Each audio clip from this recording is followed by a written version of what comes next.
With this key, you unlock the world to your dreams. What lies beyond could be the doorway to nightmare.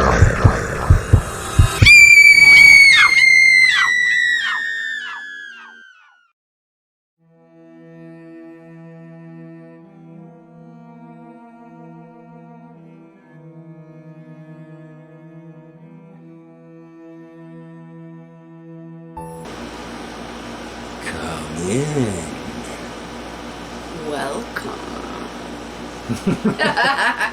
Hey guys, it's Crimson. And Swan. I'm so excited. This is season 4! The marathon where we introduce each episode. We thought it'd be something fun to do. I know, it's crazy. Coming up every day. Oh yeah, this is one of my favorites. Oh, this is one of my favorites too. Magic. Do your magic.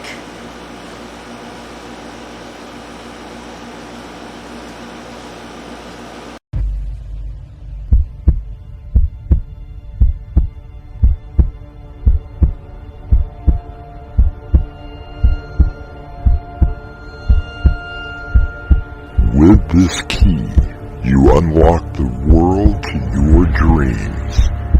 What lies beyond could be the doorway to nightmare.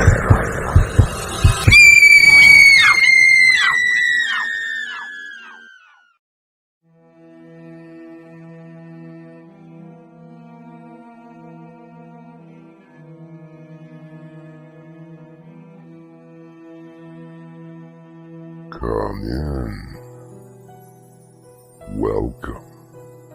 I'm your host, Through the Doorway to Nightmare. Have you ever felt trapped in the life that you are in now? The routine, mundane existence of trivialities that seem endless? Some would say that this is what life is.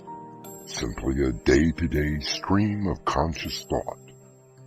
Others would call it a waking nightmare. Alani, I'm sorry, but I'm leaving you. No, you're not. I mean, Gerald, I love you. And I will always, always continue to love you. I just can't keep going on and on. I should have been more careful. I should have taken things slow. But, well, you know me. Always wanting things in a hurry. Alani, I love you. I'm just no longer in love with you. But you will be. I promise. No, I don't think so. With the right spell, you will be. Even after I'm dead.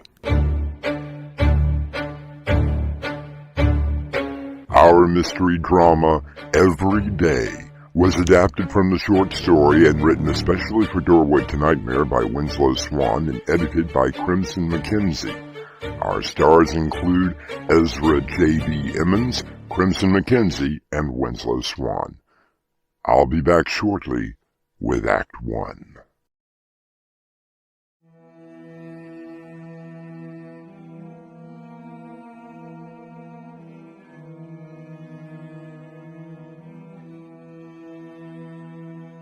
Our story tonight is neither new or old. It is about, on the extreme side, living each day the same way. We have all gotten into that rut in life where we seem to wake up and do the same things over and over again.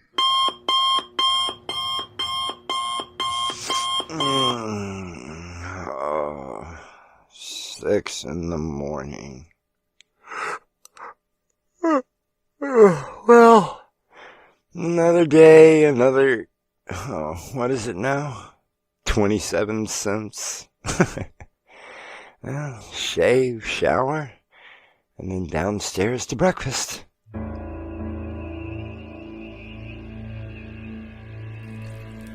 And there she is. my beautiful wife, Alani, standing at the stove, the bacon frying in the pan. Look at her. She's wearing that see-through nightgown I bought her for her birthday.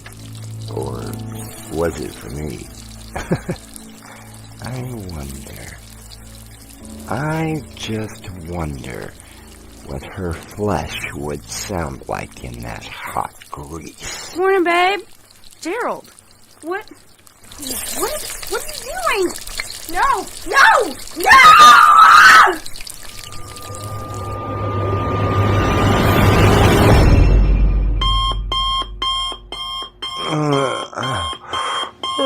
Well, 6 in the morning already. Feels like I just went to bed. Oh well. Shower, shave, and down to breakfast.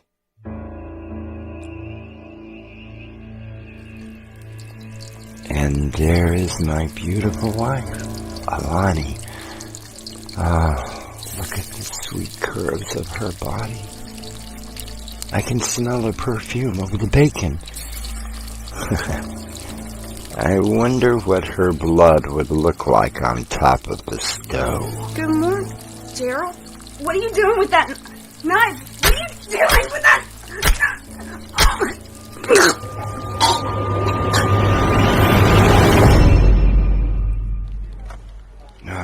I'm telling you, Peyton, it's really starting to get to me. But they're just nightmares, Gerald. You said it yourself.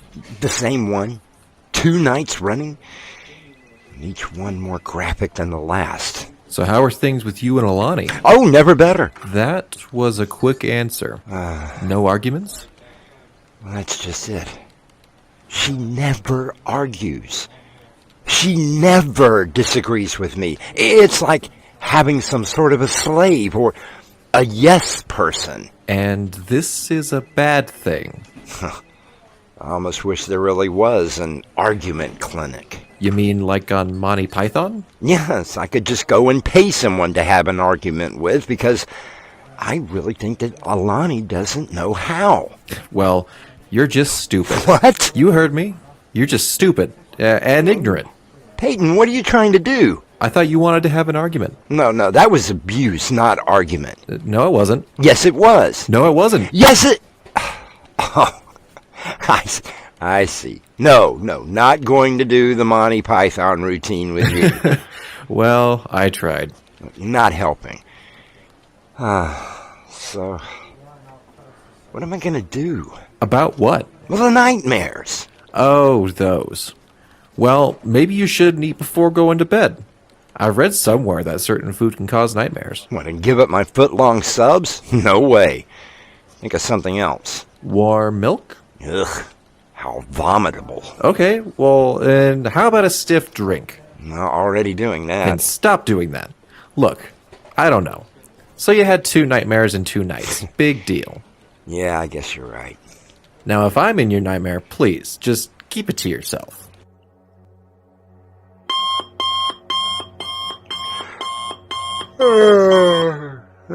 6 in the morning.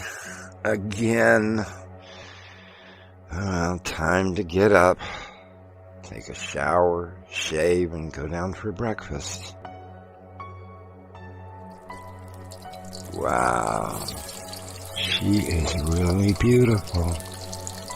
I could make love to her right now, right on the kitchen floor. Morning, Gerald.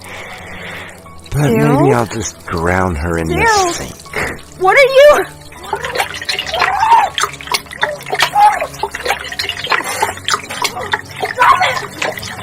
Die! Die! Die! Most people wind up in life doing the same things over and over again. The occasional break in the monotony of a career or a home life makes living much more interesting. However, I've never met anyone who does the same thing in a nightmare. I'll return shortly with Act 2.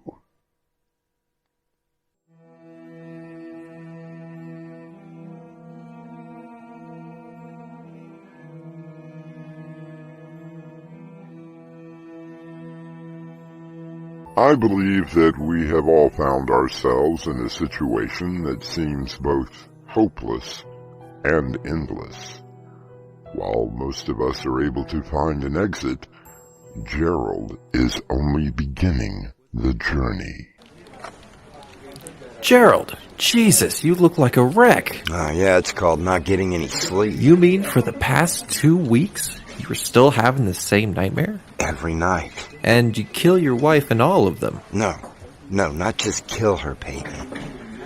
I slaughter her. When did they first start? Oh, I remember when this nightmare began. It was on the night that I told my wife, Alani, that I was leaving her. Gerald, babe, you can't be serious. Alani, I'm sorry. I just cannot continue living this way. What is wrong with the way we are living? How did we meet? What? I asked you, how did we meet? Oh, Gerald, you know as well as I do. Do I? I barely remember even dating you. So I ask you again, seriously, how did we meet? We met while you were at a conference in Boston. You bought me a drink when I couldn't find my wallet. Well, then why can't I remember that? Oh, honey, it's okay. There are a lot of little things that you probably don't remember, and really, it's okay. The fact that you are my husband, and I love you so very, very much, is all that matters. I do remember one very important fact. Yes?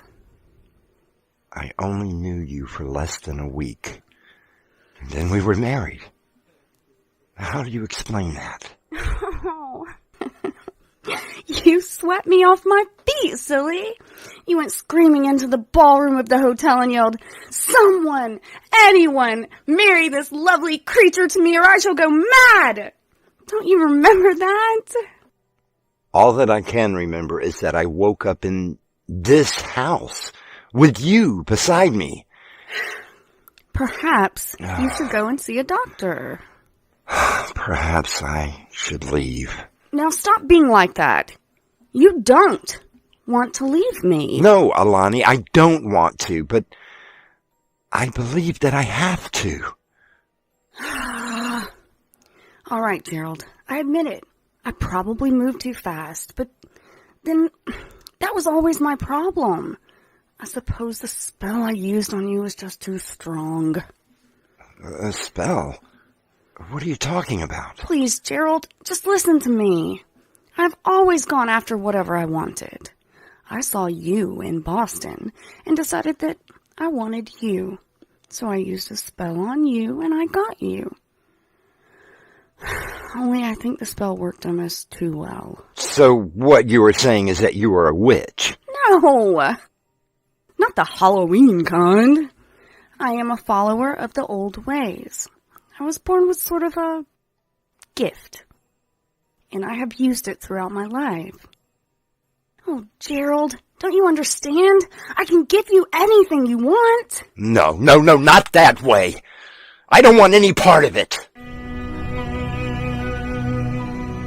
I made arrangements to move out. She begged me to stay at least one more night so that we could talk more about things in the following morning. I agreed, but I slept on the sofa. She woke me up around 3 a.m. Gerald, I have the solution. Why? What's going on? I understand now why you were leaving me. Again with this? I thought we were going to wait for the morning. It is the morning. I'm too extravagant. I know that I tend to overspend, and you probably think that you don't make enough to support me. Alani, that is not why I'm leaving you. It's all right, my love. I have it all figured out. I just have to let the spell take its course. You have nothing to worry about. Oh, so we're back on that again. It is a rather complicated spell and does require a sacrifice, but I'm sure that you'll be able to complete the task. I told you, I don't want any part of... You have no choice now, Gerald. The spell has already began. And don't worry, Gerald. We will be together again very soon. I'm sure that you will find the right way to murder me.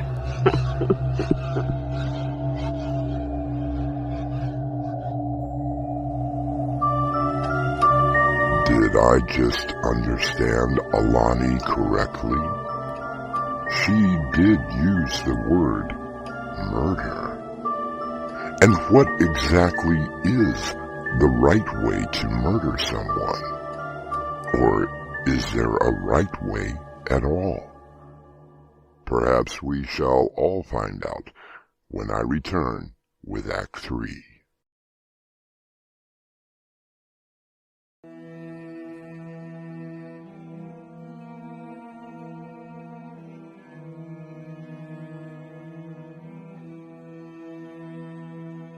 A month has passed by, and Gerald is still having the same nightmare of waking up, going down to breakfast, and murdering his wife, Alani. He is currently in his office, talking with his friend, Peyton, about the murderous dream. So, the nightmares began after you told Alani that you were leaving her. Exactly, Peyton. And they're still going on. I don't know how to stop them. Sort of a weird Groundhog Day scenario. Yeah, but in that movie, the character made everything right and basically changed his life. I mean, how do you stop a nightmare? Have you left Alani? I'm not even sure about that. I don't even know if all of this is real. Of course all of this is real. I'm here, and I'm very much real. Are you so sure? Well, what do you mean? Peyton, exactly what do we do here? Oh, come on, man. What kind of a question is that? Just answer the question. What exactly is my job here? Well, we work in an office. What more do you want? Okay, yes, sure, but what kind of office? I mean, is it a law firm, some technical computer office? Or is all of this... Is all of this what? Just answer me. What exactly do you and I do for a living? I really don't know.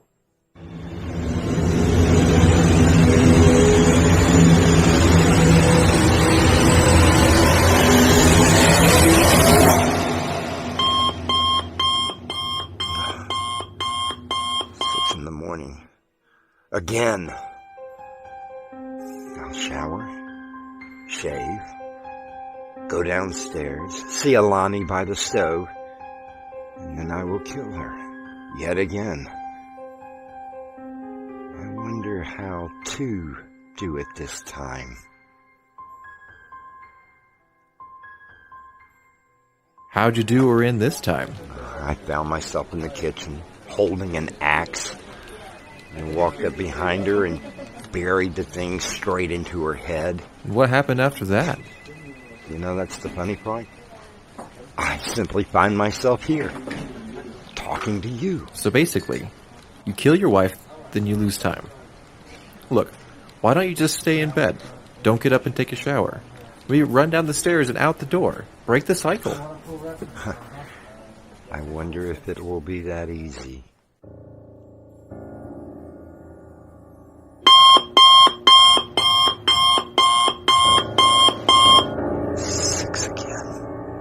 No. Oh, no, this time I will stay in bed. I won't get up at all. I shall lie here and go back to sleep. Gerald! Oh, Gerald! Are you forgetting something? What am I doing in the kitchen? Well, good morning, my love. I made your favorites. Of course you did. Every morning. Oh, Every day. what are you doing? Stop it. No, please. Not this way. We're obviously Not choking this to death.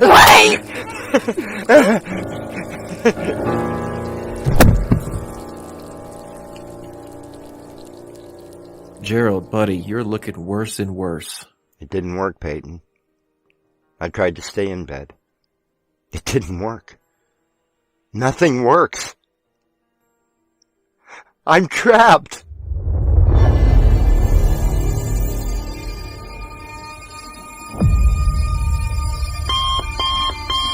In the morning.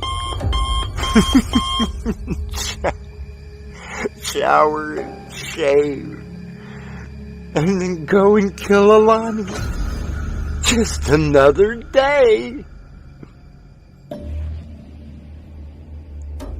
I walk down the stairs slowly.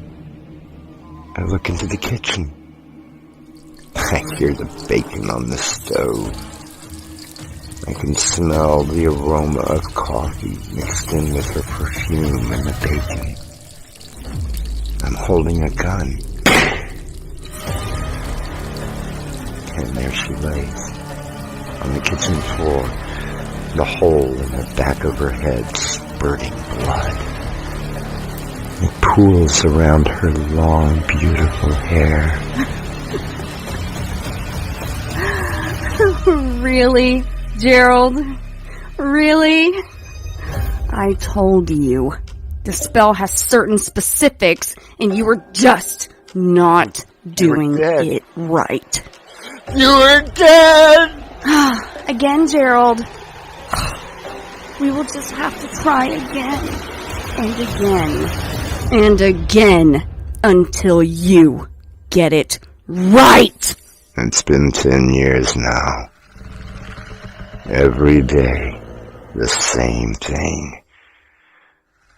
Wake up at 6, shower, shave, go down to breakfast, and murder my wife. Every day. For 10 years.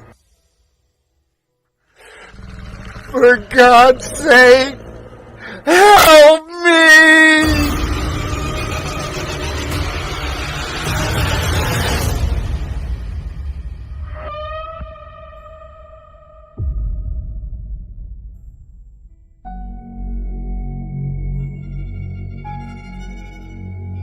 Oscar Wilde once wrote, "They have promised that dreams come true, but forgot to mention that nightmares are dreams too." For Gerald, the nightmare simply goes on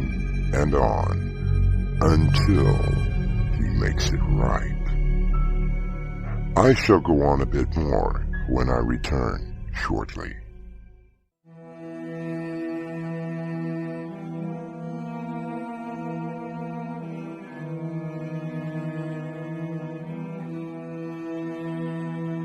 I was asked once if my dreams had come true. I replied that most of them had, but then so did some of my nightmares. Our cast included Winslow Swan, Crimson McKenzie, and Ezra J D Emmans. The story was edited by Crimson McKenzie, and the entire production was under the direction of Winslow Swan. And now, a preview of our next tale. Jenny, are you crazy? No, Brad. I've made up my mind. He's just an old carnival magician, and not very good at that. I thought he was wonderful. You're just jealous. Jealous? Me? Of a 200-year-old looking has-been magician? You really are crazy. I'm going to be his assistant, and that is final. Doorway to Nightmare is brought to you in part by Swanage Press. This is your host, inviting you to return with us through the Doorway to Nightmare for another adventure into the world of your terrifying imagination. Until next time, slumber peacefully. Epilogue. The butler did it.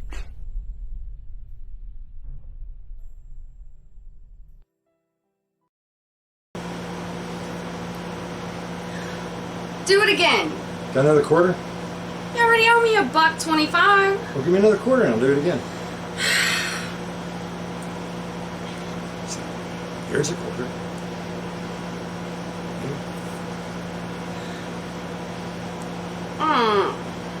Nice. So that must mean our next episode is... The Magician. One of my favorite episodes. adapted from a short story. And will make you think twice about going to a carnival. Hi, this is Winslow. This is Crimson. And if you like what we're doing, Hit the like button. and if you want to hear more, Subscribe. and please share it to all your friends. Everybody.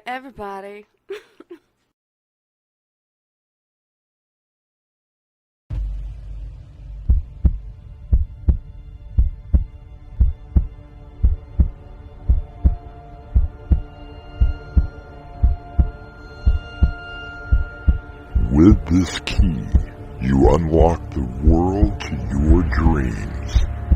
What lies beyond could be the doorway to nightmare.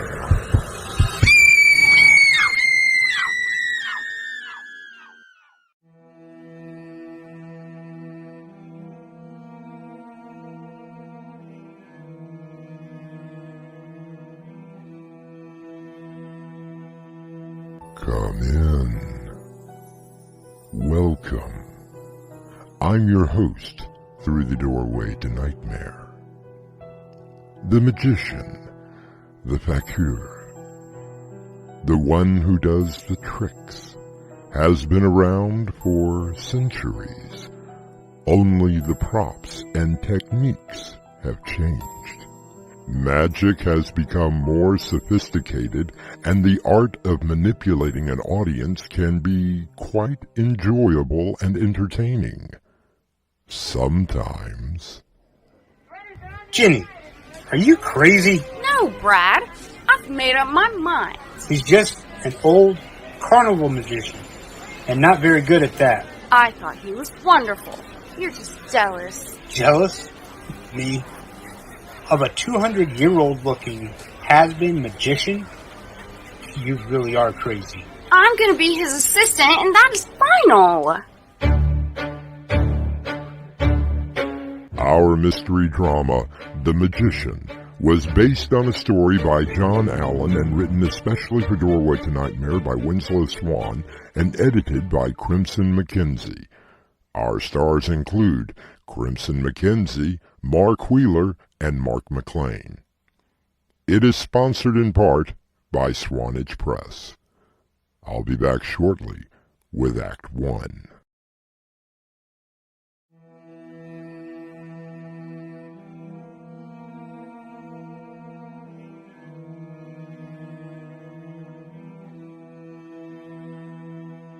The world of magic at one time was regulated to traveling magicians who would entertain small towns across the country.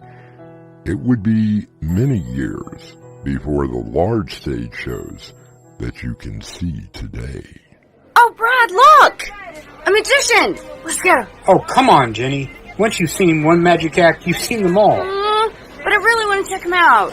You know, the carnival only comes through here once a year, and I don't even remember the last time there was a magic show. Probably some old man doing card tricks that my grandfather knows. Oh, it'll be fun, I promise. You really want to go? I really do. Okay, let's go. And now, madam, would you please think of a card? Any card. I told you he would be an old man doing card tricks. I think he's wonderful. Are you kidding? And now, think of the card very hard. Now, let me see. Aha! Is this your card? No! Perhaps I should remove the curtain above my head. Is that your card? Even I can do that. Brad, be quiet. And now, my lovely assistant will join me. Ah, Esmeralda, You are looking very beautiful. Geez, she looks young enough to be his great-granddaughter. She doesn't look very happy. Why, Esmeralda, you must not lose your head. That is up to me. As you can see, ladies and gentlemen, I have placed my young assistant into what is commonly referred to as a guillotine. With a wave of my magic wand, I release the razor-sharp blade and... Oh my gosh, that was incredible! Yeah. I wonder how he did it. Thank you, ladies and gentlemen, for your kind attention. We shall have another show in 2 hours. We hope to see you all again very soon. May the magic be yours. Well, come on, Jenny. Let's go hit some of the rides. You go ahead, Brad. I want to wait for the next show. Are you kidding? You heard what the man said. It's not for another 2 hours. Yeah, but I want to sit in the front row this time. What is so fascinating about a 2-bit magic act? I don't know, but don't you think he was mesmerizing? Oh, sure. He hypnotizes his audience into spending $1 per ticket. Even you didn't know how he did that last trick. Okay. You got me there. That one, I have to admit, was pretty good. Did you notice his assistant? She really looked unhappy to be up on that stage. If I had to work for that old man, I wouldn't be happy either. Now, are you coming? I told you. I want to see the next show. Tell you what, ride a couple of rides with me, and I will make sure that we are back in time to sit in the front row. Really, Brad? No fooling? Scout's honor.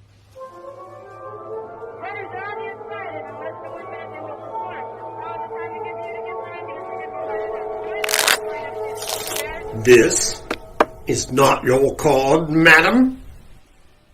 Let me remove the curtain above me, and is this your card? And now, here comes my lovely assistant, Esmeralda, my dear.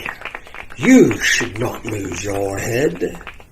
That is my job.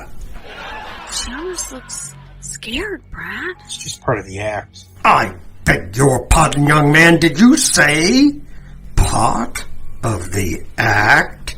Who, me? No, I was just saying... Perhaps you would like to come and face the guillotine. Well, I don't know. I mean, it is your act and I don't... Are you perhaps afraid? Go on, Brad. Maybe you can figure out how it works. A very brave young man. Now, what is your name? Brad? Brad Majors? Tell me, Brad, are you in high school? Senior this year. And based on your size, I would say that you are on the football team. Quarterback. So, you would consider yourself brave? I suppose so. Esmeralda, show our young, brave lad the terrors of the guillotine.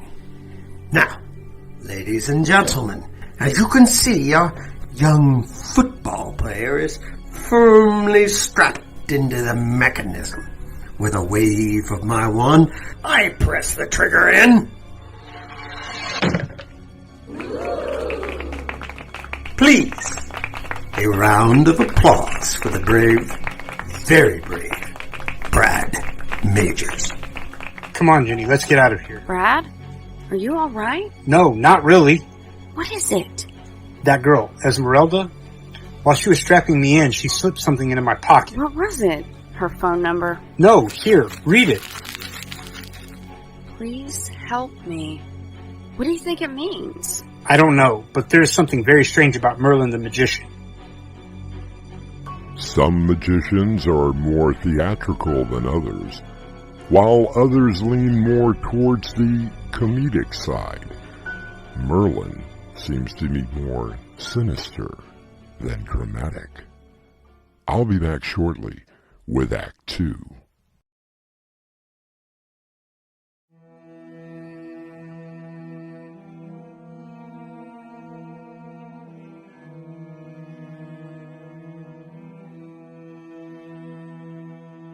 The great Harry Houdini once said, "I am a great admirer of mystery and magic.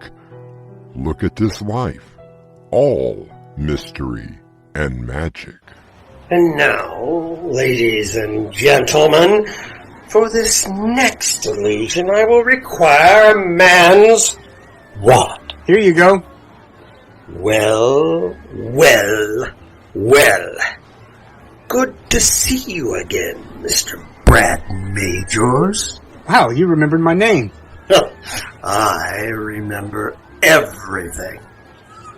And now, ladies and gentlemen, I shall take this wallet and prove that the hand is truly quicker than the eye. Hey, you're burning my wallet. Have no fear, young man.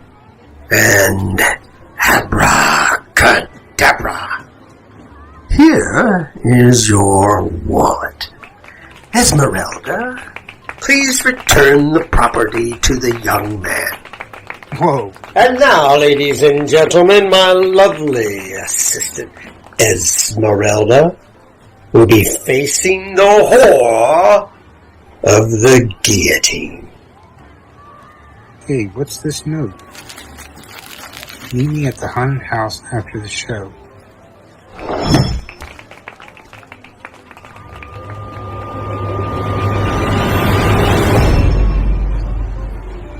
Well, you actually came. I cannot stay long. He will be expecting me back at the trailer in a few minutes. Please, you must help me. That's what your first note said. What is Merlin doing? He's a horrible man. His magic is dark. He's a has-been magician working at a carnival. How dark could it be? You don't understand. He's a very powerful wizard. The guillotine is one of his most terrible spells. The blade sure looks real. Believe me, if he did not whisper the right words before the blade falls, it would slice through my neck like butter. Are you serious? Deadly. Please, you must get me away from him. I feel he's growing tired of me and is looking for a new assistant. I'm so afraid of what will happen to me if he finds someone. You could go home, couldn't you? He won't let me. Can't you just run away? Don't you think that I've tried? He always finds me and brings me... Hey, isn't that the girl that you were with last night? Who, Jenny? I was going to take her to the movies tonight, but she said that she was busy. But isn't that her, waiting for the next show? Jenny, what are you doing here? Brad, I thought you were going to the movies. Well, I was, but I didn't want to go by myself. What are you doing here? I don't have to answer to you. Hey, hold on. I was just asking. If you must know, I was hoping to meet the great Merlin. Oh, now he's the great Merlin. What? You jealous? Of an old dried-up magician? Are you kidding? Why do you want to meet him? That's none of your business. Jenny, you're not thinking of trying to be his assistant, are you? Brad, I'm stuck in this town where the only prospect is marrying you and working the farm. I want something more from my life. Jenny, please, just come with me. Let's get out of here. No, Brad. I want to meet the magician. I've got a really bad feeling.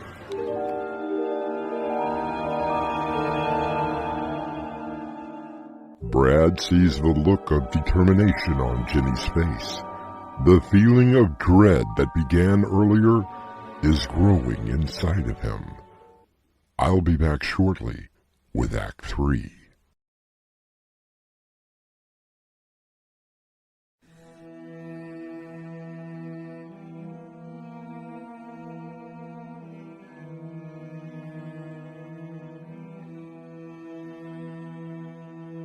Donald Wills Douglas wrote, "Dream no small dream. It lacks magic. Dream large, then make the dream real." Jenny, a poor farm girl, is dreaming of a new life with a magician. If what Esmeralda has told Brad is true, Jenny's new life could turn into something much darker.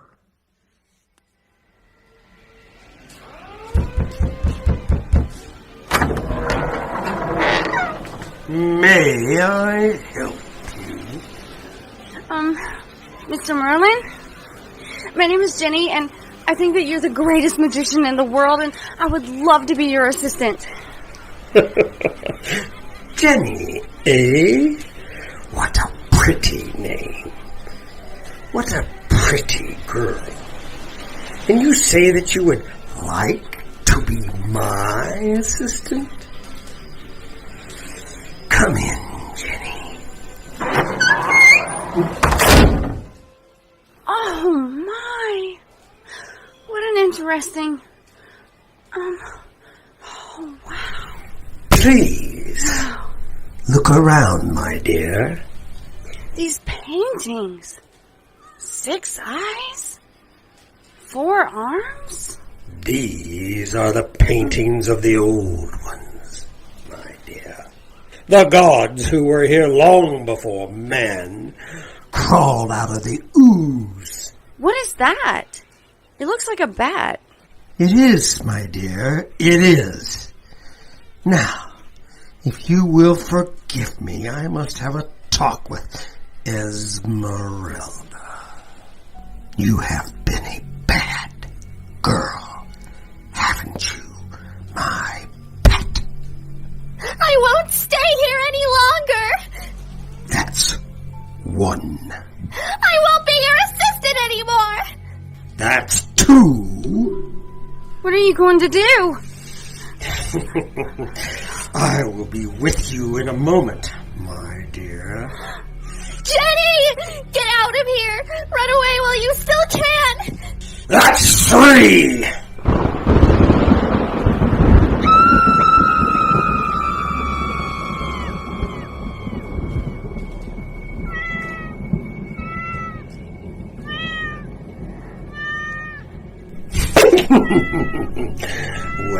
Well, Jenny, you have heard of pulling a rabbit out of a hat. What do you think of a cat in the hat? That's enough, Esmeralda. Into the hat. Would you rather be a cat or a mouse? Now, my dear Jenny, what was it you were saying? Can't open the door. It's locked. You terrible, horrible man! How could you do such a thing? I wouldn't be your assistant if you were the last magician on earth! Would you rather be a cat or a mouse? That's 1.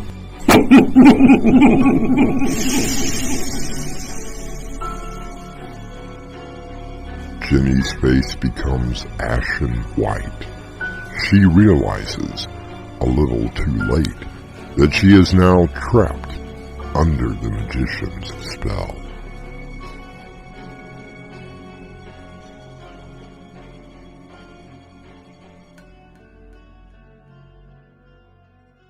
I shall return shortly with a final word.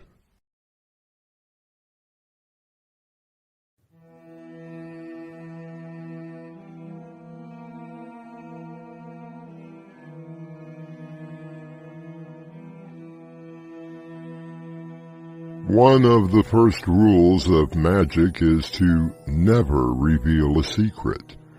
Assistants have been sworn to secrecy, even after leaving the show, not to tell someone how a trick or illusion was accomplished. The great Merlin, traveling around the country in a carnival, has found a rather unique way to keep his secrets. Our cast included Mark Wheeler, Crimson McKenzie, Brinna Faith, and Mark McLain. The story was edited by Crimson McKenzie, and the entire production was under the direction of Winslow Swan. Doorway to Nightmare is brought to you in part by Swanage Press. And now, a preview of our next tale. In less than 3 hours, I will be escorted down that hallway where I will be strapped into a chair and several thousand volts of electricity will kill me. That was the order of the court. There isn't anything that I can do about it. So what I want to know is why you were so insistent on seeing me. Because, Doctor, I'm in love with you. Oh, don't be ridiculous. I'm not. The first time that we met, when you told them I was fit to stand trial, that everything I had told you was completely made up, I fell in love with you. So, hours before your execution, you confessed this love. Why? Because I don't want to see anything happen to you. And what could possibly happen to me? Something very, very bad. This is your host, inviting you to return with us through the doorway to nightmare for another adventure into the world of your terrifying imagination. Until next time, slumber peacefully. Epilogue. The butler did it.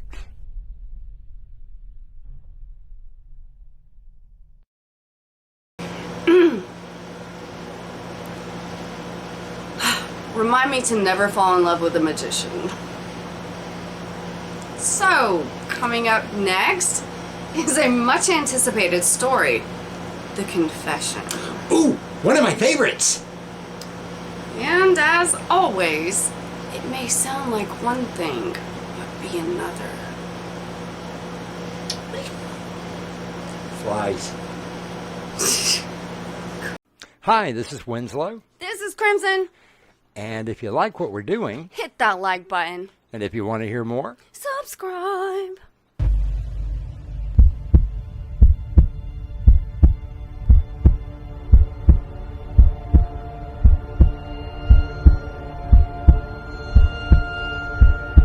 With this key, you unlock the world to your dreams. What lies beyond could be the doorway to nightmare.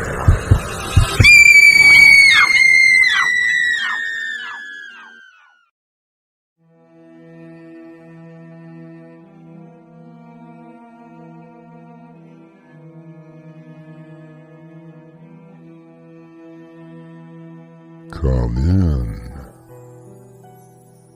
Welcome. I'm your host through the doorway to nightmare.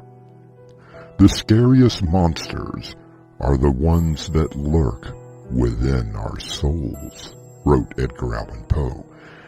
We have all but forgotten the monsters that frightened our parents and grandparents, such as Dracula, Frankenstein, and the Wolfman. They have been replaced by real monsters with the names of Gacy, Manson, and Geen. In less than 3 hours, I will be escorted down that hallway where I will be strapped into a chair, and several 1,000 volts of electricity will kill me. That was the order of the court. There isn't anything that I can do about it. So what I want to know is why you were so insistent on seeing me. Because, Doctor, I'm in love with you. Oh, don't be ridiculous. I'm not. The first time that we met, when you told them I was fit to stand trial, that everything I had told you was completely made up, I fell in love with you. So, hours before your execution, you confessed this love. Why? Because I don't want to see anything happen to you. And what could possibly happen to me? Something very, very bad. Our mystery drama, The Confession, was written especially for Doorway to Nightmare by Winslow Swan and edited by Crimson McKenzie. Our stars include Raven Adams, Crimson McKenzie, Brinna Faith, William Stafford, and Annie Mick. It is sponsored in part by Swanage Press. I'll be back shortly with Act 1.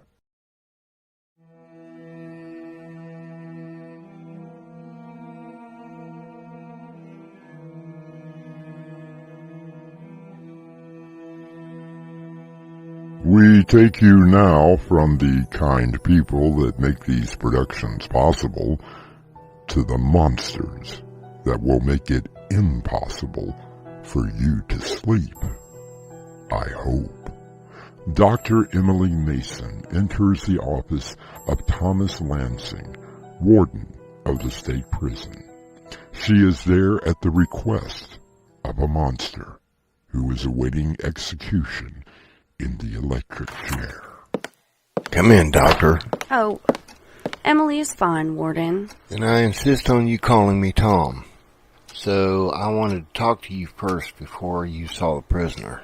Can we call him by his given name, please? If you insist.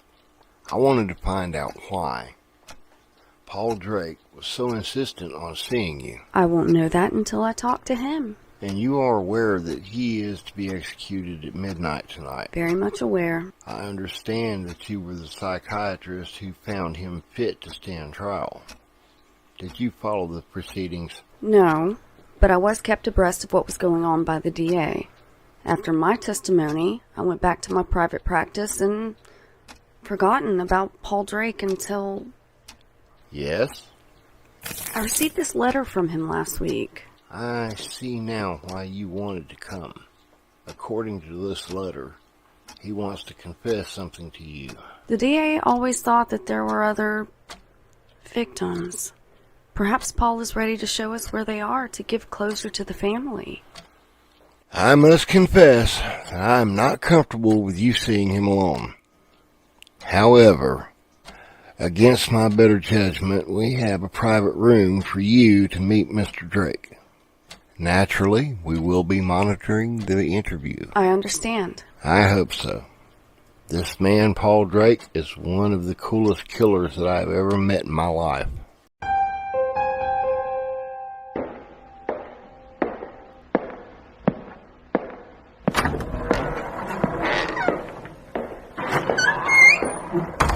Mr. Drake, I'm Dr. I know who you are. Sit down. So, why am I here? Don't happen to have a cigarette, do you? I quit a year ago.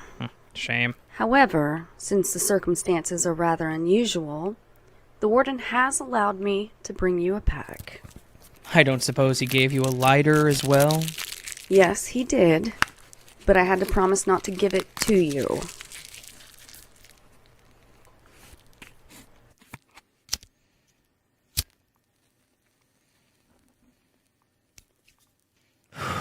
Nice. Calming. You don't seem overly excited. Because I already know what's going to happen. In a little over 2 hours, I will be escorted down the hallway to a very special room. I will be strapped into a very special chair, and 12 very special people will witness the execution of one Paul Drake, killer. It's what the sentence was. You had a trial and were found guilty of... Murder, Doctor. The word is murder. But I am not a murderer. Then, what would you call driving a wooden stake through someone's chest and removing their heads? Do you think I wanted to do that? For Christ's sakes, it was my wife and her brother. And what of the third person you murdered?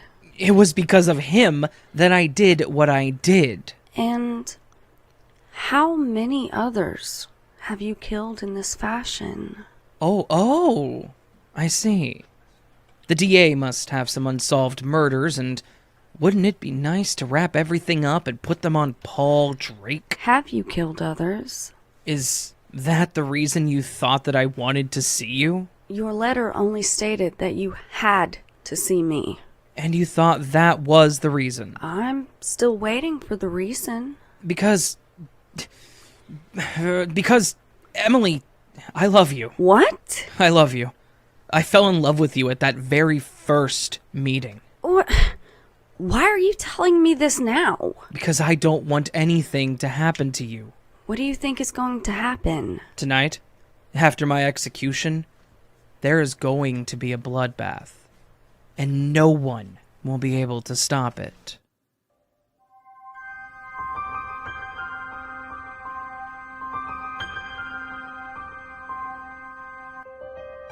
There have been a number of death row inmates who, for some reason or another, have been contacted by people who have professed their love.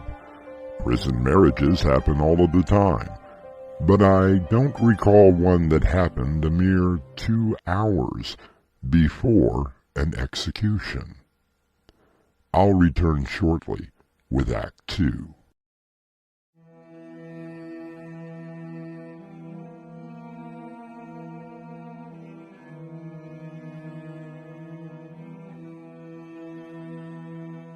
The world seems full of good men, even if there are monsters in it, wrote Bram Stoker.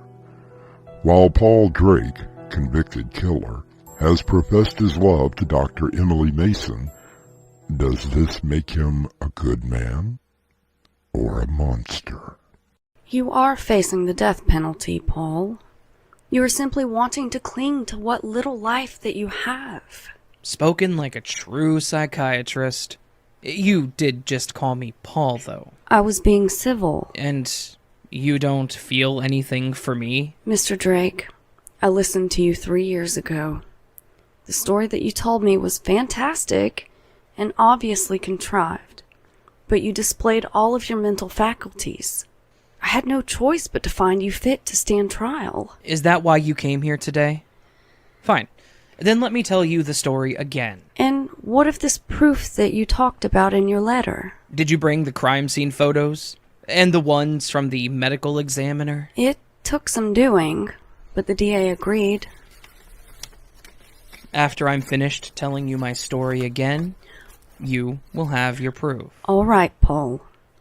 Tell me again why you murdered 3 people. Because they were vampires. You can see that I am not laughing. And I'm not trying to be funny. Vampires. Oh, really, Mr. Drake? Can't you do a little better than that? I tell you, Doctor, that witches exist, that warlocks exist, and yes, vampires do exist. They are among us, working and feeding, which is why I had to drive a stake through the heart of my wife, her brother, and that other man. That would kill anyone, Paul, as well as cutting off their heads. If the police had not shown up when they did, you would have burned those bodies as well. It had to be done. Burning the remains is the only way to ensure that they wouldn't come back. I don't think that you're going to have to worry about them coming back anytime soon. Are you so sure? What happened to the bodies after they were taken away? I assume that your wife and brother-in-law were buried in the cemetery near your home. The other man was probably kept in storage until family could be found to claim him. He was never claimed, and his body was never buried. And how do you know this? I have my sources. And how do you know that they were vampires? I thought you didn't believe me. Humor me, Paul. All right. My wife met this man, this Lance something or other, at the diner where she worked. That is where it all started.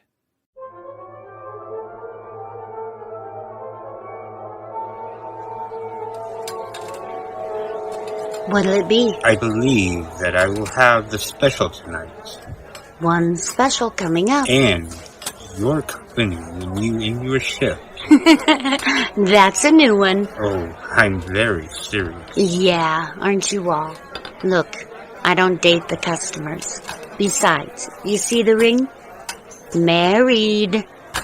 My husband doesn't even like me working here. But since the factory closed down... Deborah, I insist that you accompany me.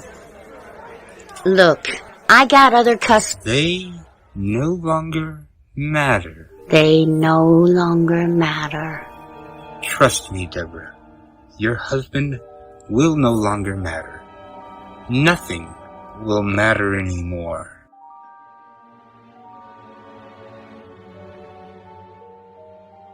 Her brother was staying with us. I found out a week later that she had quit her job. She was seeing this Lance character every night. Her brother slept all day, and then both of them would disappear. It was then that I found out what they had become. Paul? Paul! Wake up! What is it? What time is it? I want you, Paul.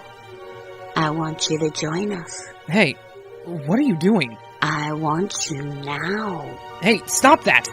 What are you trying to do? Join us. Get off of me!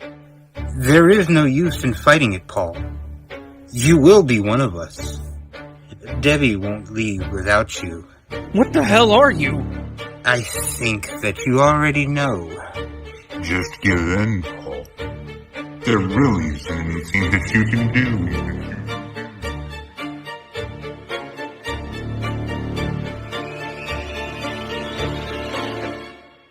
And that was when you killed them? I was ready for them. I had followed Debbie one night and saw... Lord, I saw Lance bite her, drink her blood. I was ready. I made the stakes. I surprised them. I'd cut their heads off when the police burst in. Your neighbor had heard someone screaming and had called them. But don't you see? I didn't get the chance to burn them. They were buried with their heads. The ME removed the stakes. They came back. You spoke of proof, Paul. Where is your proof? Look at the photos. Look closely at the faces of Debbie, her brother, and Lance. Okay. What am I supposed to see? But don't they look familiar to you? I thought that vampires couldn't be photographed. There are a lot of myths, mostly due to all the films and TV shows, as well as the books. Stoker came closest with Dracula. And that was more of a love story than horror. Why do you say that? Dracula wanted Mina Harker. Lucy Westenra was only a means to an end. And the part about turning into bats? Oh, another myth. However, they cannot go out into the sunlight. And they need the blood of living humans to sustain themselves. That part is very, very true. So why do you think I should see something in the photos? Look close. This one. My wife. She is now the secretary to the warden. This one, my brother-in-law, is the guard that escorted you here. And this one, Lance, is the warden now. I really don't see... Okay then, where is all of the blood? Blood? Well, if you drive a wooden stake into the heart of someone, there's going to be an awful lot of blood, correct? Those pictures show only the bodies on the floor. So where's the blood splatter? Paul, if you drive a stake into anyone's heart, it's going to stop the blood flow. That's why there wasn't a lot of blood. Perhaps you even moved the bodies before the police... I didn't have time. There is no blood because when a person dies, any blood in the system coagulates. It doesn't flow anymore. Vampires do not bleed. Paul, no one does when you stab a stake through their heart. This obsession with... Emily, something very bad is going to happen at midnight. I love you, and I don't want you to be here when... What is going to happen?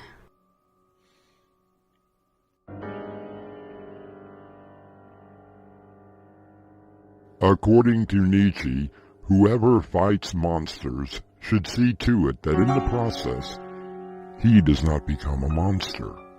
And if you gaze long enough into an abyss, the abyss will gaze back into you. Paul Drake fought back and is now paying the price. I'll be back shortly with Act 3.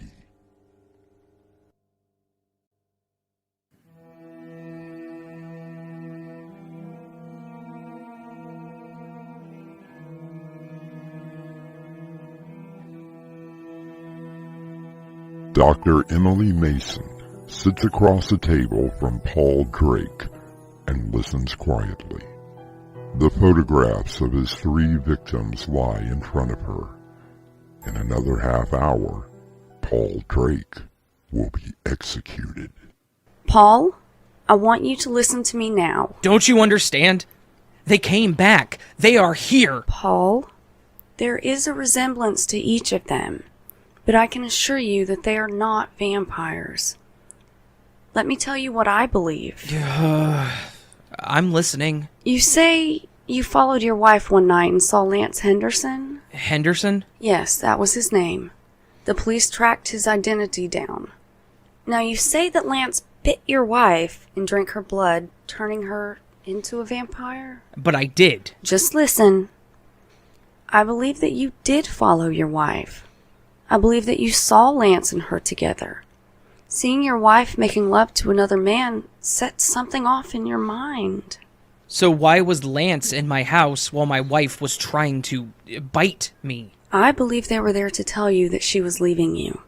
Her brother was there to make sure that all went well. Which obviously it didn't. Emily, please, just leave before they electrocute me. I'm not sure what those three have in mind. I do know that after leaving their graves, they're probably very hungry. And there will be 12 victims in the viewing room. Paul, I'm sorry that I cannot help you. While I am not a religious person, I will pray for you. Just promise me that you will take a close look at the 3 people that I told you about. I will, Paul. Goodbye.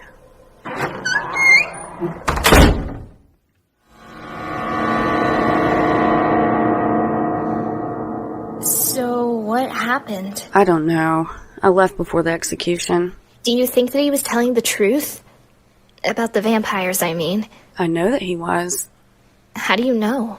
Because of what happened. You see, I watched the news after the execution. Something did go wrong. There was a fire, and everyone burned alive. That's horrible! At least that's what was reported. Obviously, they could not reveal the real story. Haven't you finished yet? I was just finishing. Cheryl, I would like you to meet my husband, Paul. Not Paul Drake. That would be impossible. You still haven't told her, have you? Patience, my love. You see, Cheryl, Debbie really wanted her husband to join them. They planned it out very carefully. Planned what? They had been feeding on me until I finally turned. So you see, Cheryl, Paul was already dead. However, he was very hungry. 12 people, 12 meals, 3 for each of us. Of course, we can't have a world full of vampires. What would we feed on then? Paul, I'm getting really hungry. I'm so glad that we met, Cheryl. I'll be missed! Too many people know me. I could get you victims. Oh, we like to refer to them as donors. We would only take a small amount from you. You would forget about it. However, I found Emily and turned her just the other day. So, as you can see, she is very, very hungry.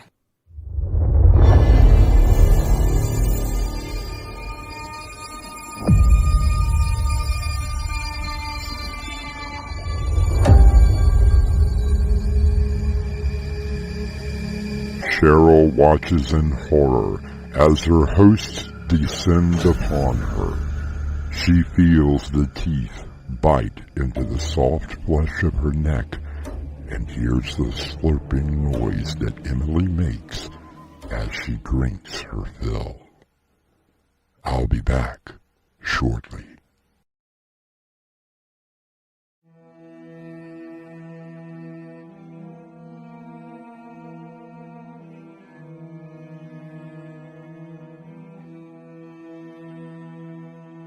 I leave you to the horrors of your own imagination with a quote from Primo Levi.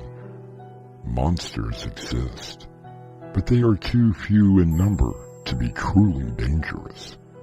More dangerous are the common men, the functionaries ready to believe and to act without questions. Our cast included Raven Adams, Crimson McKenzie, William Stafford, Annie Mick, Brinna Faith, and Mark Wheeler. The story was edited by Crimson McKenzie, and the entire production was under the direction of Winslow Swan. And now, a preview of our next tale.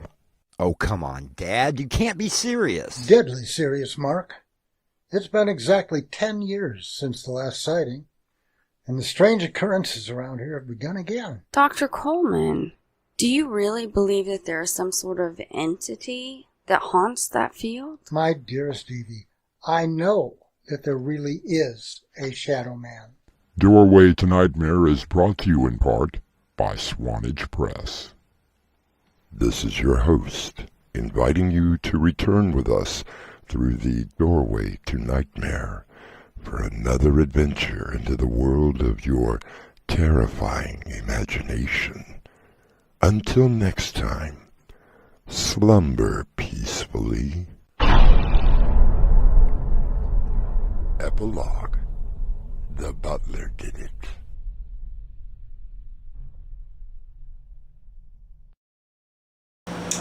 So, our next episode is Something Strange on Crawford Lane, and it's... We know. It's your favorites. But this one is brought to you by Scaralee's Blueberry Pie.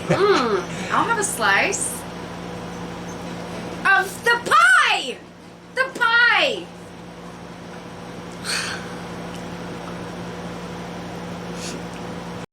Hi, it's Crimson. If you enjoy these plays, please hit that like button.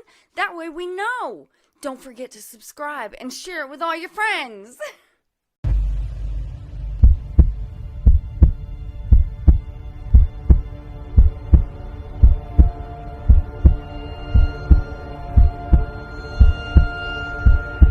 With this key, you unlock the world to your dreams. What lies beyond could be the doorway to nightmare.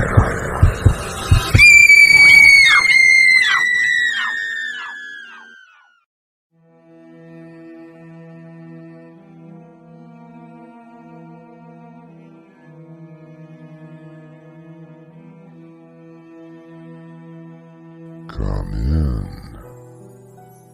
Welcome. I'm your host through the Doorway to Nightmare.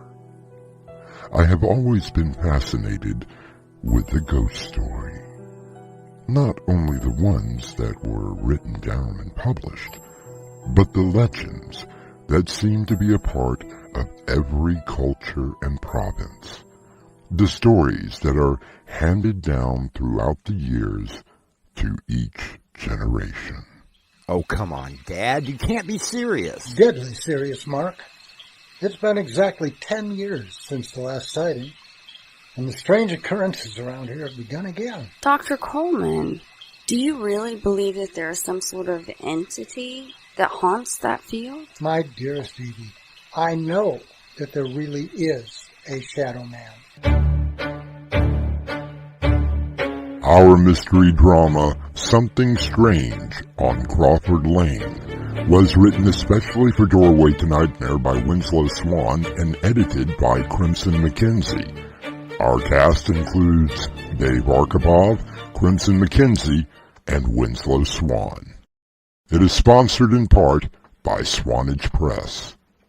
I'll be back shortly with Act 1.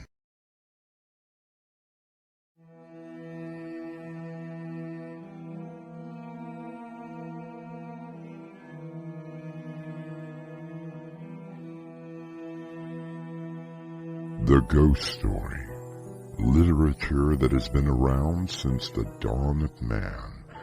From the Bible to Shakespeare and beyond, the tales of a spirit coming back from the dead are prevalent in all cultures around the world. How much further, Mark? Oh, I think I missed the turnoff. There's another one up here somewhere. Is your dad okay? I mean, living out here all by himself? He must get lonely. I have never known my dad to be lonely. How long has it been since your mom and dad divorced? Oh, over 20 years. And he never remarried? Why not? Yeah, that's something you're going to have to ask him. Oh, Mark, do you think that he'll like me? I'm sure that he will love you just as much as I love you, Evie. So, do you tell him, or do I? Don't worry. I will tell him we are getting married. I just have to do it in my own way. You see, he has certain ideas, some of which that I don't particularly agree with. How much of this does he own? Oh, he owns all 7,000 acres. And he lives in the middle of it? That's right. He must have been very successful. No, not really. He was a historian at the museum. With 23 doctorates, what else would he have done? Oh, so how did he acquire so much property? I think I will let him tell you about it. Mark! Watch out! Oh, damn! Almost missed the turn. It's okay. I think this is it. I saw a sign that said Crawford Lane. Yeah, I think that's it. Hey! Did you see that? See what? I thought I saw... What is it? Over there, in that field. I swear I saw someone standing out there. I don't see anything. That's funny. He was standing there and then... nothing.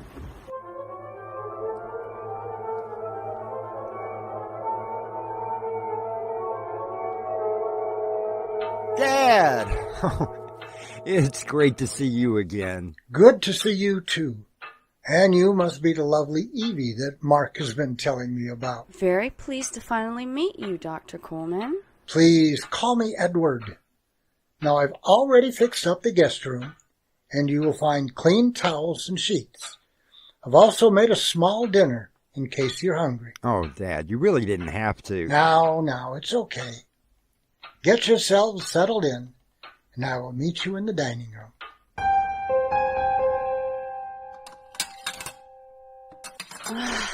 That was a wonderful dinner, Edward. Thank you, Evie. Where did you learn to cook like that? Well, after I divorced Mark's mother, it was either learn how to cook or live off of sandwiches. Well, it was marvelous. Dad, is there anyone else here on the property? There is the occasional hiker that treks across the place. Why do you ask? Well, when we were driving up here, I thought I saw someone in one of the fields. Mark, which road did you take to get here? Well, with the storm, I missed the first turnoff. We came down a strange road that was marked Crawford Lane. Person that you saw, can you describe him? Yeah, it's going to sound a little strange. He was very tall, thin, wearing a sort of old-fashioned hat and a cloak. I couldn't make out the features, though. It was too dark. Then he has returned. Do you know him, Edward? I wish that you would come down the other way. Yes, Evie, I know him. Well, I know of him. Well, who is he, Dad? He's only known by one name. The Shadow Man.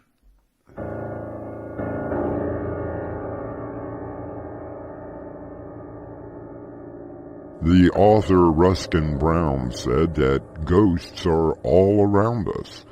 Look for them, and you will find them. He never suggested what to do when you see them. I'll see you when I return with Act 2.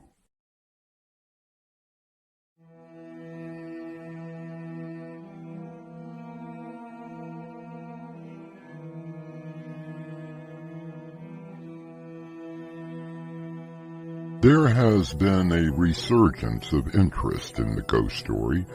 Tours of haunted places around the country happen all the time.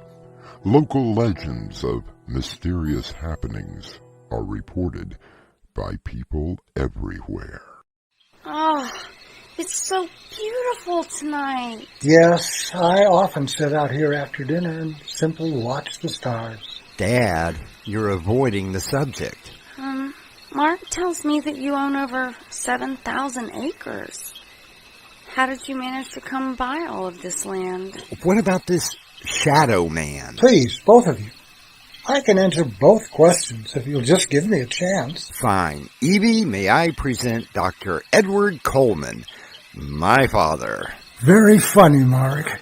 Now, this entire section of the county was once owned by Thaddeus Crawford sometime in the late 1700s. He was a very prosperous man, also very strange. He invited people to come and build a town. He would sell or lease acreage to people to work the land. He was also a very powerful witch. Oh, my. Now, you must be joking. Believe me, I'm not. By 1810, there were almost 300 people here.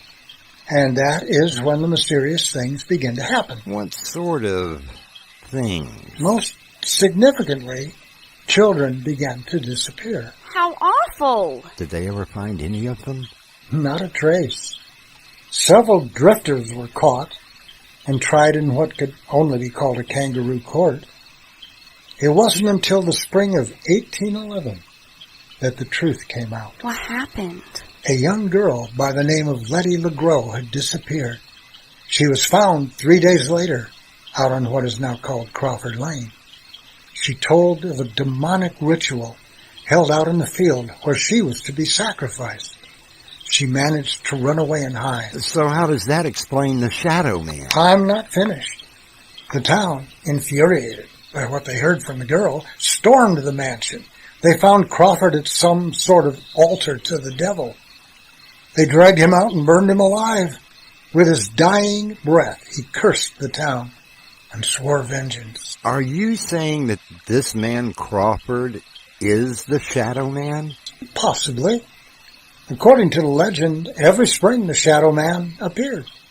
And every spring, someone would disappear without a trace. So, how did you actually get all of this land? 3 years after Crawford died, the town simply dried up. Everyone left. For all those years, no one could do anything with the land. Many tried, and all failed. The county was willing to let it go for any price. I made a rather feeble offer, which they accepted. And this Shadow Man still appears? Oh, yes. I've seen him every year. But I think that you are the only other person who's witnessed his apparition. Well, Edward, that was a great, awesome, spooky story. I'm going to go take a bath and head for bed. I'll be up in a bit. Take your time, love. She is a very lovely girl, Mark. Thanks, Dad. Yeah, I think so, too. Have you set a date? For what? Oh, come now. I'm not blind.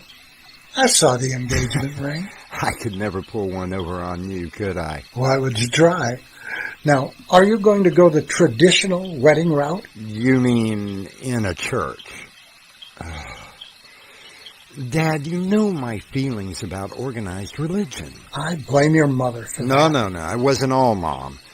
How many theology books did you give me and tell me to make up my own mind? I suppose you were right.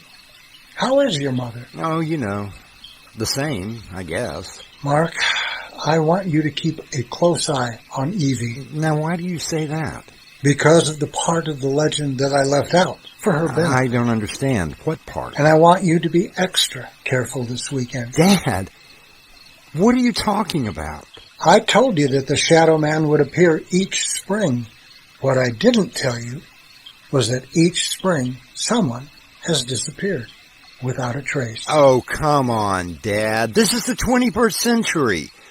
Everyone leaves some sort of a paper trail. You can't just simply vanish. Last year, it was one of the hikers who frequent this part of the state. She was a college student who went hiking with her boyfriend. They saw the Shadow Man, and the next morning, she was gone. Well, maybe she got tired of her boyfriend and... That was the general consensus of the police. They never found a trace of her. So, what you're saying is you think that Evie and I may be in danger of disappearing? Dad, I'm sorry. I just don't believe it. Just watch yourself this weekend, please.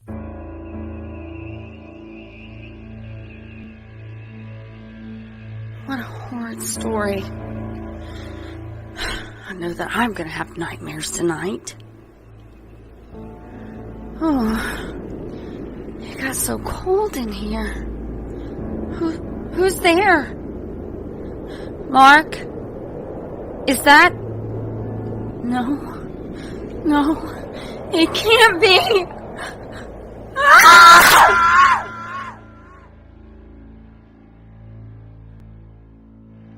Mark, hearing Evie screaming, rushes up the stairs, only to find the bedroom empty. I'll be back shortly with Act 3.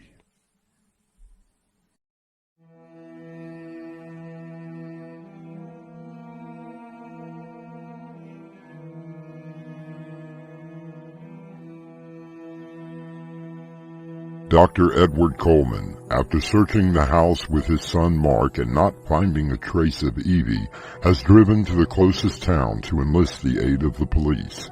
Mark awaits impatiently for the search party to arrive. Well, come on, what did they say? They said that they could not do anything until she's been missing for at least 72 hours. 3 days? Are you serious? My boy, that is the law. She's over 21 and capable of making her own decisions. We're miles from the nearest to anything. She couldn't have just left, not on foot. I warned you about the Shadow Man. Oh, damn you and your blasted Shadow Man. I'm going out to find her, now. You may want to take this with you. If you're planning on walking, you may need it. A bottle of water? You need to stay hydrated. I will take the car and go toward the north end. Keep in touch with me and let me know the minute you find her. Don't worry, Dad. I will. And Mark, you may want to head toward Crawford's field first thing.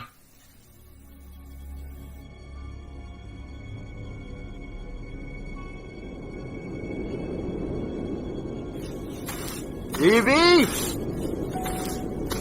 Evie! At least there's a full moon. Evie! Where are you? Evie! Mark!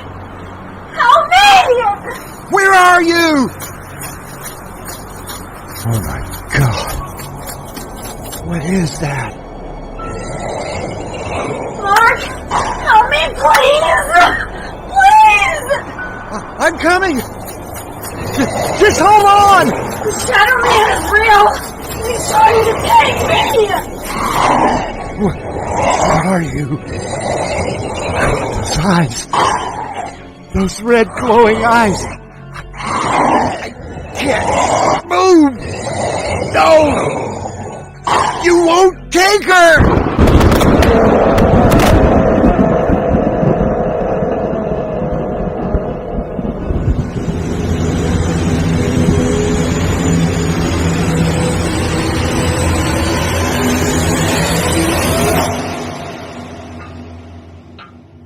Mark, are you all right? Where am I? Where's Evie? I'm here, babe. I'm here. Tell us what happened. I saw him. The Shadow Man. I saw his eyes. I heard Evie call out and I just wanted to find her. But something seemed to grip me, hold me, and I couldn't move. But you did move. You threw something at the thing. There was a large bolt of lightning and a huge burst of flames. Well, that much I know. The only thing I had in my hand was that water bottle that you gave me, Dad. I don't know what I was thinking, but I threw it at him. He burst into flames and then disappeared. You're not a religious man, Mark, but I am. After I stopped by the police station and was told that there was nothing they could do, I went to the church. The priest there is a friend of mine. I asked him to do me a simple favor, and he obliged. What did you do? He blessed the carton of water bottles that I had in the back seat. It was from there that I gave you the water to drink. What you threw at the Shadow Man was holy water.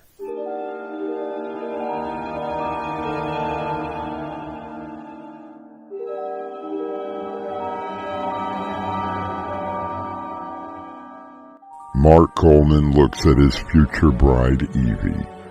She smiles at him as they embrace.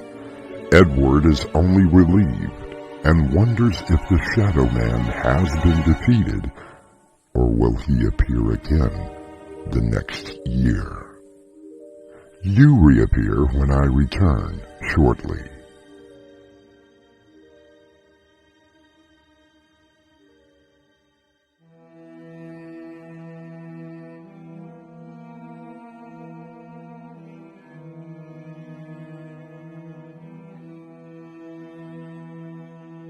I suppose our story could not be considered a ghost story in the classical sense.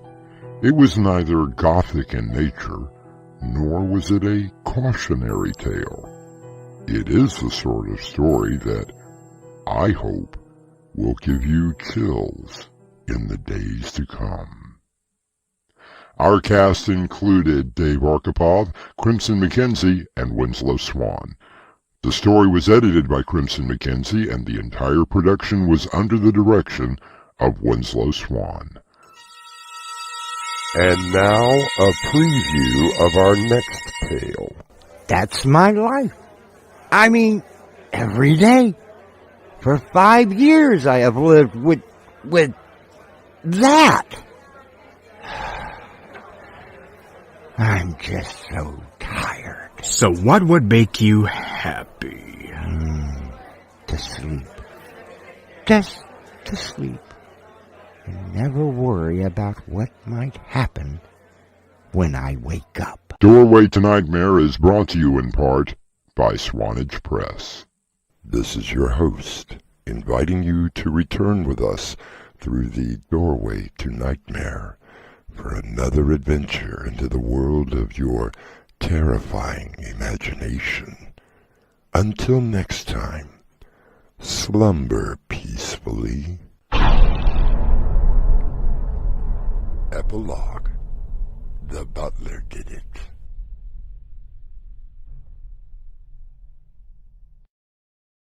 We're busy working on season 5. 5? I know, I can't believe it's season 5 already.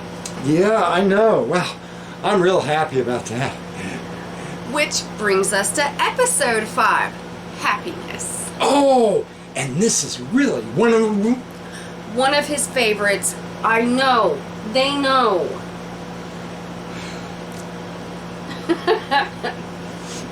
Hi, this is Winslow. This is Crimson. And if you like what we're doing, hit the like button. And if you want to hear more, subscribe. And please share it to all your friends. Everybody.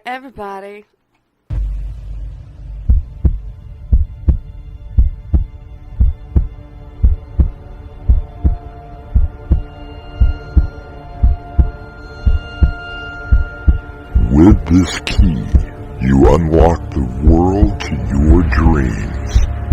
What lies beyond could be the doorway to nightmare.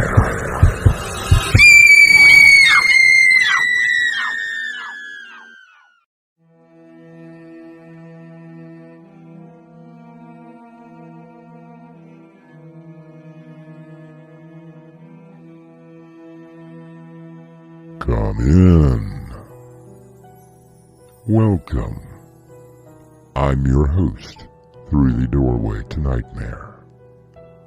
Happiness is not something that is ready-made. It comes from your own actions, according to the Dalai Lama.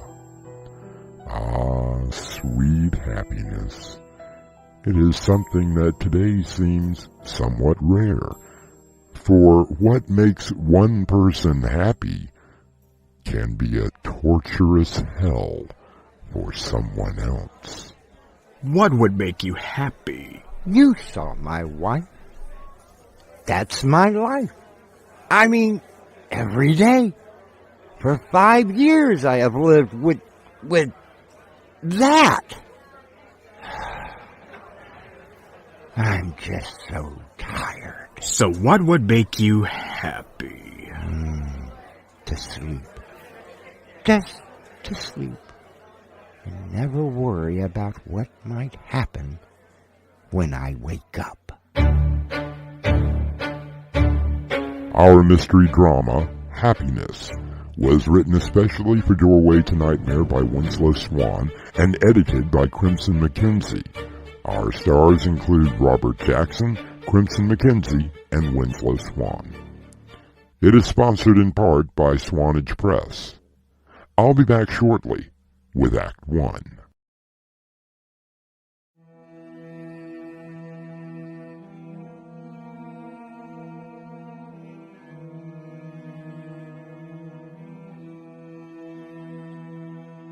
Film director David C. Hill once said, "Happiness is largely a choice, not a right or entitlement." I have met people who live in squalor, but are happy. I have met some who are extremely wealthy, but are very unhappy.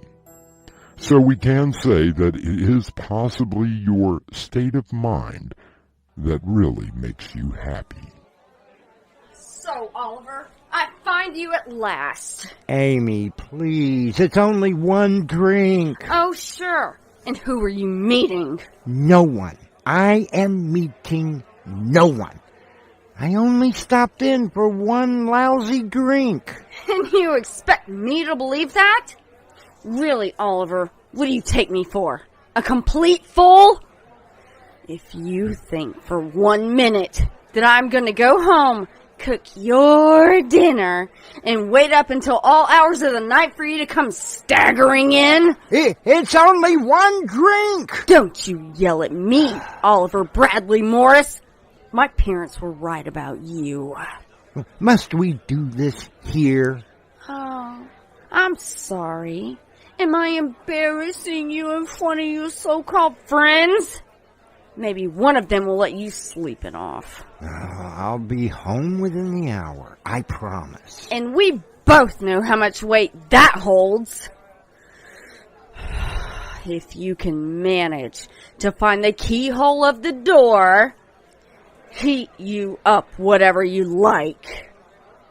I'm going out. That's my wife. That's my life. Looks like a very ugly woman. Excuse me? Oh, not a disparaging remark, I assure you. Merely an observation. Her inside does not match her outside. Now, if you don't mind me making another observation, you do not look very happy yourself. It's that obvious, huh, Sherlock? Matthew Smiley, at your service, sir. Ollie. So I gathered from the way that your wife spoke so vehemently. Oh, she opens her mouth the minute she opens her eyes in the morning and doesn't shut it again until she goes to bed. And even then she talks in her sleep. So why did you marry her? I've been asking myself that ever since I said I do. Oh, I don't really know. I suppose there was a time when, yeah, we were in love. Yes, but were you happy? Good question. So what would make you happy now? Maybe another drink? That's easy. Bartender, another round. Well, thank you, Mr. Smiley? It really is my name. Perhaps it was destiny or providence that I was born into the family. And do you smile all the time? I am only human. No, there are days that the rigors of life tend to catch up to even me. However, I have found that strange and elusive creature known as happiness. So what do you do? Unfortunately, we all still need to make some sort of a living to keep the body healthy, and I am very fond of eating.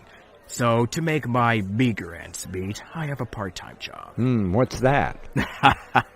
I sell hot dogs outside during games at the stadium. And that makes you happy? Well, I never go hungry. I do have something else that makes me very happy. Really? And what could that possibly be? Why don't you find out for yourself? Yeah? How would I do that? Here, this is my card. Reverend Smiley. Listen, no offense, I just don't do the religion thing. Ollie, it isn't about religion, but about you. What's inside that makes you happy? Now, well, no one has that answer. Why don't you come to a meeting? Believe me, that is not what I'm looking for. Then tell me, what would make you happy, besides another drink? For real? Yes! What is that one thing that is missing in your life? Well, to be completely honest, sleep. Sleep? I don't She never, ever lets me get any sleep. She keeps me up practically all night, just griping at me. I go to work and fall asleep there. Do you know I've lost 6 jobs this year alone? So if you really want to know what would make me happy, I would just like to sleep. Simply sleep? No, not just sleep. But knowing that I would never have to worry about waking up at a certain time. I could just sleep. Come to the meeting, Ollie. Perhaps you will find the answer to your happiness there.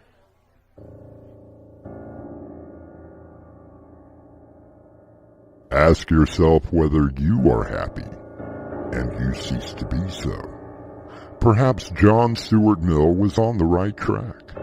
If you have to ask if you are happy, then perhaps you truly are not. Ollie doesn't seem to be on the right track, but perhaps the Reverend Matthew Smiley can help. You be on the right track for Act 2 shortly.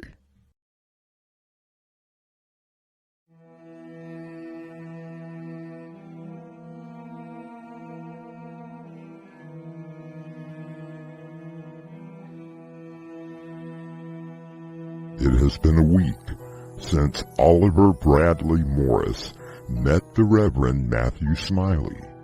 He has yet to attend a meeting, and Ollie has not seen the happy Reverend since their first drink together. So, going out again? Sure. Don't think about me. Stuck here in this drab house all day, waiting all night for you to finally come home. Usually drunk out of your own mind. I have been here for hours, and this is the first time that you are acknowledging my existence. So yes, I am going out. Don't you get smart with me. Amy, you know that I only have one cocktail when and if I stop by the bar. Oh, sure. Just one drink. Why can't you be a real man for once? I just wish... Wish what, Amy? Do you want me dead? I didn't say that. No, you didn't have to. Who is she? Who? The woman you've been seeing. I can barely stay awake when I'm with you. Do you really think that a mistress would put up with that? You don't fool me, Oliver Bradley Morris. I know that you are seeing someone else, and I want to know who. I'm going out. Fine. Go see your little Jezebel. I won't be awake when you get home. Ollie, great to see you. Glad you came. Yeah, I don't really know about this. Oh, it's like nothing that you have ever seen. Come on in. Well, I mean, what do you do here? Wait and see. Now, over there is the coffee. Julie brought some brownies for tonight, and believe me, she makes the best. Oh, I get it now. She makes the special brownies, right? Just to let you know, I don't do that. Oh, no, nothing like that. Julie owns a bakery. That's what makes her happy. She came to us a couple of years ago, and we helped her find her smile again. Really? We just try and help others, including ourselves, a way to let them be happy. Now, I don't do anything weird either. What do you mean? I mean, none of that, orgies sort of thing. Don't knock it until you try it. Oh, that's it. I'm out. I'm kidding. No, we do not do anything like that here. I mean, unless that's what makes you happy. I'm sure we have some eligible and willing women here. Unless you prefer... Forget it. I'm good. But are you What? I mean, are you really good? Had another row with my wife, if that's what you mean. You know, maybe I should ask one of your eligible young ladies here. Hell, Amy is thinking that way anyway. Ollie, I am here to tell you that is not the answer. Yeah? Then what is? Why don't you find a seat, stick around for a bit, and perhaps you will discover the answer on your own.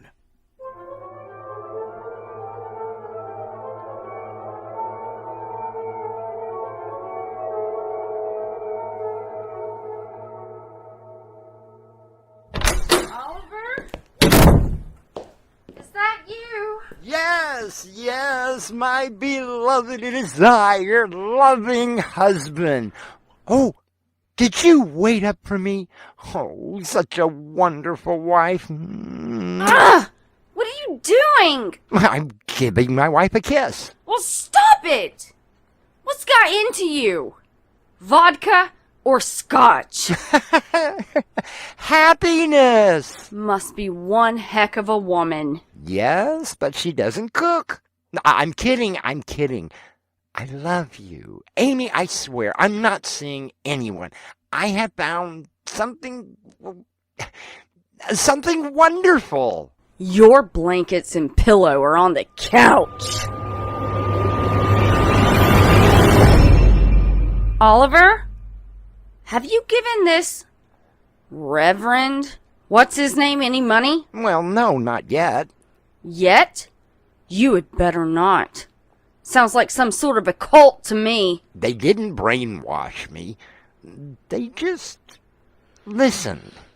As if you had anything interesting to say. I bet he isn't even a real reverend. You've been had.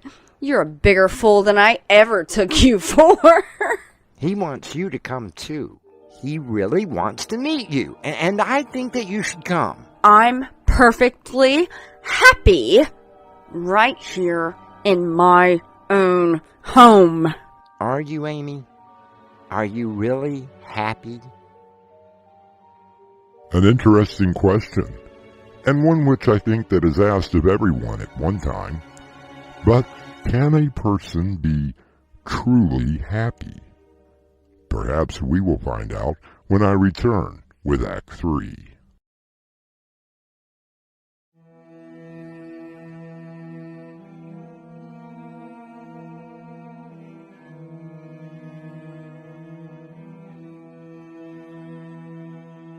Gandhi once said that happiness is what you think, what you say, and what you do are all in perfect harmony.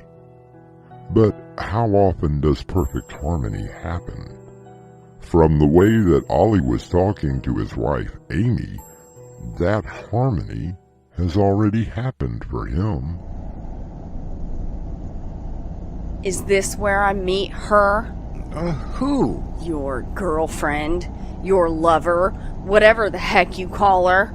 You are going to meet a lot of happy people. I promise. I still say this is some sort of a cult. Would a cult let me leave? If it meant getting other recruits, yeah. It's not a cult. I promise. You keep saying that. I promise. You promised to fix the dryer, and yet I'm still hanging out clothes. You promised to take me somewhere exotic. Has that happened? The most exotic place we have been is to the Chinese buffet. All of that is going to change. Please don't say it again, Oliver. I think if I hear you say it, I may just jump out of the car. Ollie! And this must be the lovely Amy. I was right. Completely insane. If you think that we are giving you any money... Please, Amy, that's not what this is about. Of course not. We just want everyone to be happy. You are completely mental. People, regular people, like my worthless husband, are not meant to be happy. Oh, but you would be surprised, Amy, if I may call you that. Is that her? Who are you looking at? The voluptuous woman that's swaying her hips into the doorway. Who is she, Oliver? Oh, that's Julie. She's prepared a wonderful buffet. Doesn't look like your type, Oliver. Young, beautiful, way out of your league. I'm not. Oh, deny it all you want. I know you too well. Amy, what would make you happy? Getting out of here would be a start. Fine, you are free to leave, if that would truly make you happy. What are you talking about? Ollie and I, as well as the rest of the group, already know what would make Oliver happy. I'm curious, what would really make you happy? No one has ever asked me. I'm asking now, what is the one thing, deep down, that would make you truly happy? To never see Oliver Bradley Morris ever again. Ollie, are you ready? Are you truly ready to be happy? Oh, yes, Reverend. I am truly ready to finally be happy. Wait! What are you doing? Oh my God! You killed him! You killed him! We simply gave him what he wanted to be happy. By being dead? He wanted to sleep, to never have to worry about waking up. You really are insane! But now are you happy? You will never, ever have to see Oliver again. Doesn't that make you... happy?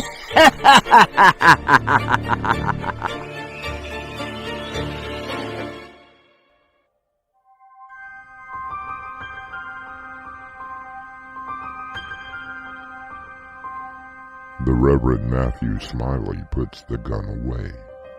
The body of Oliver Bradley Morris is taken out, and Amy, still stunned and in shock, can only look at the blood of her husband on the floor. I'll be back shortly.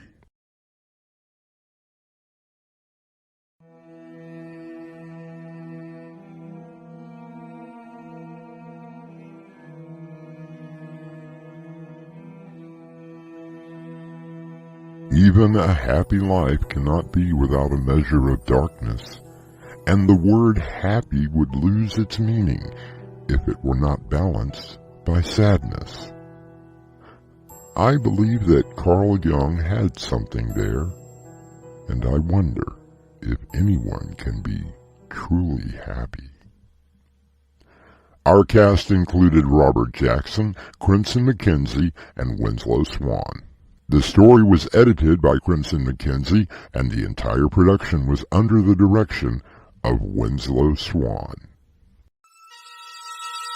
And now, a preview of our next tale. I must have fallen asleep at my desk. No, Mr. Ward, you didn't fall asleep. You are wide awake. Ms. Malone, I'm so sorry for not getting those reports to you, but I promise... Will you shut up, Henry? Look at your hand. Don't you see? Huh? What's this gun doing in my hand? Look on the floor, stupid. That's... Oh, God, what have I done? Quite obviously, you have killed me. Doorway to Nightmare is brought to you in part by Swanage Press. This is your host, inviting you to return with us through the Doorway to Nightmare for another adventure into the world of your terrifying imagination. Until next time, slumber peacefully. Epilogue. The butler did it.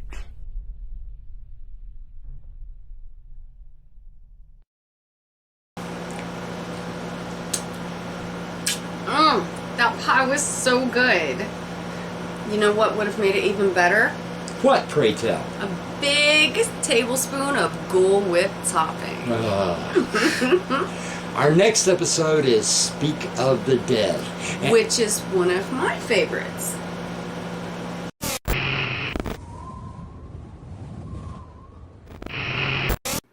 Hi, this is Winslow. This is Crimson. And if you like what we're doing, Hit that like button. and if you want to hear more, Subscribe.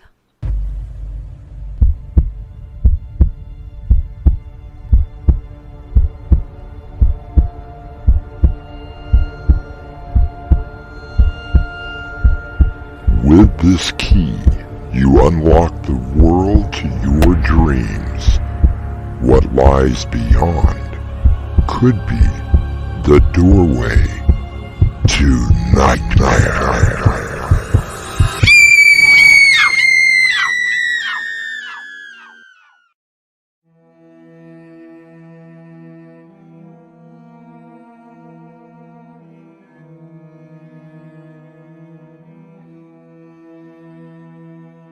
Come in.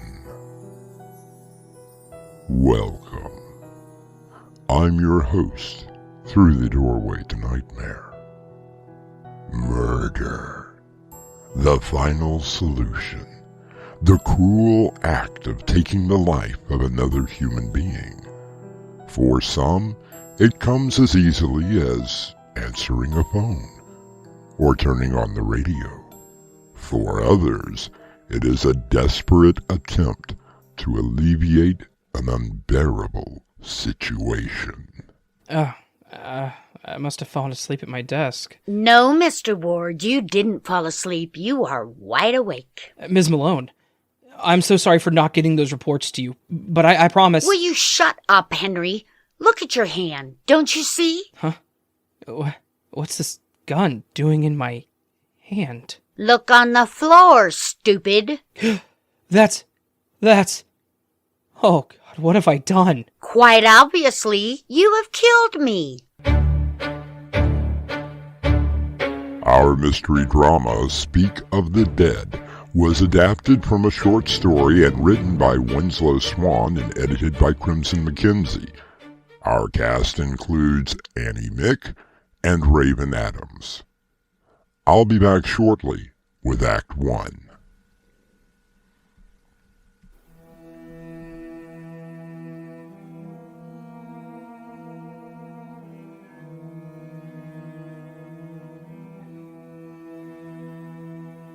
There was a time in this country when people would work at a profession until they retired. It seems now that retirement is no longer an option. The cost of living, or trying to live, has spiraled to the point where most people do not have the luxury of retiring. But then, there are other ways to make money. Friday night, 6 o'clock. Oh, what the hell was I thinking? How could I have thought that I could get away with murder? Well, she did deserve it. Nora Malone, CEO of the accounting firm, but so much more than that. A pretty good accountant yourself, embezzling all that money. Wait, maybe you're not dead. No, you are definitely dead. Ugh. Strange, I didn't think that I could shoot so well, let alone directly in the forehead. Ugh.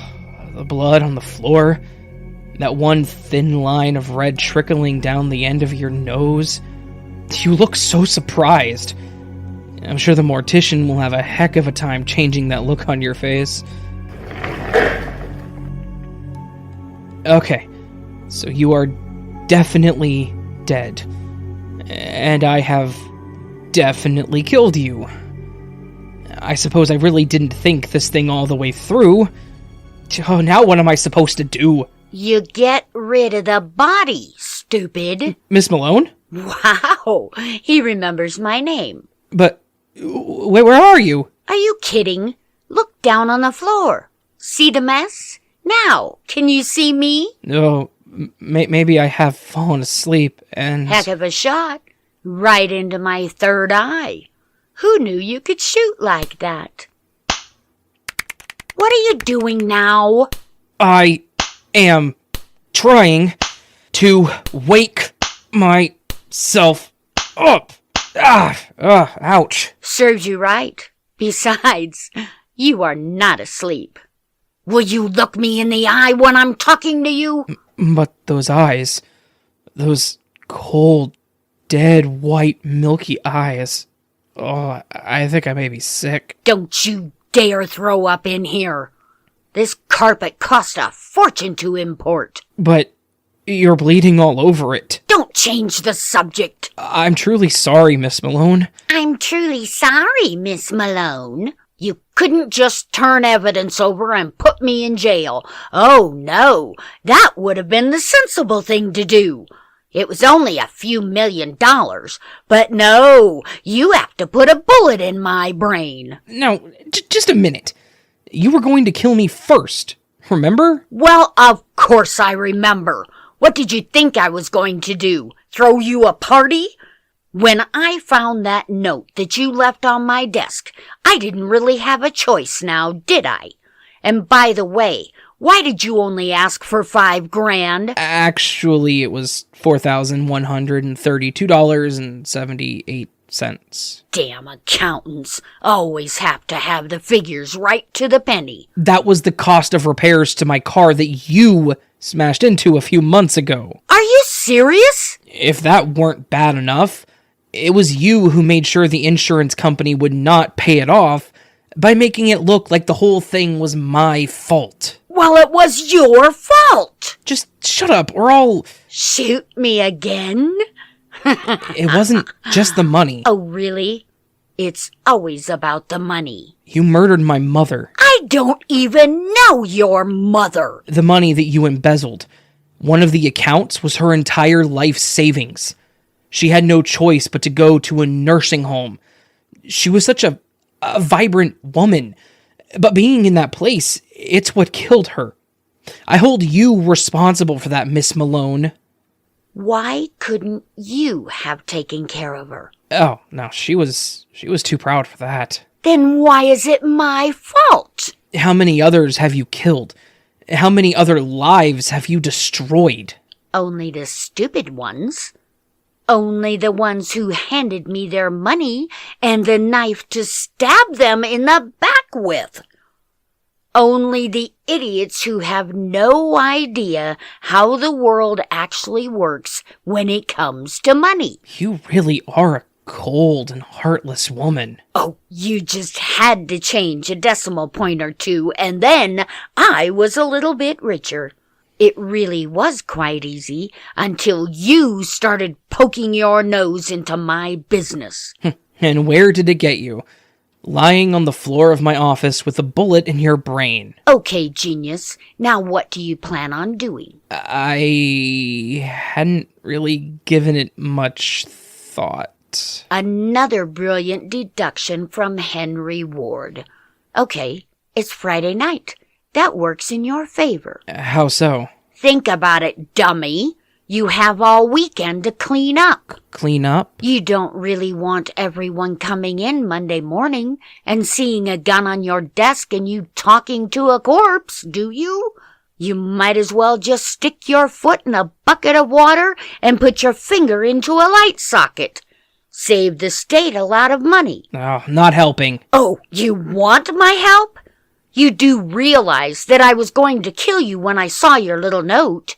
Not the way you did me in, but more subtle. What do you mean? I was going to force you to write a suicide note, confessing to the embezzlement, then make you jump out the window. Simple, no fuss, no embarrassing questions. You were going to be my fall guy. I don't believe you. Go and look on my desk. Using my vast knowledge, I already made it look like you were taking the money. You don't have it in you. Oh, but I do. I even have your pitiful $5,000 sitting there, along with the evidence that would have convicted you. Don't believe me? Go down to my office and see for yourself. I am not exactly going anywhere.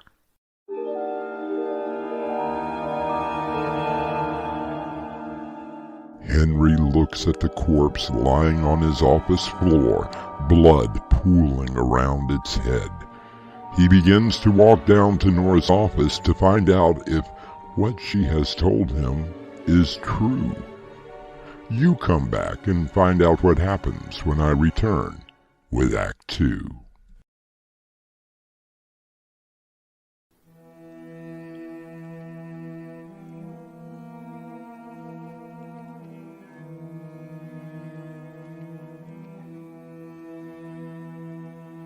According to the statistics, someone who commits the act of murder makes 31 mistakes, which can easily lead to their capture. Henry is now wondering if his first mistake was pulling the trigger. Satisfied? Yes, everything you said is true. The evidence, the money, everything. I told you, Henry, this is not new to me. You mean... Yes, Henry, I have killed before. I am not the amateur that you appear to be. So... now what am I supposed to do? Do I have to do all of the thinking? Don't answer that. The dumb look on your face tells me everything. I think that your first course of action would be get rid of the body. How am I supposed to do that? You could carry me downstairs, stuff me into the trunk of your car, and bury me somewhere far away. Oh, no good. Why not? Haven't been working out lately? Don't you own a van or a station wagon? Well, I did have a very nice van, but I traded it in for something smaller that got better gas mileage. A 2-door sedan. Why am I not surprised? Hey, maybe I could just chuck you out the window and make it look like a suicide. Oh, yes. That is just marvelous, Henry. Fantastic. Great. And how do you explain the bullet hole in my forehead? A passing bird assassin shot me on the way down? And how, pray tell, am I supposed to be able to write a suicide note? I would write the note. Type it anyway. And forge your signature. Oh, this I gotta see. Not bad, Henry. Not bad at all. You do have a way with words, for being an accountant. Now, all I have to do is sign your name. Henry, I realize that you could always make a copy of the suicide note. But don't you think it might be wise to practice my signature first? Oh, I don't know. Let me try it on this paper. There. Now how's that? You think you could bend down and let me actually see it? I can't exactly turn my head right now. I'm sorry. There. Any better? Not bad, Henry. Not bad at all. Although I do a small loop at the end of Nora. You mean like that? A little better. Of course, it really doesn't mean anything. We have already established that I can't jump. Well, perhaps you were writing a confession, not a suicide note. When, as you were standing by the window, a burglar came in and shot you. You tumbled out, and then voila. I may have underestimated you, Henry Ward. That actually sounds doable. Okay, prop me up by the window. Let me just get the window opened here first. Oh, you are a little heavier than I imagined. I'm dead. It's called dead weight. Hey, watch the hands. Why do you care now? Oh, that's just sick. There we are. It propped up against the window. All it'll take is one little push, and then you drop 26 floors to the alley below. Going to make a heck of a mess. I sure hope that you don't hit someone when you land. You mean that you hope that you don't hit someone? No, Henry. I mean you. What? Miss Malone? But how did you get over there? You are dead. No, Henry. You suffer under a terrible misconception. In a few minutes, it is you who will be dead.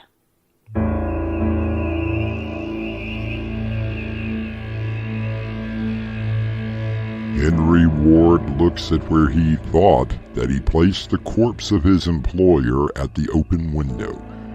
As he turns around and sees her standing in his office, very much alive, holding a gun on him, he wonders if he is losing what sanity he had. Don't you lose out before I return with Act 3.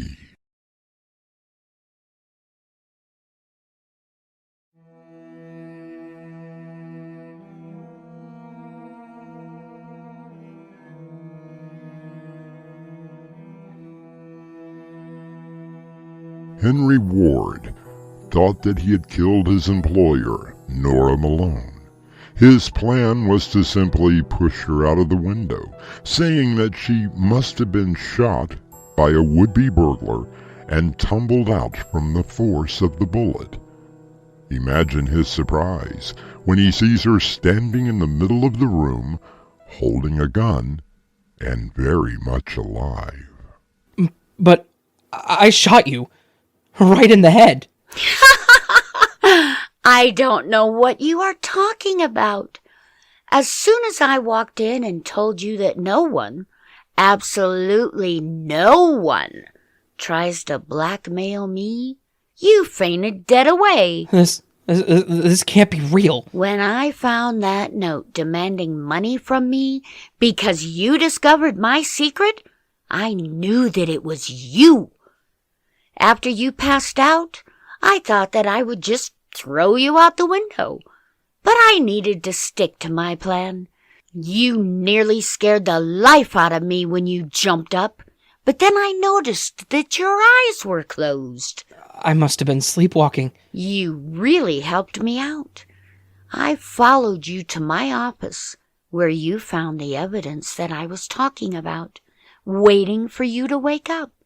You even typed out a suicide note, signed your own name to it. Can this be real? Oh, yes, Henry. It is very real. I'm actually a little sorry that I have to kill you. I don't think that the gun is necessary. First plan was fine. Now just stand right there, and I will give you a little push.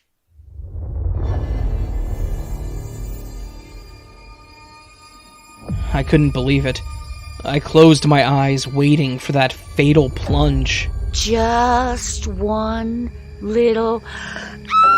Just before she reached me, I managed to step out of the way, and out the window she went.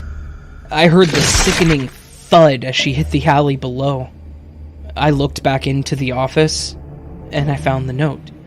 The evidence that she had so cleverly pinned on me. With just a few alterations, she was now incriminated. I found the $5,000 that I had asked for, and put it into my pocket and made my way down to the street.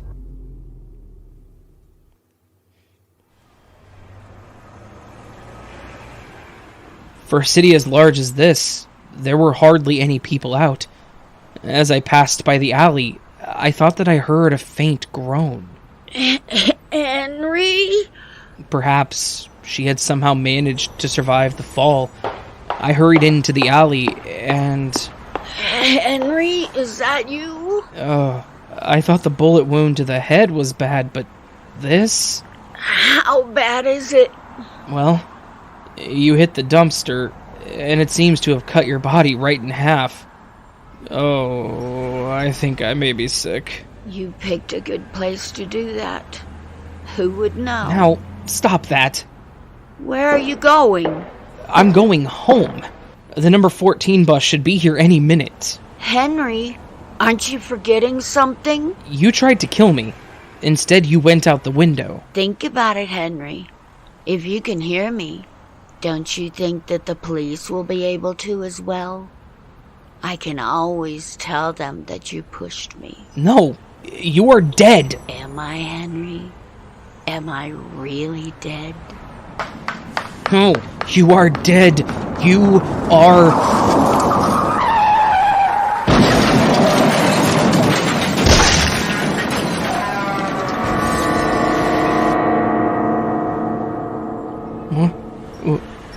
Where am I?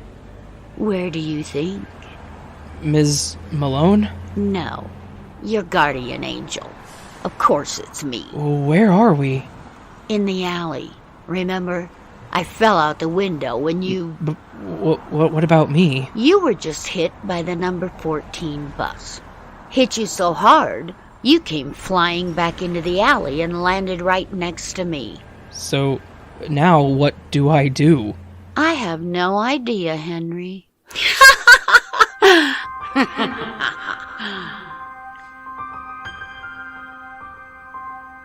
The twisted body of Henry Ward lies motionless on the street, as people from the bus begin to gather around, waiting for the police to arrive.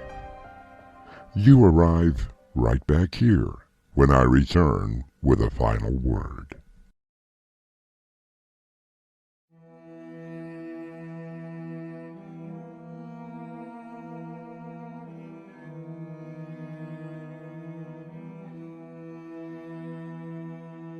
Tonight we have presented a cautionary tale. I believe that everyone thinks of murder at least once in their life, but I also like to believe that very few of us would actually commit the act itself. At least, I would hope so. Our cast included Raven Adams and Annie Mick. The story was edited by Crimson McKenzie, and the entire production was under the direction of Winslow Swan. And now, a preview of our next tale. And you are telling me that your security system is the best? Absolutely the best, sir. It has been proven 100% effective. I've had 3 systems installed so far, and burglars are still able to break in. I've lost almost $10,000 in valuables. Trust me, Mr. Spivey. We have installed this same system in over 300 homes and businesses. It has never failed. Doorway to Nightmare is brought to you in part by Swanage Press. This is your host, inviting you to return with us through the Doorway to Nightmare for another adventure into the world of your terrifying imagination. Until next time, slumber peacefully. Epilogue. The butler did it.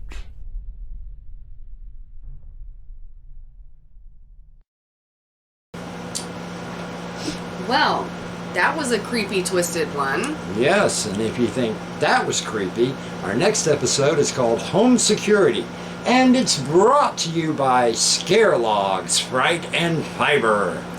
It doesn't snap, crackle, or pop. It just lays in the bowl and scares the yell out of you. Huh. Hi, this is Winslow. This is Crimson. And if you like what we're doing, Hit that like button. and if you want to hear more, Subscribe.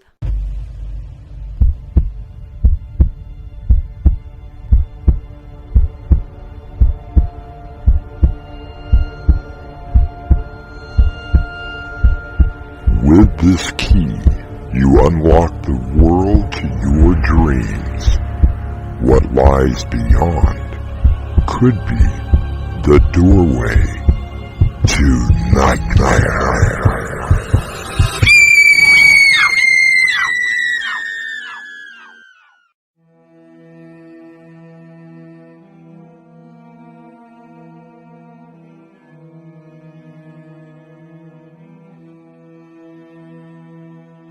Come in.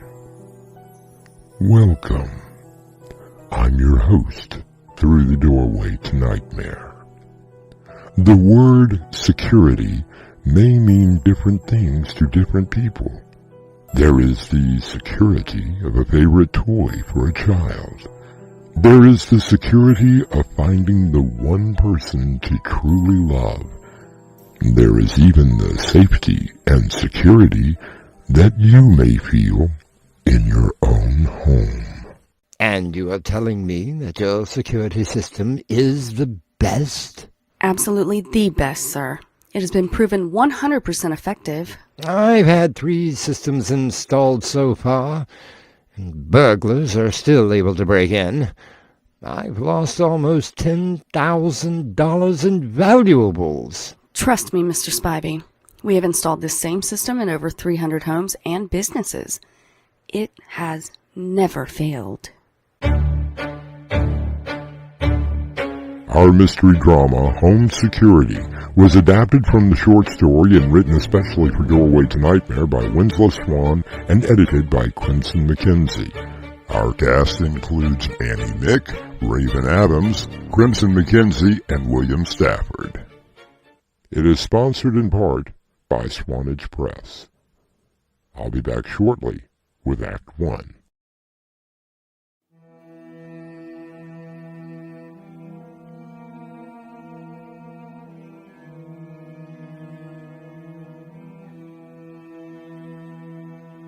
When World War I ended, an increase in crime followed.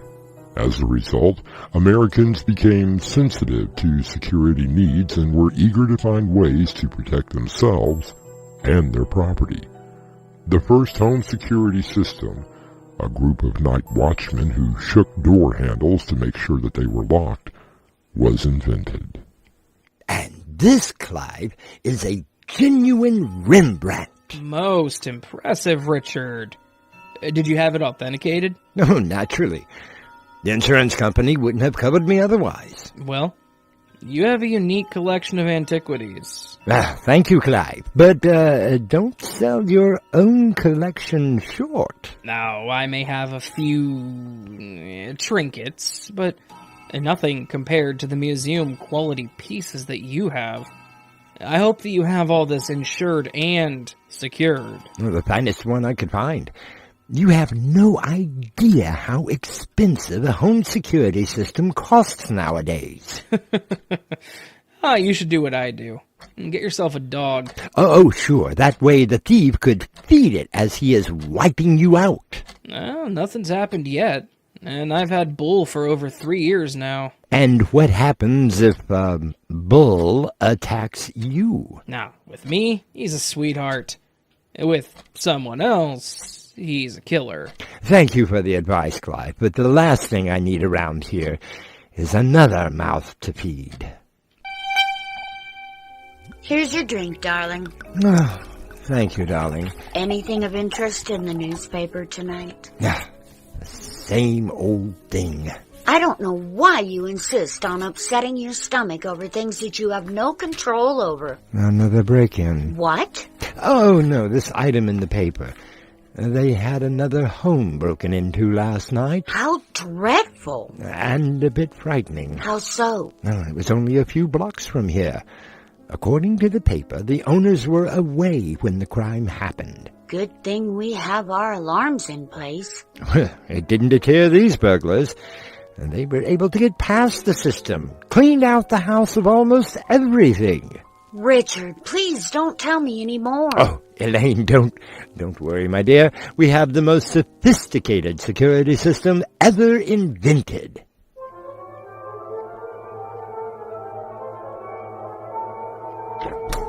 Wasn't it a magnificent play? I must admit, they put on quite a performance. Thank you for taking me, dear. I must take you to the theater more often. You never know what may happen afterwards. Richard! The house! I don't believe it! Oh, Richard! Now, don't panic. Call the police while I make a list of what those thieves took.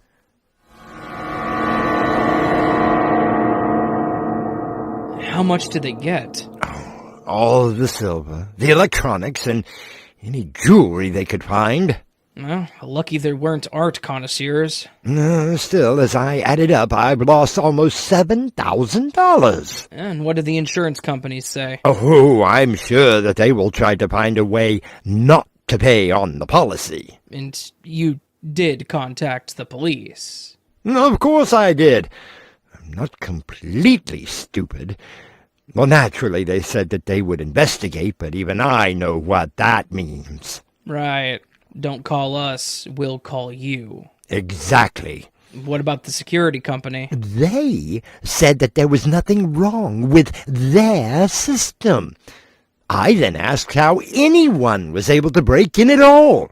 And their answer? Oh, they talked about a possible glitch in their system or some such nonsense.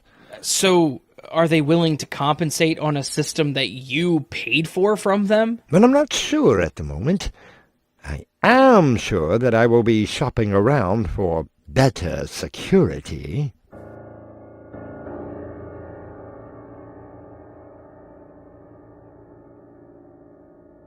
Being secure in your own home can be quite tranquil, but to discover that someone else has been able to break in creates a feeling of dread and insecurity. Don't be too insecure, as I'll be back with Act 2.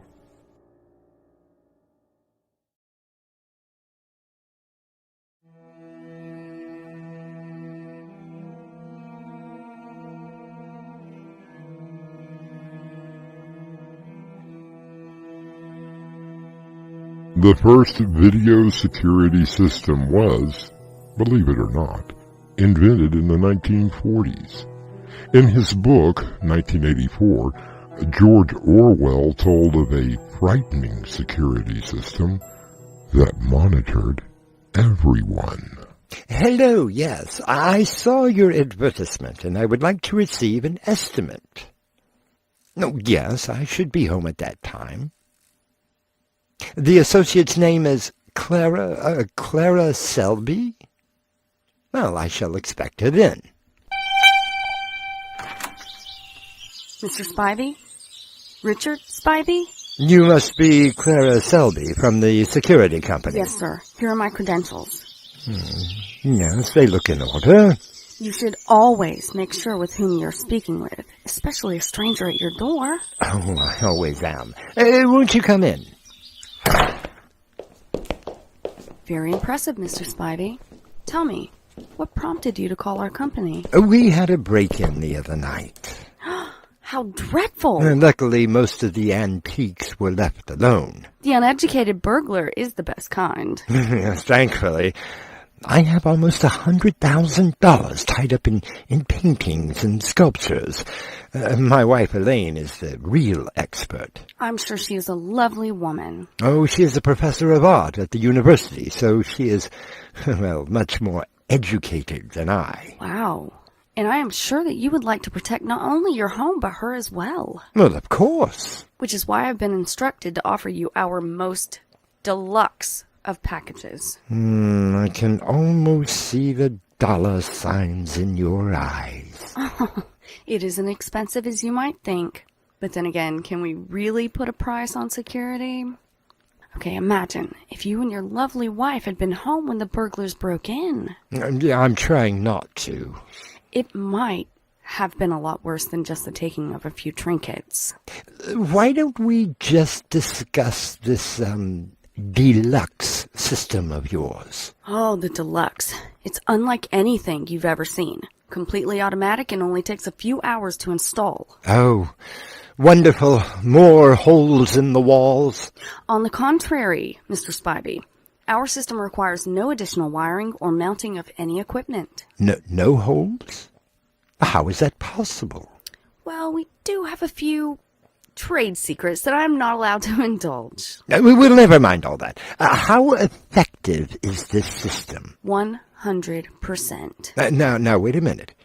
Even I know that there has not been a system invented that is 100% foolproof. Believe me, Mr. Spivey, we have yet to have one of our many clients disturbed in any way. And how many clients have you so far? Without giving away specific numbers, I can assure you that we hold the security of more than 300 homes and many other businesses in this city alone. Quite impressive. And not one of them have been broken into? Not one. Well, that's fine. All right, down to business. How much is this service going to cost me? A mere half of your material assets. I beg your pardon.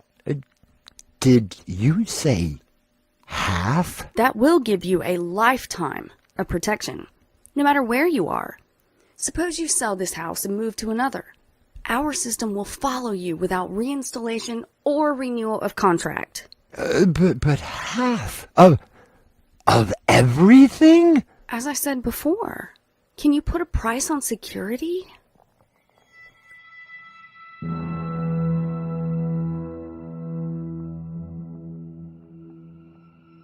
Did I hear you correctly, Richard?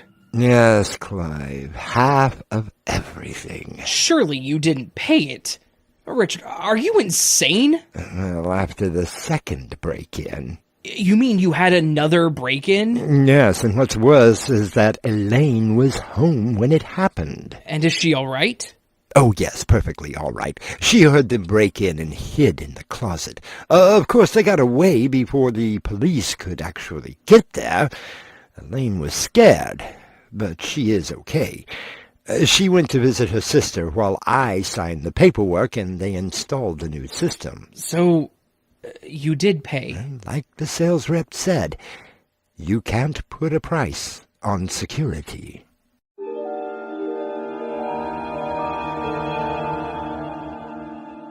The feeling of being secure can be most gratifying, but what price would you pay for complete security? Think about it before I return with Act 3.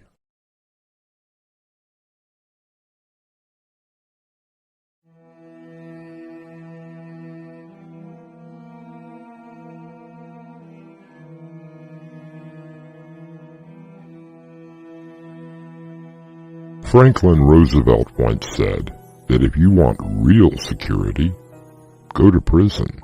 They will feed you, clothe you, give you a place to sleep. You will have everything except freedom. So is everything okay? Oh, I couldn't be happier, Elaine.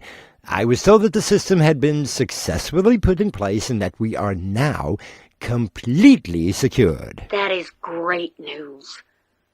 Now, they didn't put any more holes in the wall, did they? Well, if they did, I can't tell. What about the control panel by the door?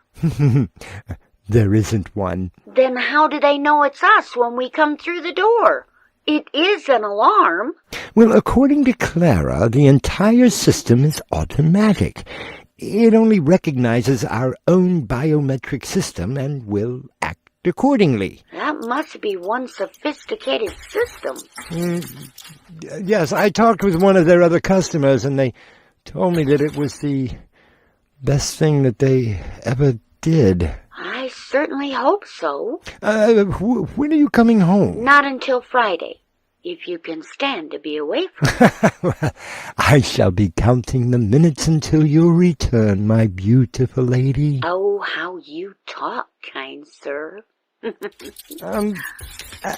Hang on, Elaine. Everything okay? Well, I'm not sure. I hear something very strange. You don't think someone is trying to break in, do you? Oh, no, it's not that. Oh, Richard, be careful. What on earth? What is it? It's a mouse. A mouse? Yes, a small white one. Call the exterminator first thing in the morning. No, Elaine, you don't understand. The mouse is in a cage. What? Let me call you back. I'm taking care of this right now. Richard? What is this thing doing here? You won't be here for very long. There you go. Scamper away and stay out of this house.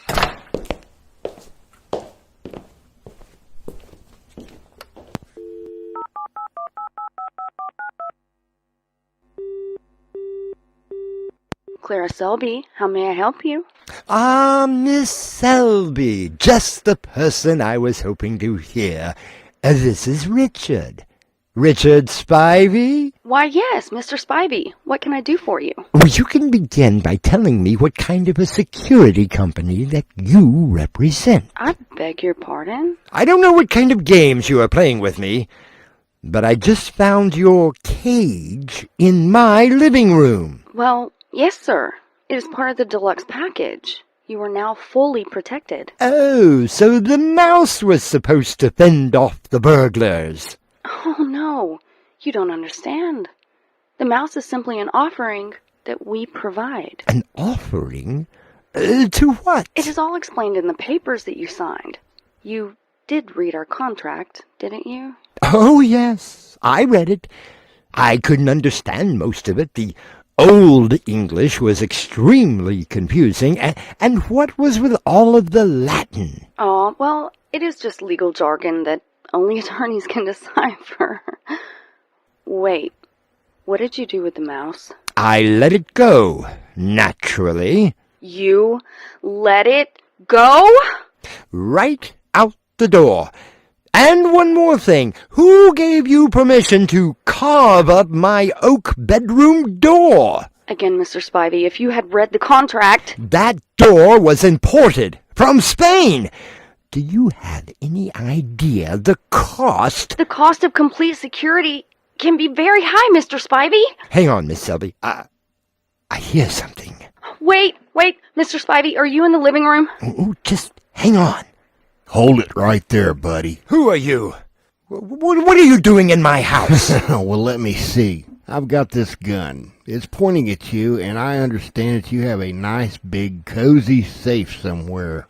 Mr. Spivey, is there anything wrong? Mr. Spivey! Cheap, common crook. I should have known. Now look, unless you want a bullet in the gut, I suggest you proceed to the safe. I will do no such... Oh, I think that you will. Hey, what are you looking at? Mr. Spivey, you must get to the bedroom. Now, Mr. Spivey, now! Whatever it is behind you. You think I'm gonna fall for that old gag? No, I swear. It's right behind you. Like a dark substance forming out of thin air. What are you talking? Hey, what the hell are you?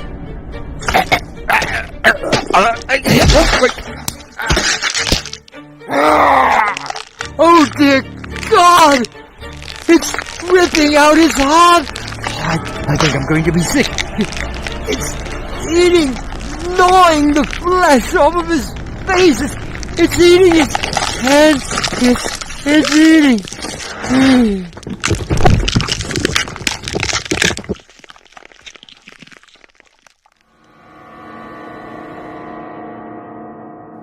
What? Oh, I must have fainted. Maybe I dreamed the whole... No, the body, it's been ripped to shreds. Good Lord, blood is everywhere. Mr. Spivey, please answer me. Mr. Spivey, please answer me. Yes, the phone.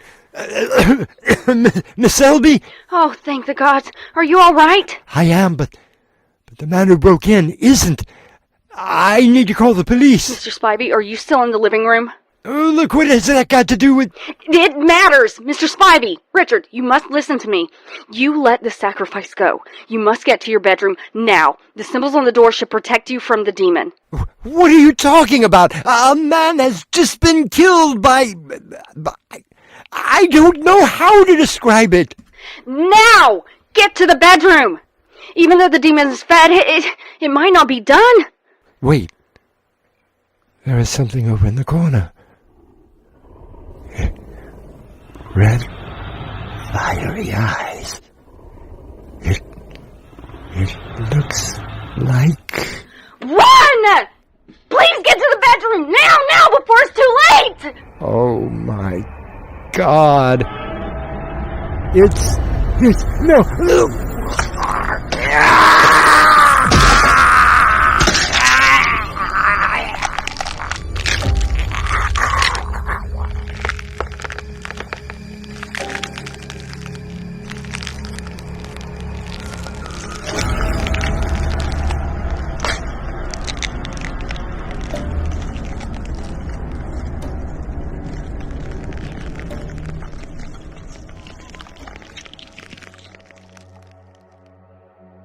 Yes, this is Agent 492013, Clara Selby.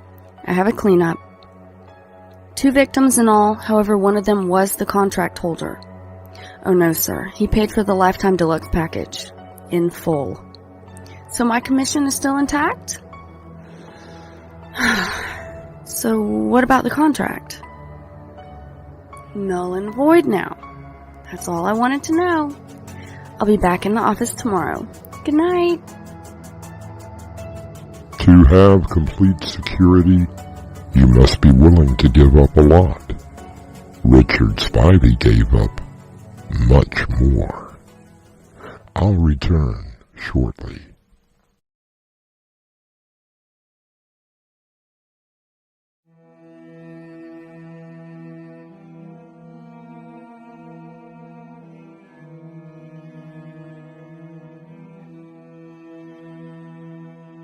We worry about our security every day. The reality is that we will probably never be 100% secure, no matter what we do. Our cast included Raven Adams, Annie Mick, Winslow Swan, Crimson McKenzie, and William Stafford. The story was edited by Crimson McKenzie, and the entire production was under the direction of Winslow Swan. And now, a preview of our next tale. Do you realize the cost of the special effects alone? I don't care what the cost is. I want it. Emma, the studio can't afford to... Look, Leonard, how much are we really talking to produce my movie? Nobody has that kind of money. Now why can't you just put another sequel out? How much? All right, with all of the effects, not to mention the actors that you want, we're talking at least $7 million. Who do I make the check out to? Doorway to Nightmare is brought to you in part by Swanage Press. This is your host, inviting you to return with us through the Doorway to Nightmare for another adventure into the world of your terrifying imagination. Until next time, slumber peacefully. Epilogue. The butler did it.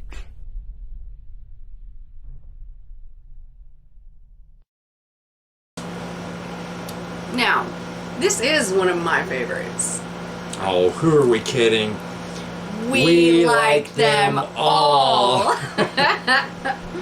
This next episode is called It Will Drive You Crazy. Crazy. Crazy! Somebody crazy! Bring the straitjacket, please. Bring the straitjacket. Hi, this is Winslow. This is Crimson. And if you like what we're doing, hit the like button. And if you want to hear more, subscribe. And please share it to all your friends. Everybody.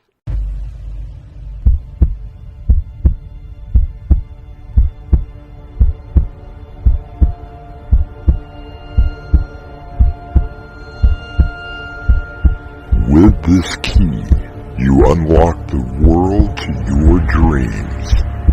What lies beyond could be the doorway to nightmare.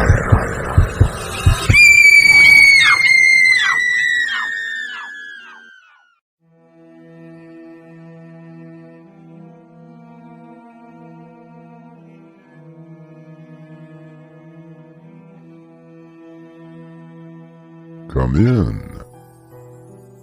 Welcome. I'm your host through the Doorway to Nightmare. I have always considered myself a connoisseur of that genre of film that elicit emotions of fear and horror. In other words, the scary movie. Yet it seems as the years roll along, we are bombarded with reworkings of films, sequels, and continuations of stories that should have ended long ago. Do you realize the cost of the special effects alone? I don't care what the cost is. I want it. Emma, the studio can't afford to... Look, Leonard, how much are we really talking to produce my movie? Nobody has that kind of money. Now why can't you just put another sequel out? How much? All right, with all of the effects, not to mention the actors that you want, We're talking at least $7 million. Who do I make the check out to? Our mystery drama, It Will Drive You Crazy, was written especially for Doorway to Nightmare by Winslow Swan and edited by Crimson McKenzie. Our stars, Crimson McKenzie, Dave Arkipov, and Winslow Swan. It is sponsored in part by Swanage Press. I'll be back shortly with Act 1.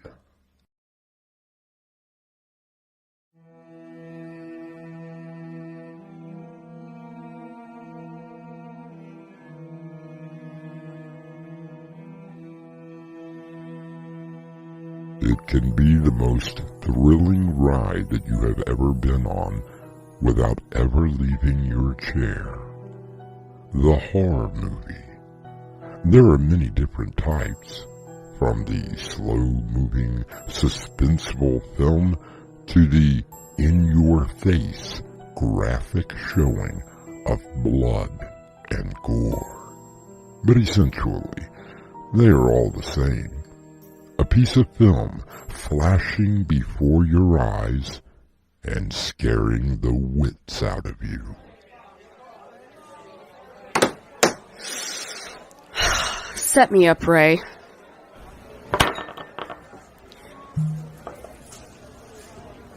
There you go, Miss Greenberg. Here is to another banner year for Gateway Pictures. That bad, huh? Bad? My last picture only cost $10 million to make and brought $140 million at the box office, but, that was just domestic. So, why are you so down? Because it's the same old crap. Same storylines, same killers, the same special effects. I mean, how many ways can you dismember a body on film? They can't all be bad, can they? Name one. What about Terror on Heath Row? That was pretty... Crap! It's all garbage now. And God help you if you try to have an original idea. Oh no, it gets shot down quick. Oh, great movie. Now how about a sequel? We could take this to part 27. It's all crap that gets shoved down the throats of audiences. As long as they keep buying tickets, who cares? I care. Oh, God. Pour me another one, please.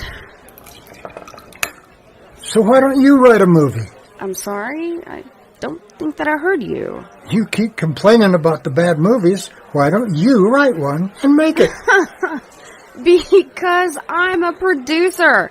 I find the money, I make sure the actors are happy, I check out the scenery and the music. It's all up to me, but will anyone remember my name? So write a script and do it. I'm not a writer. Not at all. And what are you complaining about?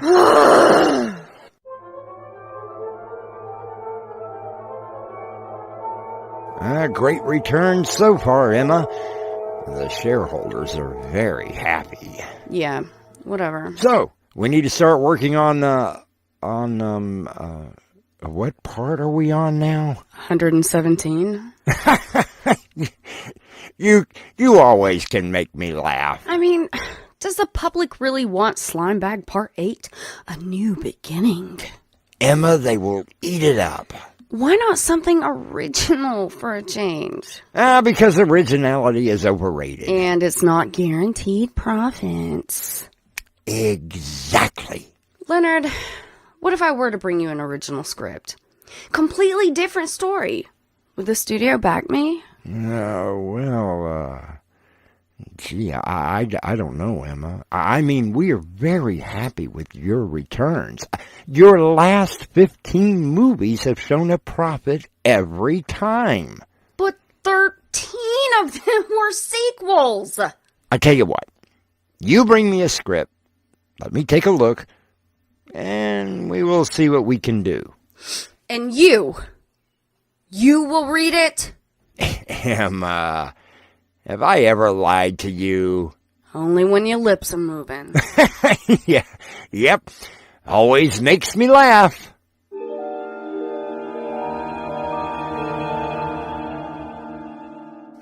Now. to come up with a story. Who am I kidding? I'm not a writer! Now stop it, Emma. Emma Greenberg, you can do this! You just need a little inspiration. I mean, how hard could it be?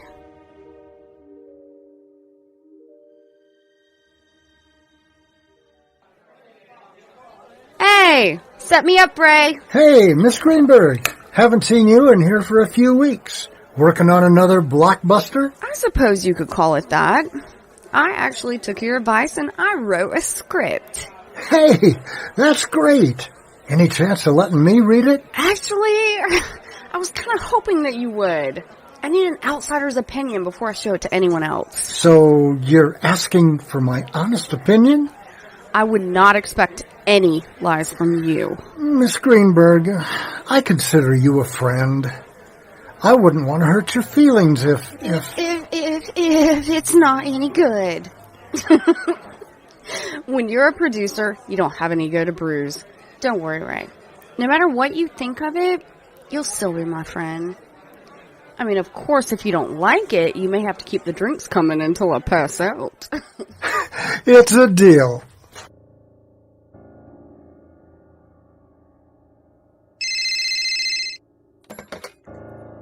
Hello? Emma! Ray, what time is it? It doesn't matter. Nothing matters anymore. Ray? It's 3 a.m. What's wrong? I just wanted to warn you. Don't come down to the bar. It's 3 a.m. I have no intention of... Blood. It's everywhere. So much blood. Ray, are you okay? I read your script. It really got to me. It made me do things. Horrible things. I used an axe.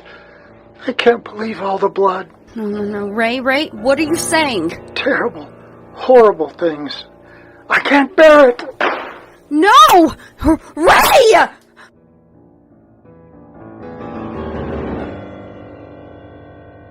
Emma looks at the phone in horror. She quickly begins to get dressed and heads to the bar to find out what has happened. You find out by returning with me for Act 2.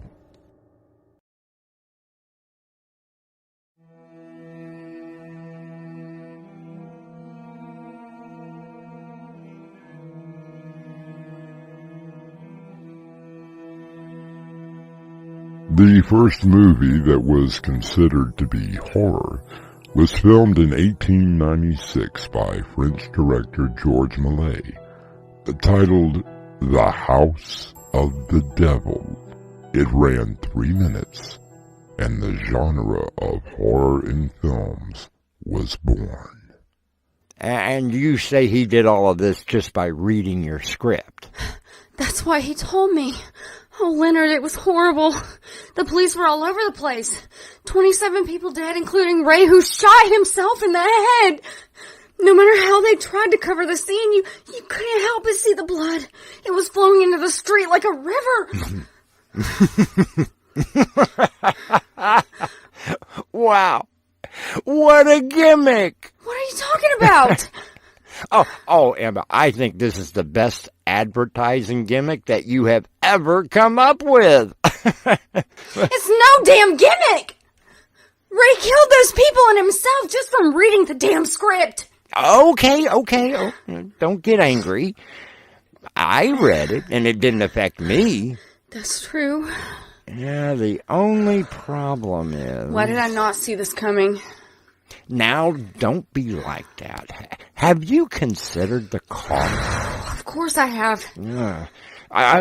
Just the special effects alone will cost... Don't worry about that. Emma, it's the only thing that I do worry about. What if I put the money up? Do you have $7 million just lying around? I mean, that's the bare cost that we can come up with. Wow. Who do I make the check out to? Why do I feel stipulations coming on? Of course there are stipulations. I retain all rights to this film, including any pay-per-view or home sales, and I get 50% of the take for the first run. You must be out of your ever-living mind. You said it yourself. It's the best advertising gimmick of all time. So, who do I make the check out to? Come in, Emma.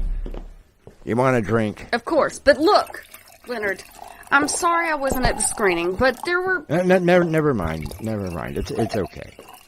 So, you don't know what happened. They didn't like it? Oh, no. On the contrary. It drove the test audience right over the edge. That's fantastic! So when do we release? We don't. What? We never will. You can't do that. To me. It's already been decided. Leo! What happened?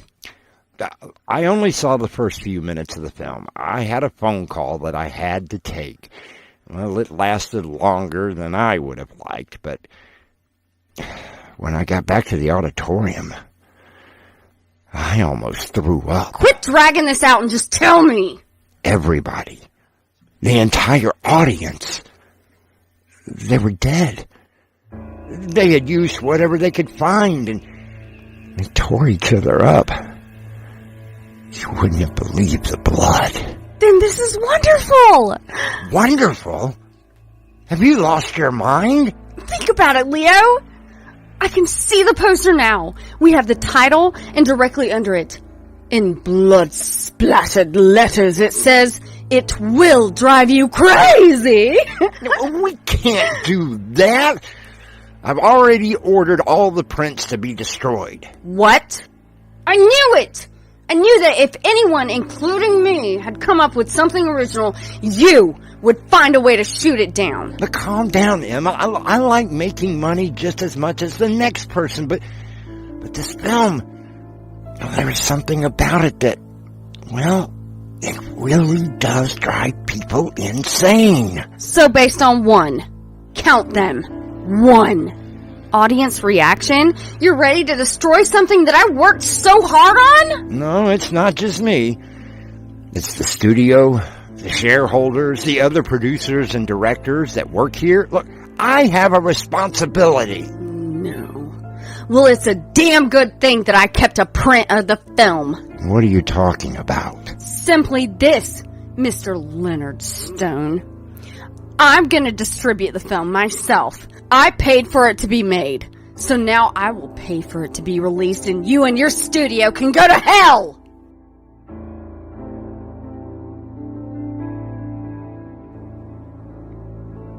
There have been stories about movies, music, books, and even plays that have seemingly caused a violent reaction in certain people.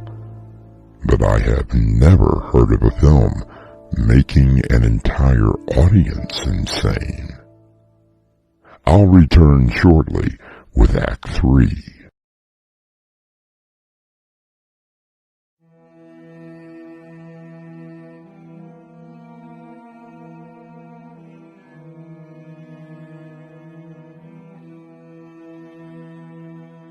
The author Ray Bradbury once said that there was more than one way to burn a book, and the world is full of people with lit matches. Just make sure that the billboards are correct.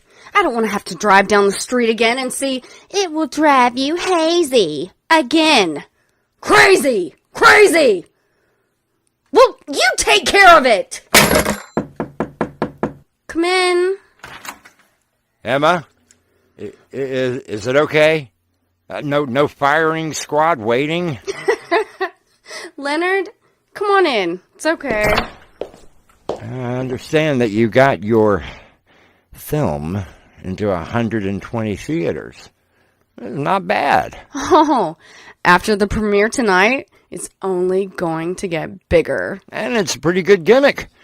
Not starting any premiere until midnight. Exactly at midnight, across all time zones. I don't follow. Midnight on the East Coast, 11 Central Time, 10 Mountain Time, and 9 on the West Coast. So no matter where you are, the film is going to start at the same time. Exactly! Emma, have you watched the movie? I don't have to! I wrote the damn thing! Remember? Oh, yes, I remember very well. Have you seen this? What's this? Apparently some theater in Denver did not adhere to your rules of not showing the film until the designated time. They decided to have a special showing this afternoon for a select group. No! That's bull! So... Read the article. 30 people thought that they were going to see a simple horror film in Denver today. What they got was a bloodbath? 25 hand-picked people were invited to a special showing of the upcoming film from Saturn Pictures, a new company headed by Emma Greenberg. All 25, including the manager and 4 employees, were slaughtered by what one person described as a frenzy of mass murder? What? I tried to warn you, Emma. I did warn you. There is something about that film that actually drives people crazy. You've got to stop the premiere. Now! Andrew, get me the marketing department. Marketing? Get me what paper is this? The Denver Herald, afternoon edition. There's a story in there on the front page. Now listen close. I want you to plaster that story everywhere. All social media, buy as much time on TV and radio as you can. Don't let up. Push this as hard as you can. Emma, what in God's name are you doing? Don't you see, Leonard? I have it set up so that it's going out at the same time in every time zone around the world, on every platform that the internet is connected to. They will all see it at the same time. The same time. Something original, something so terrifying that it will drive them insane. Emma, have you lost your... Oh, Lord, no. No, Emma, no. Think of it, Leonard. I wrote it. Produced it, and now I'm distributing it. It's my baby. Mine, alone. And the audience, the people who are foolish enough to watch it for free, will pay with their lives and their souls. God, what have you done? We put killers up on the screen. Show people the inhumanity of murder in its most barbaric, basic form. Do people care? No. They just keep wanting more and more. More blood, more killings, more violence. I'm giving them exactly what they want. And this is a movie that will not have a sequel.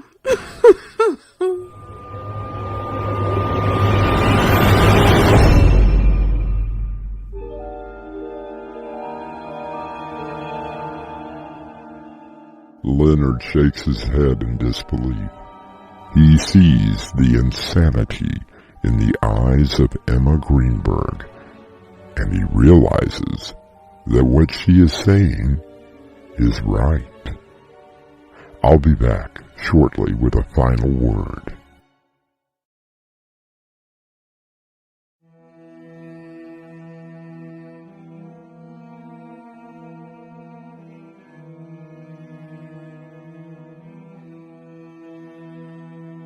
Is there such a thing as a film that drives someone mad?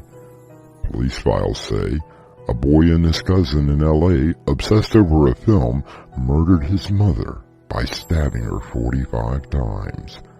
A man wearing a mask shot and killed a woman in Florida. And in England, a pair of boys repeatedly stabbed a third one, claiming a film had prompted them.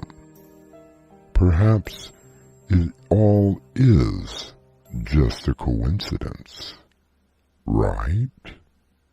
Our cast included Crimson McKenzie, Dave Arkipov, and Winslow Swan. The story was edited by Crimson McKenzie, and the entire production was under the direction of Winslow Swan. And now, a preview of our next tale. You people are insane. I didn't do it. Do you deny that you were at the Harlan Ranch on Saturday? I was nowhere near the Harlan Ranch. You've got to believe me. I had no reason to kill her. I loved her. You people, you can't do this. Then, by the power vested in me, I sentence you to be hanged by the neck until dead. Doorway to Nightmare is brought to you in part by Swanage Press. This is your host, inviting you to return with us through the Doorway to Nightmare for another adventure into the world of your terrifying imagination. Until next time, slumber peacefully. Epilogue. The butler did it.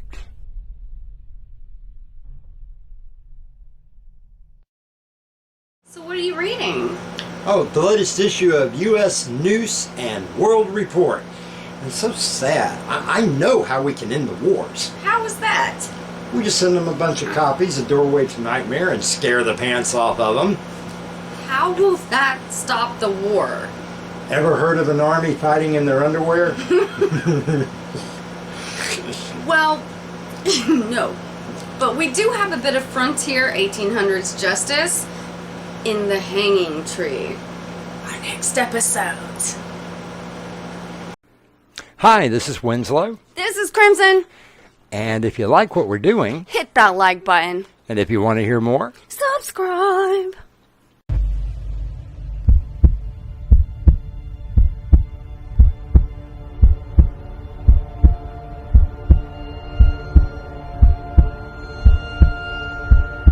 With this key, you unlock the world to your dreams. What lies beyond could be the doorway to nightmare.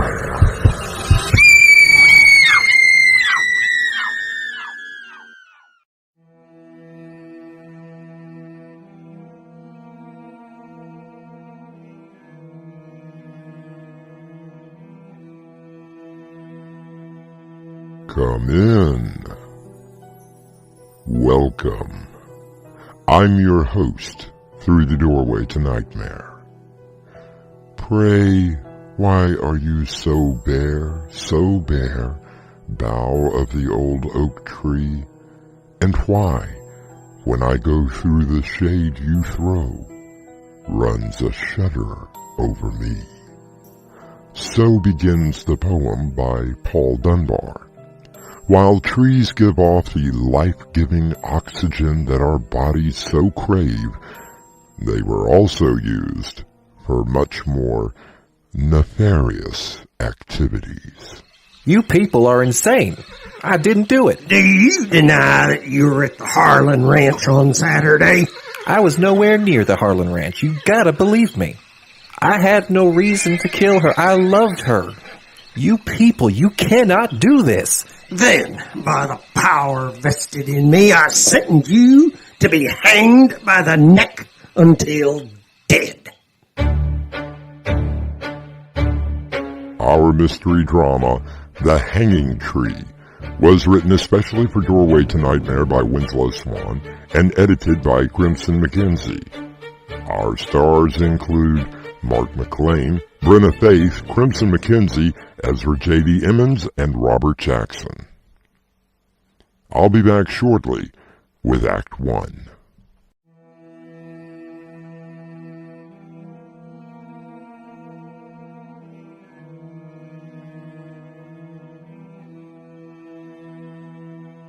They say that true love knows no bounds, that even in death, love will survive.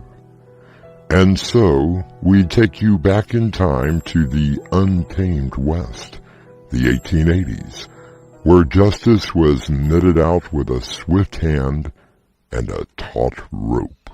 Oh, Rose, you know how much I love you. I know, Jake. I know. But Father would never understand. Yeah, right. because I'm just some ranch hand who works for him and would never be good enough for you. You have to understand. Bradford Harlan is not my real father. He married my mother, and after she died, he inherited, or rather stole, everything. This ranch, my family legacy, everything. I couldn't leave him even if I wanted to. Well, you could. You should. You should come away with me, Rose. Bradford would only hunt me down and bring me back. After all, he is the judge for the entire district. No matter where we went, he'd find us. I could protect you.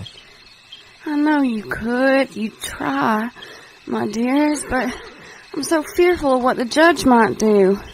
You must be careful. Oh, don't you worry, darling. I can take care of myself. It's you that needs to be careful. What do you mean? Oh, I've seen the way that judge looks at you. I don't trust him one bit. I'm sure he wouldn't do anything, Jake. Now, you'd best go. Will you be here tomorrow night? Of course. I have to ride to Bay City tomorrow, but I should be back in time. Why Bay City? Well, there's something there that Judge Harlan's having me pick up. You will be careful. For you, my love, always.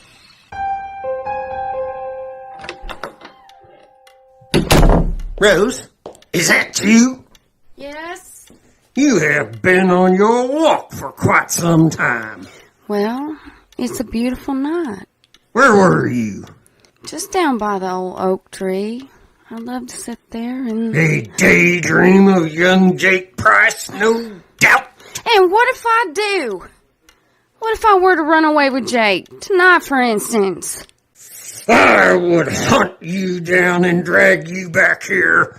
I would have Price horsewhipped before I brought charges of kidnapping. You old fool. Only reason you keep me here is because you know about the money my real daddy left me. That you do not receive until your 25th birthday? $120,000. And you'll never see a penny of it. Are you sure? As my wife, what is yours is mine. You must be mad. I would never agree to marry you. Even to save the life of your handsome young ranch hand. What are you talking about? He's going to Bay City tomorrow. Suppose I tell you that unless you agree to marry me. So he'll never make it back alive. I knew you were mean and cruel, but this is even low for you. Make your decision, Rose. We have all night. All right. I will marry you. Just please don't hurt Jake. Oh, don't worry, my dear. I had no intentions of hurting the young man. After you tell him of our engagement, you'll do that for me.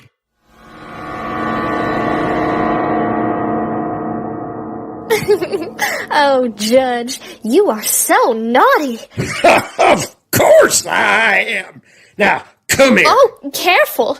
We don't want to leave any marks. You delicious little tart. Now, Judge, why don't we discuss the money? Oh, you women are all like, always the money. Well, you did promise to take care of me and get me out of this one-horse town. And I keep my promises, sweet Mary. I'm working on a scheme that will get us $100,000. Oh, my, Judge. Who are you going to kill? Why? My wife, of course. I thought that you said you weren't married. Not yet. But tomorrow, I will be. And 2 weeks later, my poor wife will have an accident. And you will be a lot richer, right? The better to take care of you, my little tart. I do wish you would not call me that. Okay, my sweet little tart. I want to talk to you, Judge.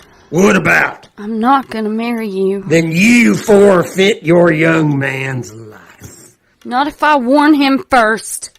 Oh, but I don't think you will. And what's to stop me?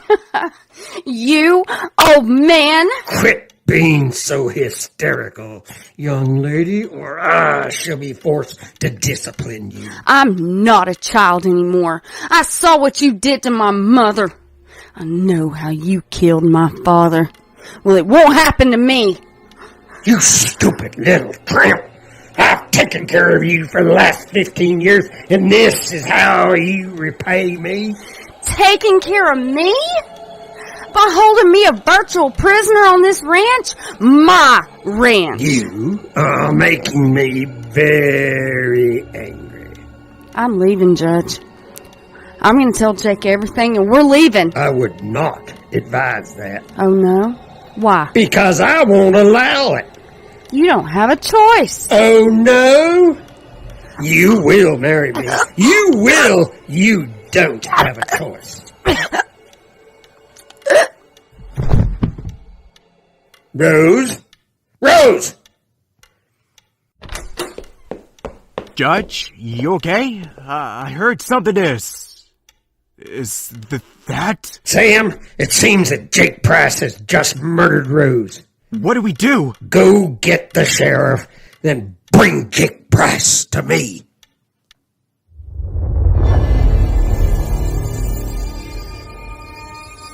Sam looks at the judge and then to the body of Rose lying on the floor. He shudders slightly at the implication of what the judge has just told him. I shall return with Act 2.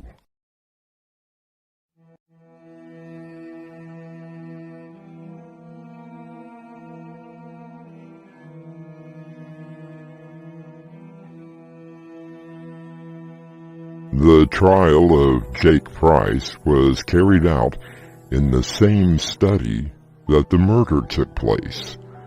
The body of Rose was buried under the tree where she would meet with her lover, who now was tied with a rope around his neck, hanging from the same tree. You're insane, Judge. You heard the testimony of Sam. We both saw you strangle the life out of poor dear Rose. Kill him, Sam. Yes, sir. I saw the whole thing. Jake came in like a madman and strangled her. You're a liar. If anyone killed her, it was the judge. You shouldn't say that about the judge. I'll say anything I like. Enough! You were tried, convicted, and now sentenced will be carried out. You low-life thieving bastard.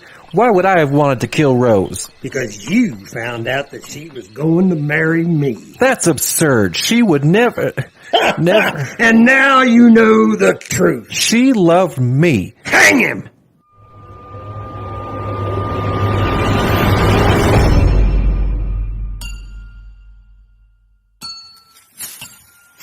Oh, dear tree, it's just you and me. A soft moonlight touch the glow.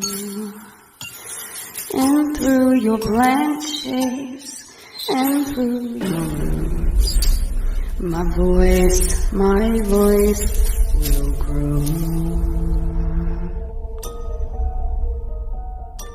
Oh, Judge, this is so nice. You really like it? Oh, I do. I could get used to this. And I want you to. I want you to live here. Me? Live here? But you were going to take me out of this place, remember? Well, there were complications. So you are not getting any money, huh? I'm still getting some money. It's just going to take a little more time. Well, I haven't the time to waste on you. What are you talking about? There are plenty of nice gentlemen around who would love to have the opportunity to take me away with them. Did you really think that you were the only one? You murdered me. Why not her? Did you hear something? What are you going on about? I could have sworn. You murdered Jake. Go on. Do her too. Shut up! Now don't you talk to me like that. I wasn't talking to you. There isn't anyone here but me. Are you ill? I'm here. It can't be. I'm here.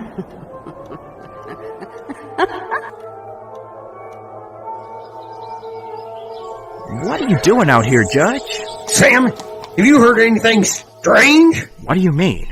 Oh, I don't know. Have you heard anything at night somewhere out here? Judge, I think y'all might need to get away for a while. Oh, just forget it. What do you want, Sam? Well, Judge, I've been doing some thinking. I don't pay you to think. That's just it, Judge. You don't pay me to think, but you may want to pay me to keep my mouth shut. What are you talking about? Now, let's not be stupid, Judge. I know you killed Rose and then framed Jake for it.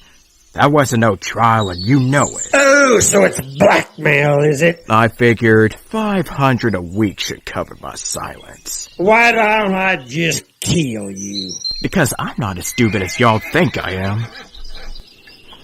You feel that? Don't try to change the subject. Now, I sat down last night and wrote out a full confession. I mailed it to some kin with the instructions that if anything happened to me, they were to open it. Well, I guess you're smarter than I thought. You trust him. Did you hear that? That's just the wind. Now I expect $500 of my pay on Friday. That's an awful lot of money. Will you leave me alone? Hey, Judge, where are you going? Funny. He took off like he had seen a ghost.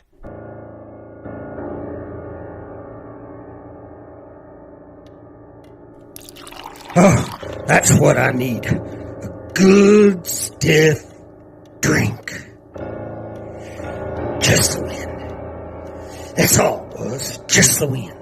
I don't really hear Rose. Are you so sure? Leave me alone! Why should I? It was you who murdered me.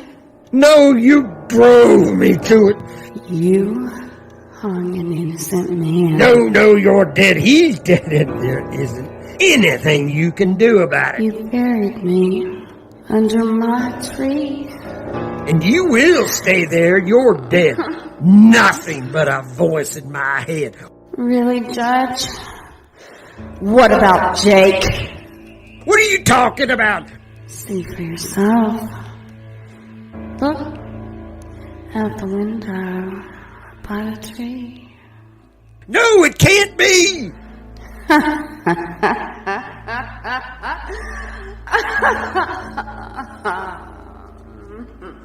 I feel the rope against my bark, and the weight of him in my grain.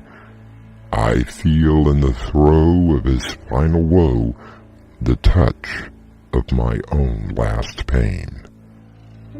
Another quote from Paul Dunbar, and perhaps very apt. Is the judge only seeing and hearing the guilt of his own mind, or has something returned to exact revenge? You return here shortly for Act 3.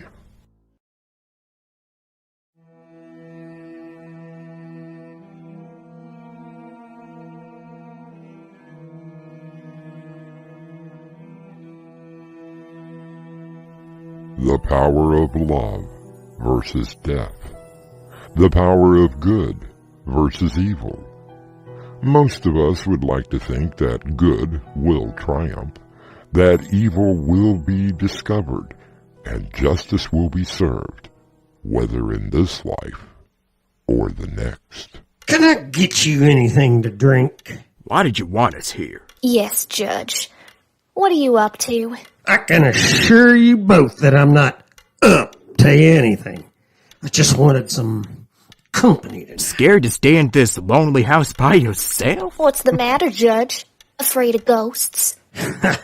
Of course not. I'm not afraid of anything. Are you sure about that? Not afraid of anything, eh? Will you be quiet? Now that's a fine way to talk to your guests. Mary, I do believe the good judge is coming to pot.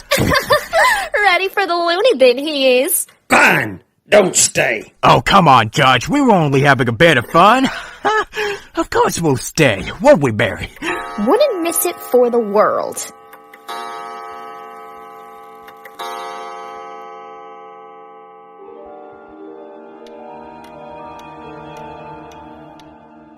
Oh, midnight. Say, how long are we going to stay up, Judge? I'm with Sam. I should have been home hours ago. Please, just a little longer. Judge, are you planning to kill them too? Did you hear her? Why don't you go upstairs and go to bed? You don't hear her? Who? Rose! But Rose is dead. Is she? Is she? Sam, I'm a bit frightened. And look! Out the window! Where?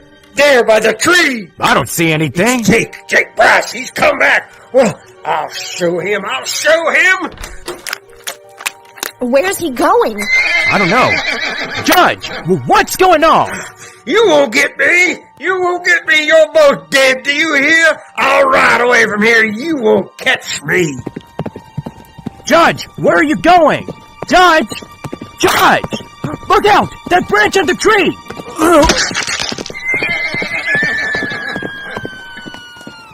Dear God. Better go get the sheriff, Mary. It's awful. Did he not see? He rode right into the tree branch. And it cut his head clean off. Oh, dear tree, it's just you and me. A soft moonlight doth glow, and through your branches and through your roots, my voice will grow.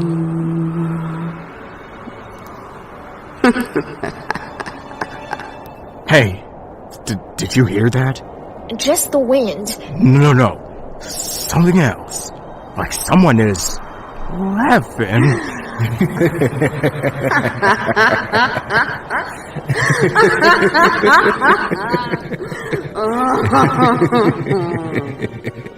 Sam and Mary shudder as the wind blows, and the tree shakes slightly as if in triumph of its deed. I'll be back shortly.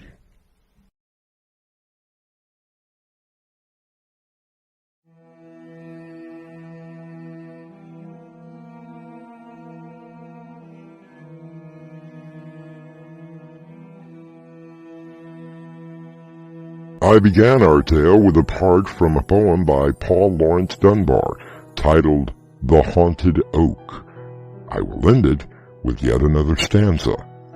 My leaves were green as the best, I trow, and sap ran free in my veins. But I saw in the moonlight dim and weird a guiltless victim's pains.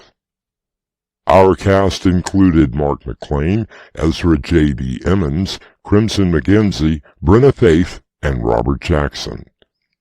The story was edited by Crimson McKenzie, and the entire production was under the direction of Winslow Swan. And now, a preview of our next tale. Isn't he the most beautiful man that you have ever seen? Are you joking? Have you really taken a good look at that? Oh, long black hair, chiseled face, and those masculine shoulders and arms. He really could take anyone's breath away.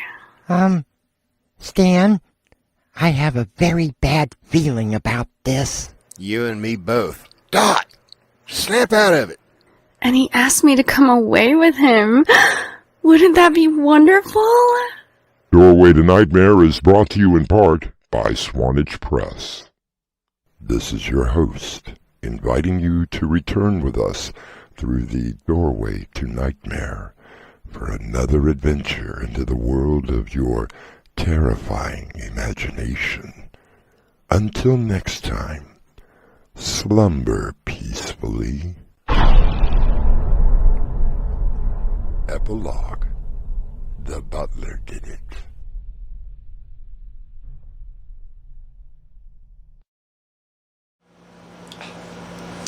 So, coming up next is our continuing Haunting series. Poor Fred. Aww. Hauntings Uninvited. And what a better way to listen than with a big old bowl of Kellogg's Ghost Toasties. Yeah, I would have some, but I got a problem. What's that? Well, the box keeps disappearing. Roll the episode. Hi, this is Winslow. This is Crimson. And if you like what we're doing, Hit that like button. and if you want to hear more, Subscribe.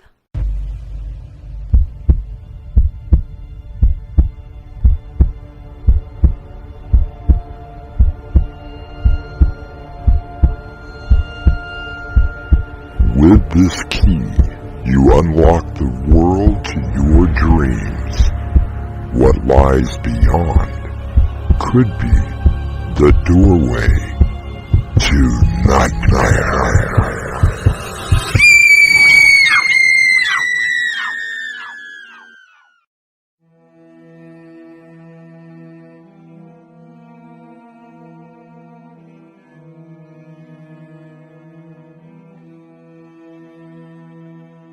Come in. Welcome. I'm your host, Through the Doorway to Nightmare. The author Christopher Kennedy once said that when someone takes a picture of a ghost, it makes them smile. It is the fact that they don't know they are dead that appealed to him. Isn't he the most beautiful man that you have ever seen? Are you joking? Have you really taken a good look at that? Oh, long black hair, chiseled face, and ooh, those masculine shoulders and arms. He really could take anyone's breath away. Stan, I have a very bad feeling about this. You and me both. Dot! Snap out of it. And he asked me to come away with him. Wouldn't that be wonderful? Our mystery drama, Hauntings Uninvited, was written especially for Doorway to Nightmare by Winslow Swan and Crimson McKenzie. Our stars include William Stafford, Crimson McKenzie, Mark Wheeler, and Carter Sheriff. It is sponsored in part by Swanage Press. I'll be back shortly with Act 1.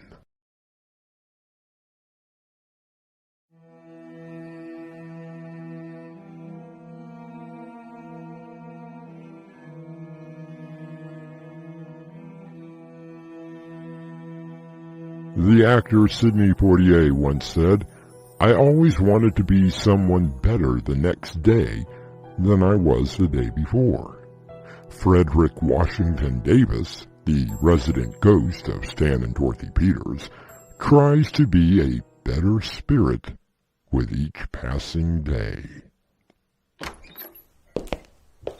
Hi, honey. How was your day? Brutal. Very brutal. I'm just thankful that it's Friday and I can sleep in tomorrow. How about yours? Aw, apparently not as bad as yours. The meeting with the buyers went well, so now we just have to keep our fingers crossed. That's fantastic. What in the world is that? I'm all right. I'm okay. Oh, no. Now, Stan, it's fine. Don't worry, Mrs. Peters. I'll clean it up. Sounds perfectly fine to me. Fred just wanted to do a little something for us, and I think he's feeling a little unwanted. If you recall, I didn't want him in the first place. But Stan, it really has made life a little interesting around here. So what is he doing? Would you be quiet? He decided to make dinner for us. What did he have in mind? Ghoul, osh, steak through the heart fillet, green eggs and brains? Yes, with a side of fava beans and a nice Chianti.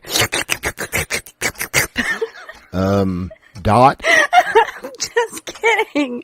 Look, he even set the table. Isn't it nice? Wow. The good china?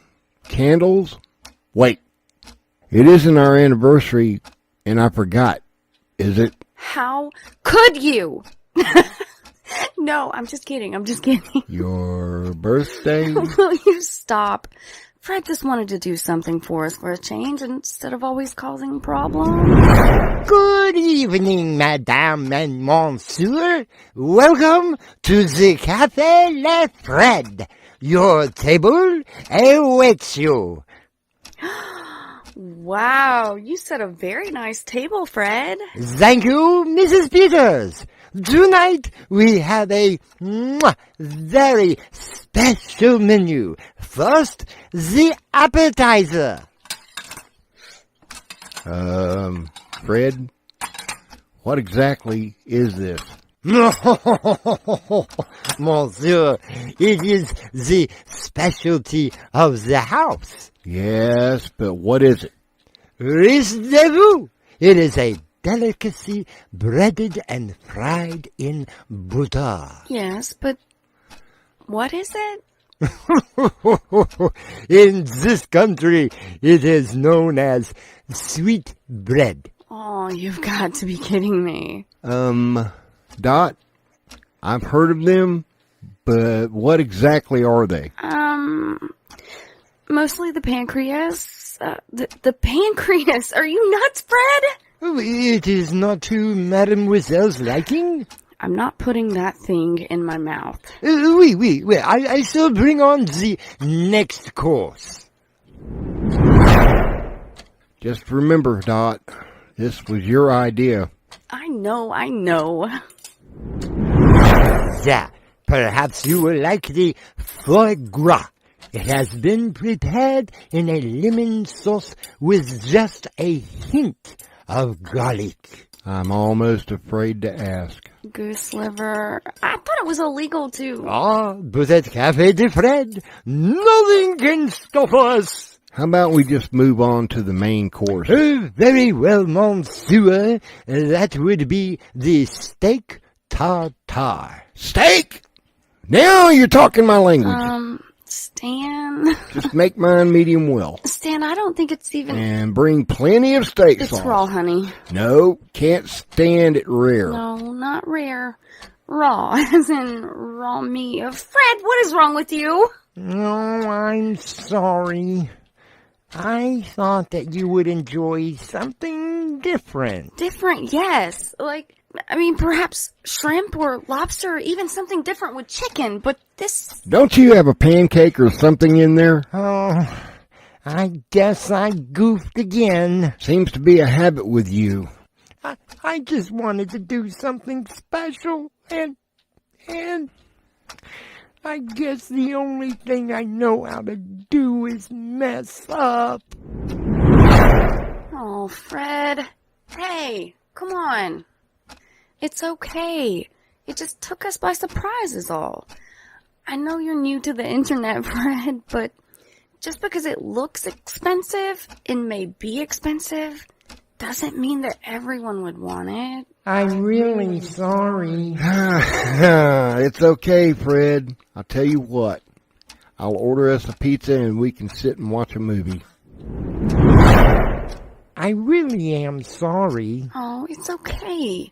And yes, Stan, after seeing Fred work so hard, we all need a break. Pizza sounds great. Confidentially, I wasn't wild about it either. And don't worry, Dorothy, the smell will go away in a little while. Wait, what? My kitchen?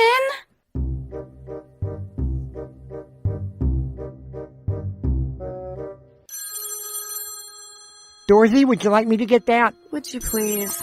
I always miss this part. Peter's residence. Hello, Fred. Digger? Why are you calling? We have a bit of a situation at the head office. Oh, I swear, I didn't have anything to do with... It isn't you this time. Miraculously, it has to do with control. Control? What's going on? It seems that he was suspended and is now missing. The English poet Elizabeth Jennings once wrote, "Ghosts do not haunt with any face that we have known. They only come with arrogance to thrust at us our own omissions in a room. I'll be back shortly with Act 2.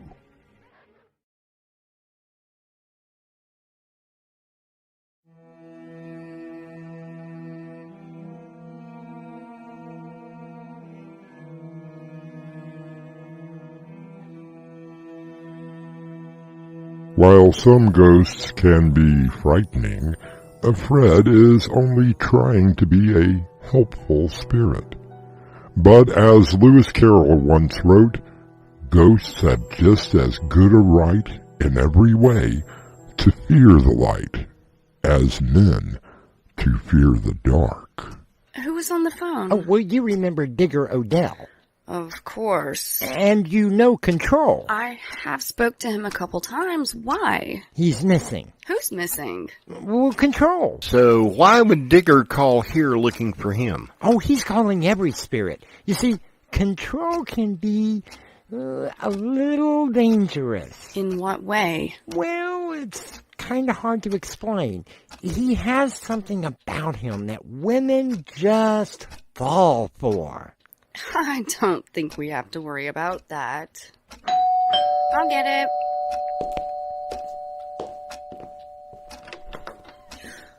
Oh, my. You must be the lovely Dorothy.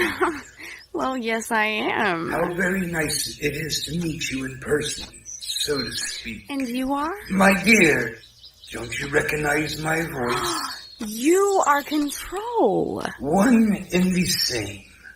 May I perhaps come in? Oh yes, do come in. Come on in. Oh, you are even more lovelier than I could have imagined. Why, thank you.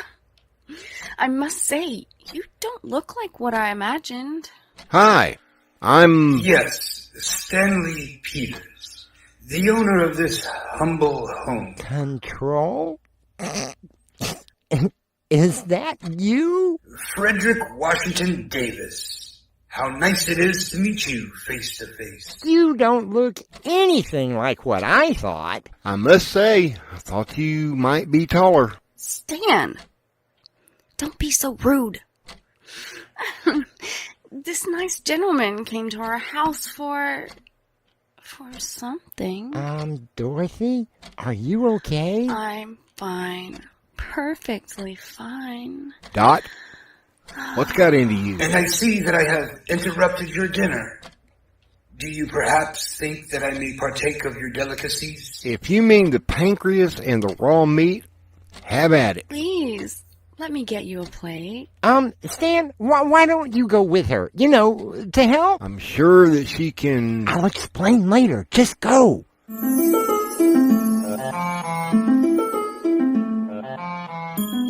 Do you want to explain to me what you were doing here? I remember talking to Dorothy on the phone. I have to admit, I fell in love with that angelic voice the moment I heard it. What about the rumors that I heard about you and that secretary? Yes, well, that was why I was suspended from my duties. She left you, huh? Not really left. And you just couldn't move on. She was a little miffed when... She found out what you really look like, didn't she? All right! I admit it. I was just a little upset at the breakup. And? Let's just say that the office is in disarray at the present time. In other words, you threw a fit. In a manner of speaking. That still doesn't explain why you are here. Isn't it obvious? I'm in love with Dorothy Peters.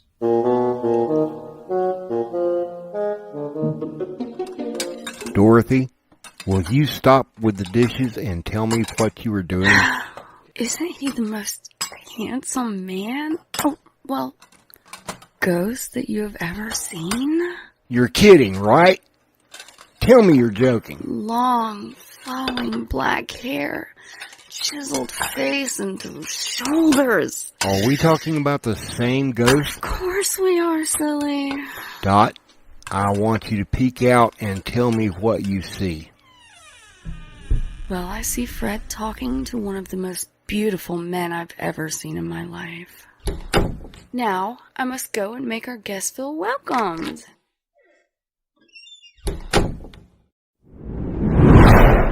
Fred, would you mind telling me what's going on? I told you that Control had a sort of power over women. Fred! He's 3 feet tall, if that. He looks like a garden gnome. The only thing missing is the pointy hat. Yes, but that's not what Dorothy's seeing. Control has somehow fallen in love with her and wants to take her back with him. Over my dead body. Hopefully, it won't come to that.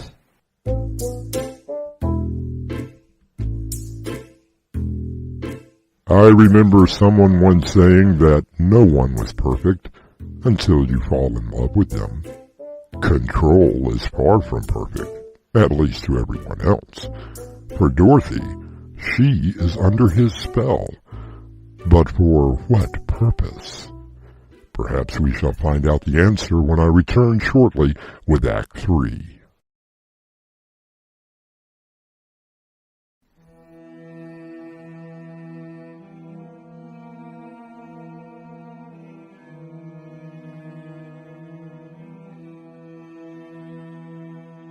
The household of Stan and Dorothy Peters has seen quite a bit of disarray since Frederick Washington Davis came to stay. But having a ghost fall in love with Dorothy and then manipulate her is something that even Fred has never seen. Oh boy, I sure am glad you're here, Digger. So am I. How far has it gone? Control such things you say. Does that answer your question? Worse than I thought. So what are we going to do? Stan, you may have to punch her. Are you serious? Oh, come on, Digger. There has to be another way. Just kidding. Here, make her take a whiff of this. Oh. That's worse than the dinner Fred cooked. It should snap her out of it. Control has used his power over her. And what if that doesn't work? Then tell her goodbye. May I get you some more? Oh no, thank you. I believe that I've had my fill. Tell me, do you cook like that all the time? Oh no, Fred made this dinner. Do you like it? I didn't realize that he was such a marvelous cook. But I do know how to cook. I'm sure that you do. You are most beautiful, Dorothy. If you don't mind that I call you Dorothy. Oh, that would be wonderful. Dot, can I see you in the kitchen? All right, Stan. I'll be back in just a moment, love. Love? I shall be counting the seconds.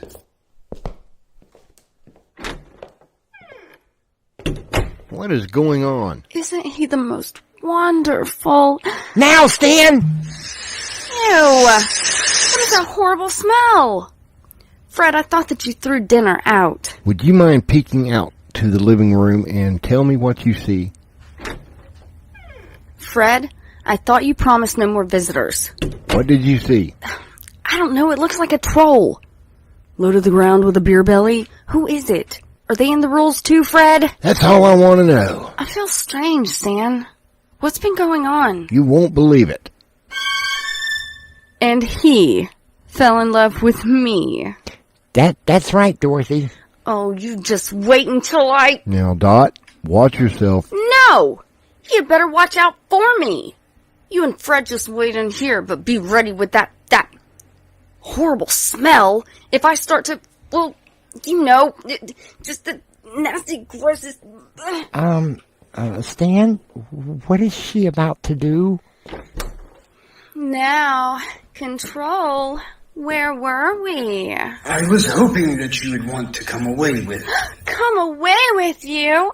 Tonight? Oh, that would be amazing. We could set up housekeeping right after the honeymoon. Honeymoon? Of course. I couldn't live with you without being married. That would be improper. Marriage? And we must find you another job up there.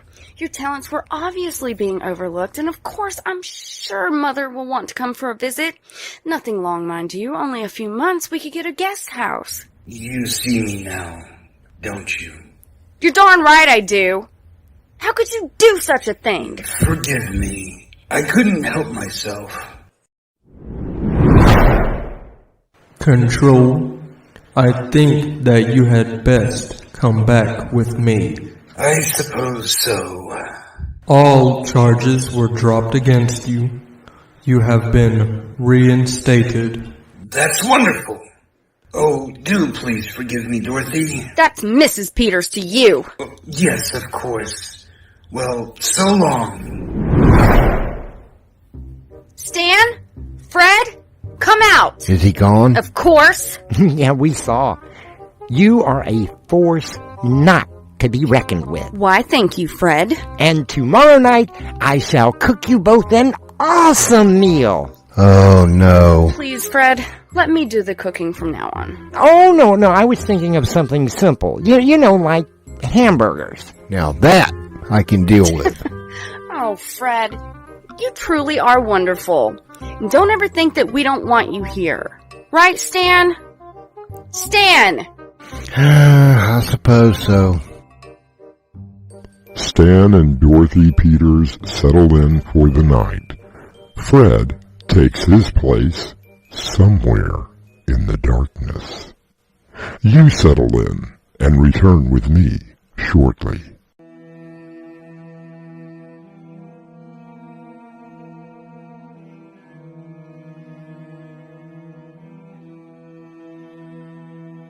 There have been times when even I have fallen in love with someone who was unattainable. The wonderful thing about love is that it is never too far away. You just have to look in the right place. Our cast included William Stafford, Crimson McKenzie, Winslow Swan, Mark Wheeler, and Carter Sheriff. The story was written by Crimson McKenzie and Winslow Swan, and the entire production was under the direction of Winslow Swan. And now, a preview of our next tale. Oh, you don't know how relieved I am. Relieved? In what way? Well, surely this is a joke on your part. I'm sure we'll have a good laugh over a bottle of beer at the bar. I will. That's for sure. So you're serious? But why? You really don't know? I must know why. What sort of friend are you anyway? Makes love to my wife and then doesn't even speak to me? It's as good of any reason, don't you think? Doorway to Nightmare is brought to you in part by Swanage Press. This is your host, inviting you to return with us through the Doorway to Nightmare for another adventure into the world of your terrifying imagination. Until next time, slumber peacefully. Epilogue. The butler did it.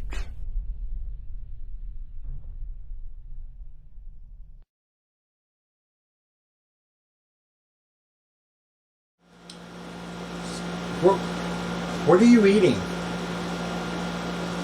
Blood sausage. Oh.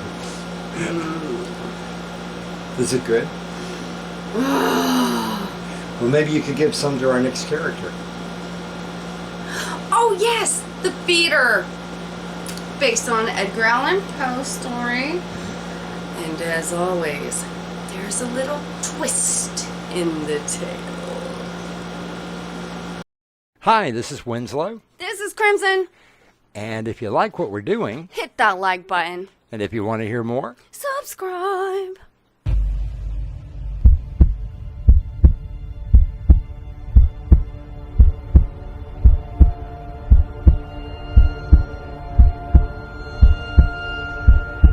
With this key, you unlock the world to your dreams. What lies beyond could be the doorway to nightmare.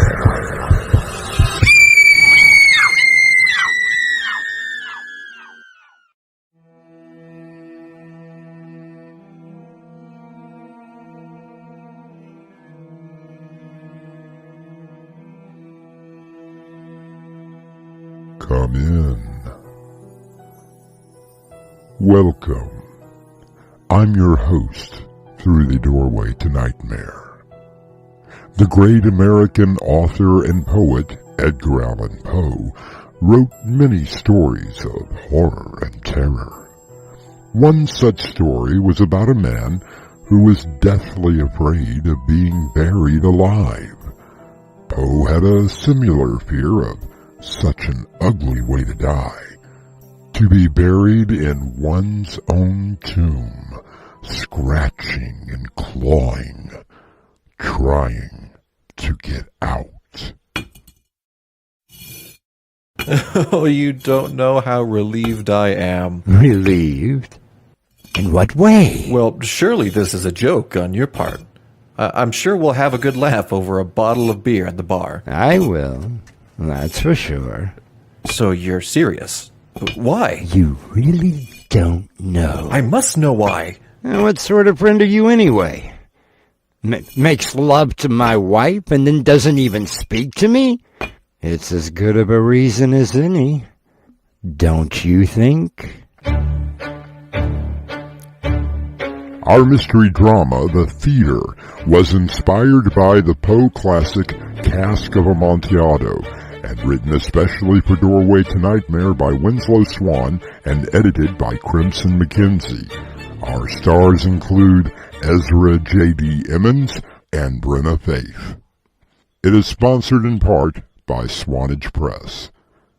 I'll be back shortly with Act 1.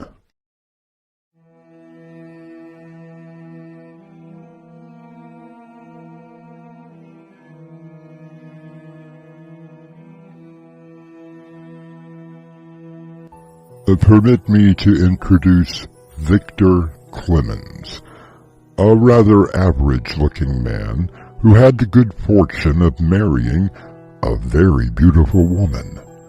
Unfortunately, he suffers from an affliction that can sometimes be fatal, the disease of jealousy. I had no business being with Isabella. I was not handsome by any means. I was comfortable, not well off, but comfortable nevertheless. I would often ask her while we were dating what it was about me that she would consider taking me as a husband. Oh, Victor, why does any woman want a man? I fell in love with you. There is no rhyme or reason. I just know that you captured my heart. Can't you simply live with that? And so we were married. And it was a happy marriage. However, I found myself brooding more and more. I questioned everywhere that she went. I wanted to know who she saw, what she was doing at all times. Victor, jealousy does not become you. Do you deny it? I have nothing to deny. If you cannot see that I love you, and only you, then we have nothing more to discuss. No, but I could not let it go. I began to follow her around, watching her constantly. I slept little, and I began to lose weight due to lack of eating. And then I began to drink. All of the time. Victor, why must you drink so much? Because it makes me feel better. Feel better. When you feel better, perhaps you should get some rest. Rest? Since when do you think that I've had any rest? Oh, Victor, what's happened to us? I don't know. I wouldn't blame you if you left me tonight. I promise to be with you until death do us part. I always keep my promises. For a few months, We were happy again. I stopped drinking and was beginning to feel like my old self. Until Peter Van Doren came into our life. Excuse me, a soda, please. A soda? Did I hear that correctly? You ordered a soda at the bar? And what business is it of yours? Oh, please, forgive me. I meant no offense. I just find it rather strange that someone would come into a bar just to order a soda. Oh, well, I stopped drinking some time ago. Now that is a crime. Never trust a man who doesn't drink. Are you trustworthy, sir? Well, drinking has nothing to do with it. Then please let me buy you something. No, really, I don't... Hey, Joe, pour this gentleman a glass of wine. Or burgundy, perhaps? I really don't need it. Oh, come on. It's just a glass of wine. Let me introduce myself. My name is Peter Van Doren. I just so happen to own this establishment. Victor Clemens. Well now, Victor, a toast to new friendships. Wow. It is quite good wine. Only the best for my friends. Show me the way to go home.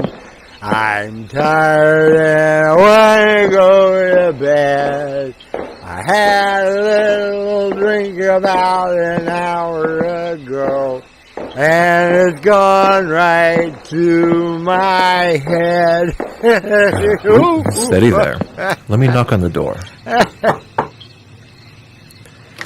Oh, Victor, not again. Hello, my beautiful wife. You must forgive me. My friend here has had a little too much wine. I was helping him home, right, friend? Now, let me introduce. What was your name again? Good evening, dear lady. I'm Peter Van Doren. Isabella Clemens. Charmed. Isn't he charming, Isabella? Oh, pardon me. I don't feel so well. Let's get him to bed.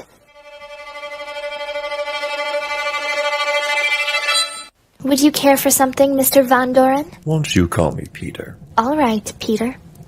Would you like something? Has he always been this way? No. There was a time when we were quite happy. Well, seeing him and seeing you. How did you ever marry him? Would you believe me if I told you that I was in love with him? No. Believe what you like. But he's a toad. And a drunken one at that. I believe that I shall have to ask you to leave. No, I don't think so. What are you doing? Take your hands off of me. You need a real man. How dare you! Oh, I dare to do it again. Oh, Peter. Oh, Isabella. How could you?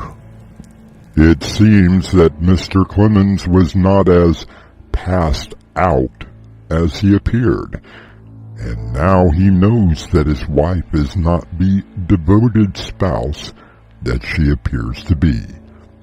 What goes through a man's mind when his heart is being ripped to shreds? Perhaps the answer lies within Act 2.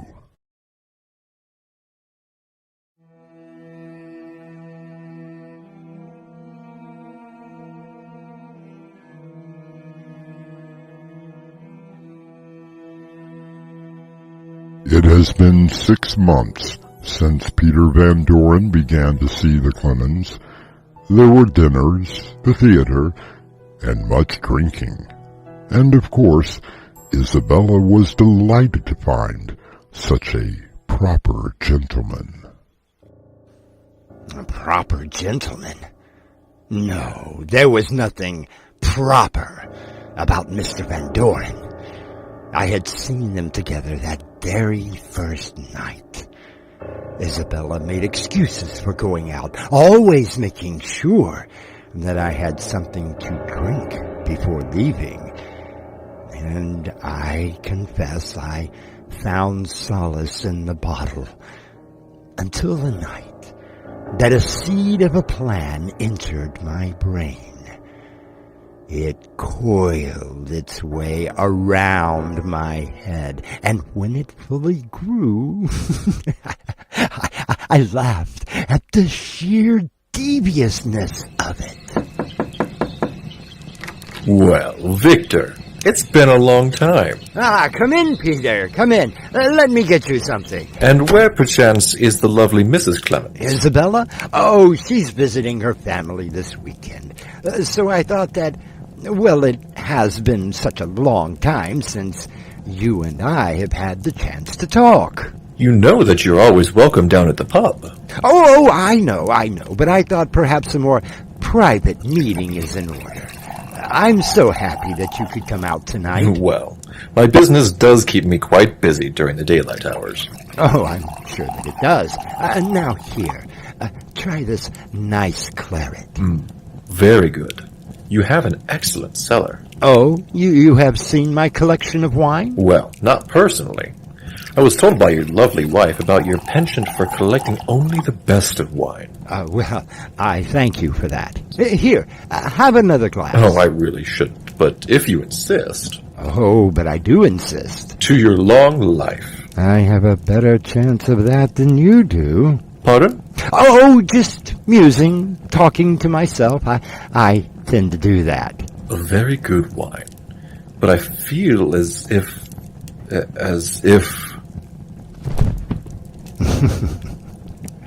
Just can't hold your wine?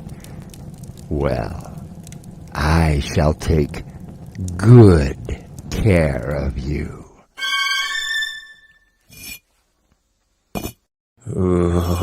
What is going on? Oh, so, you're finally awake.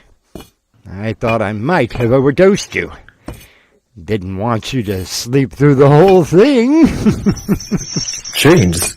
Why am I chained? Oh, well, I don't want you to get away, do I? What are you doing, Victor? Well, what does it look like I'm doing?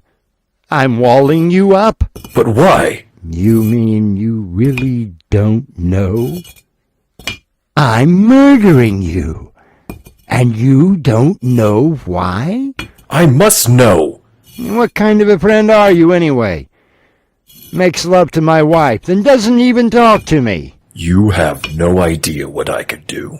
I promise you, Victor, you will regret this. The one thing that I will not regret is watching you take your last breath. Victor, you seem distant tonight. Is there something wrong? No, not with me, Isabella. Is there anything wrong with you, my dear? No. I wonder what has happened to Peter. Who? Mr. Van der Ren. I wonder why he hasn't come around. Perhaps he never left.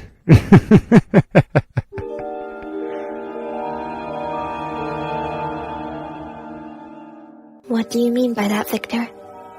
He never left? And why do you spend so much time in the cellar? You just stare at this wall for hours. I've seen you do it. What could be so interesting about a wall that fascinates you so? A loose brick. Now we can see. Oh my God! Isabella. Peter, you're still alive? Barely. I need something. I'll get this wall down and let you out. No. Don't do that. Not yet. I need something now. I barely have any strength left. What can I do? Make the hole a bit bigger, so that you can come to me. Yes, my love.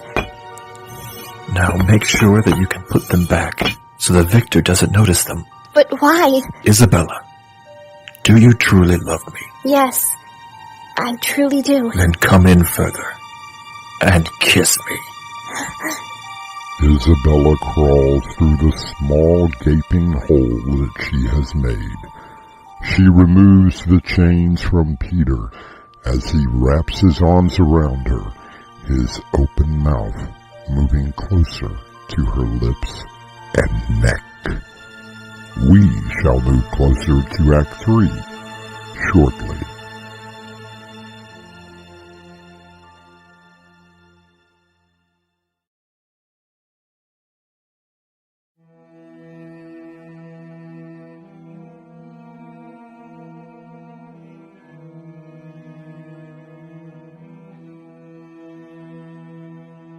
I cannot think of a greater fear than being buried alive. The torture of trying to claw and escape, each breath possibly being your last. Perhaps Peter had these same thoughts until he saw Isabella. Isabella was correct. I would spend hours staring at that wall where Peter Van Doren was chained. I wondered how long it would take for him to die. Had it been quick? Perhaps his heart gave out from sheer fright. Or had it been a slow and painful suffocation? I laughed at the thought of his demise. But then I saw it. It was almost hidden from view. One of the bricks was loose. Had Peter somehow found a way to survive? Not without help. That was for sure. What were you doing in the cellar? Was I in the cellar? Yes, my dear, you were. I hadn't noticed. Is there something down there that fascinates you? Perhaps something about the wall? No, I don't think so. Well, you have been going down there every night for the past 3 days. You really should get outside. You're growing very pale. I sincerely hope that you are not sick. No, I don't feel sick. Well, that's good. I wouldn't want anything to happen to you.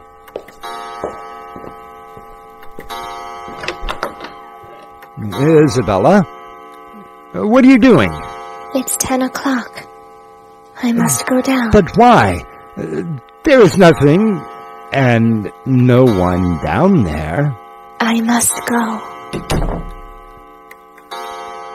So, my dear, loving wife, you must go down there. Perhaps you have found your dead lover and wish to be with him. Even in death, you have to be near him. Well, I can fix it so that you will always be near him. Permanently.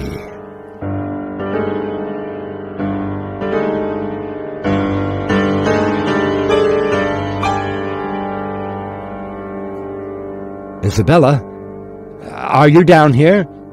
I have a surprise for you. I'm over here, Vincent. What are you doing? Oh, I see. You've torn down the wall. My, Peter looks very well for a dead man. Who says that I'm dead? What? No, that's impossible. Unless... Oh, yes, of course. My wife must have been feeding you, keeping you alive. In a manner of speaking, she was helping me feed. You see, it wasn't food that I needed, Vincent, but blood. Human blood. What are you talking about? He didn't want to take me before. He fell in love with me, and I with him. He wanted me to make the choice. You, dear husband, made the choice for both of us. I don't understand. I told you that you would come to regret your actions. A vampire can survive for quite some time, but without blood, he's doomed. Isabella saved me. Now, she needs something to sustain herself. No. Come to me, Vincent. Come to me, my dear husband. No. Come to me.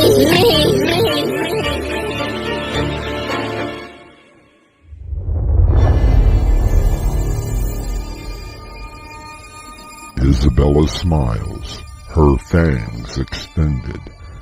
Peter smiles as she buries her teeth into Victor's neck, his blood flowing into her open, hungry mouth. I shall return shortly.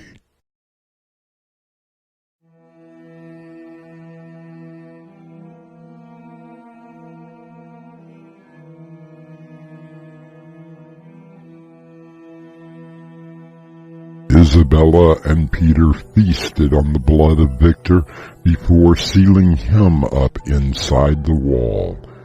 As far as I know, no one has ever found him. And remember the old legend? Those who feel the vampire's bite cannot come out into the light. I wonder how Victor is faring in the cellar. He must be very hungry. Our cast included Brinna Faith, Ezra J D Emmans, and Winslow Swan. The entire production was under the direction of Winslow Swan, and the story was edited by Crimson McKenzie. And now, a preview of our next tale. I swear that I saw something over there in the corner. Did you see it? Elizabeth, it's only a shadow. Nothing more or less. The moonlight's simply shining on that old bookcase and making a rather weird shadow on the wall. No, Jason. I saw something moving in there. And I think it saw me. Oh, maybe it was a spider, or perhaps a mouse. No, the shape was larger than that. And when it looked at me, I felt sick inside, like it was something evil. This is your host, inviting you to return with us through the doorway to nightmare for another adventure into the world of your terrifying imagination. Until next time, slumber peacefully. Epilogue. The butler did it.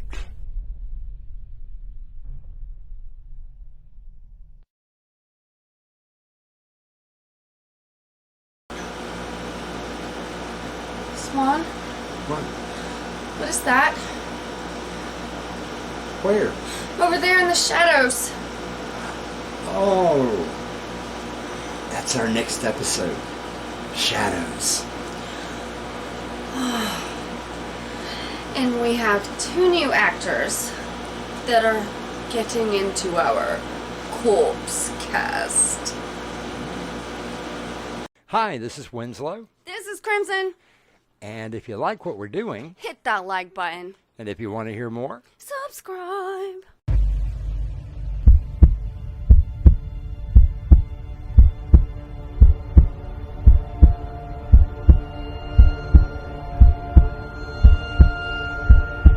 With this key, you unlock the world to your dreams. What lies beyond could be the doorway to nightmare.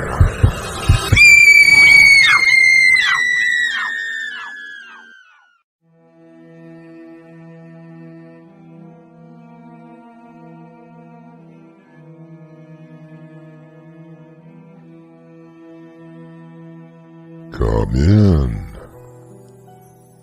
Welcome. I'm your host through the doorway to nightmare.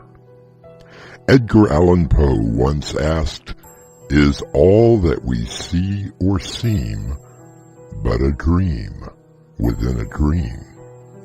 Dreams are but shadows of our subconscious mind that only come to light when we are asleep. But what lurks in the shadows when we are awake? I swear that I saw something over there in the corner. Did you see it? Elizabeth, it's only a shadow. Nothing more or less. The moonlight simply shining on that old bookcase and making a rather weird shadow on the wall. No, Jason. I saw something moving in there. And I think it saw me. Oh, maybe it was a spider, or perhaps a mouse. No, the shape was larger than that. And when it looked at me, I felt sick inside, like it was something evil. Our mystery drama, Shadows, was written especially for Doorway to Nightmare by Winslow Swan and edited by Crimson McKenzie. Our cast includes Ezra J D Emmans, Will Dorman, Madeline Lane, Crimson McKenzie, and William Stafford. It is sponsored in part by Swanage Press. I'll be back shortly with Act 1.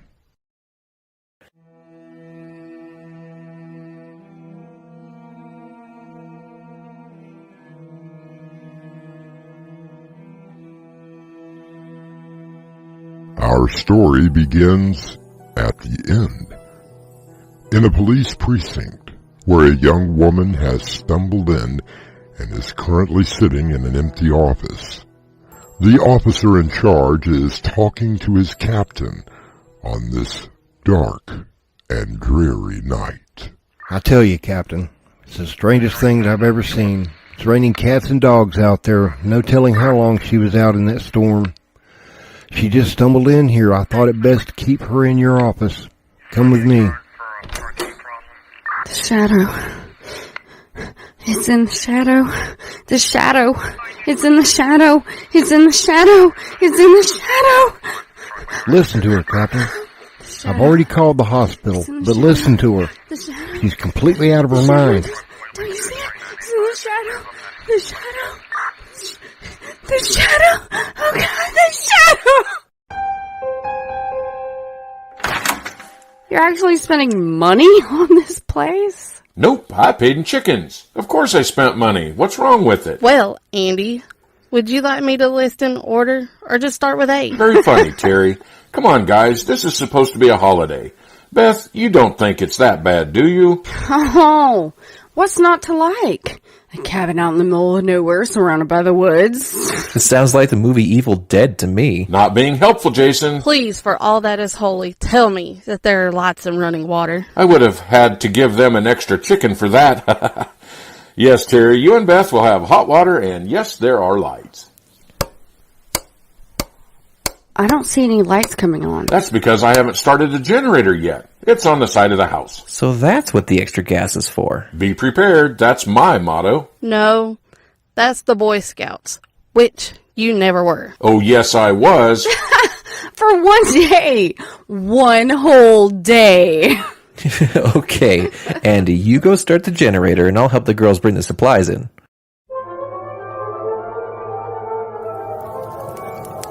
Dinner was fantastic, Beth. Aw, thank you.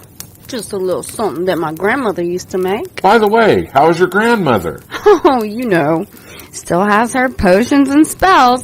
If it's a full moon tonight, she'll be out there dancing naked. That will get the neighbors' hearts a-thumping. Come on, you two. She's a sweet lady who still makes cookies and homemade biscuits. So, Jason, how are things doing down at the law office?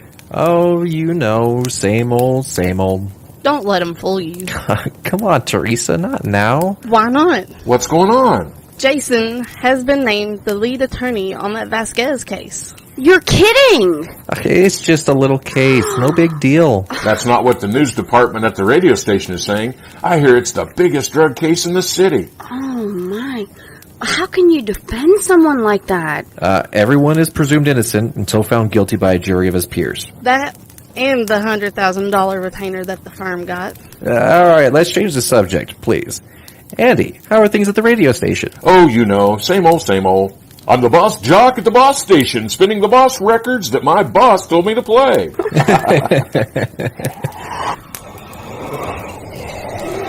What was that? I don't know. Probably some animal outside. We are in the woods, you know. didn't sound like any animal that I've ever heard. Coming from the girl who was born and raised in the city. Hey, what's going on with the lights?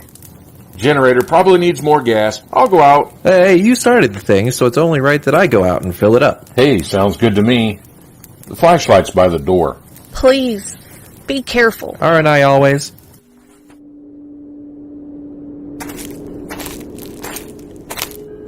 Ooh, boy, glad I got this flashlight. No moon, so I guess Beth's grandma won't be dancing tonight. Okay, Andy, where did you put the extra gasoline? Andy? Is that you? I mean, don't you think I can handle pouring some gas into a generator? Hey, who's out there? Hey, who are you? No.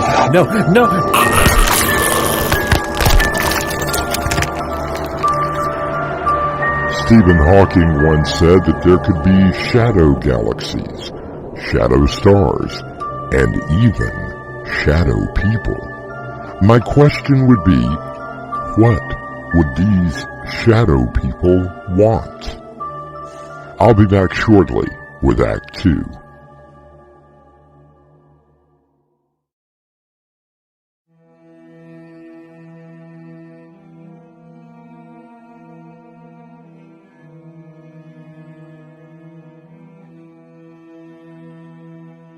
Four close friends are spending the weekend in a remote cabin miles from anywhere. Jason has gone outside into the dark of night to refuel the generator and has yet to return. Shouldn't he be back by now? Oh, you know Jason. He's probably trying to sneak around and come in through the back door. Andy, why don't you go out and see if you can find him? Come on, Beth. He'll be back. Maybe he fell and got hurt, or there's something really wrong with the generator. That's true. The lights haven't came back on yet. Good thing we brought those candles. The other flashlight is in the car. And besides, Jason is a big boy. Well, if you won't go. I didn't say I wouldn't go. I'm just saying... Maybe we should all go. In case he's hurt or something. Good idea. Bad idea. You two just stay here. I'll be back in a minute.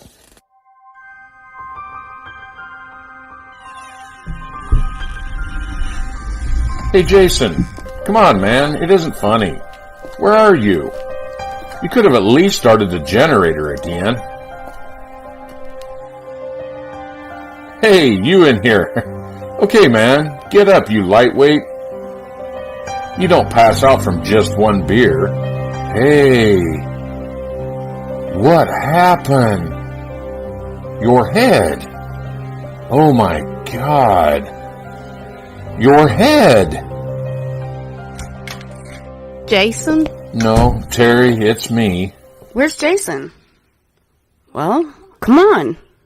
Where is he? Terry, I'm sorry, but he's gone. What do you mean, gone? No, we didn't hear the car start.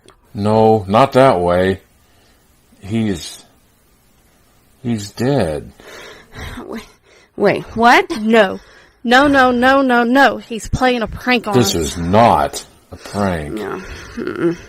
What happened, Andy? I don't know what happened. I'm going to go find him, and Teresa, when I do... don't go out there. I swear, he is going to regret. Andy? What's going on? I found him in the shed where the generator is. His head. What about his head? It was like someone had twisted it completely off. Beth! It's Jason! His head is...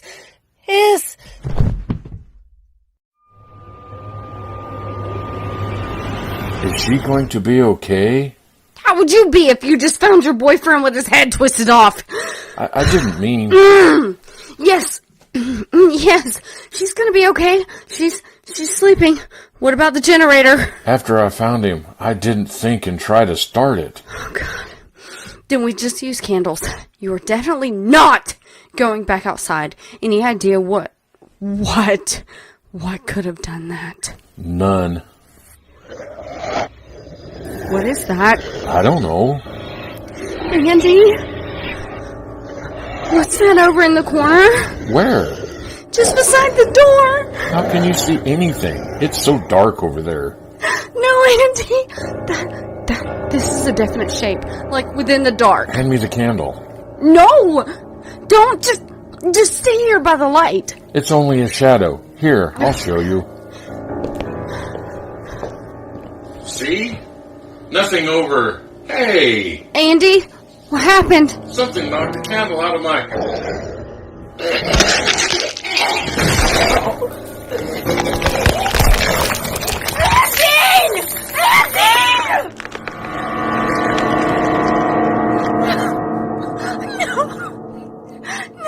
Beth, where's Andy?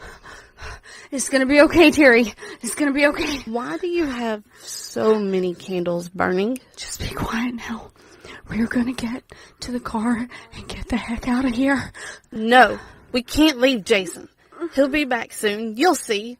The lights will come back on and Jason will jump out and scare us and we'll all have some more to drink. And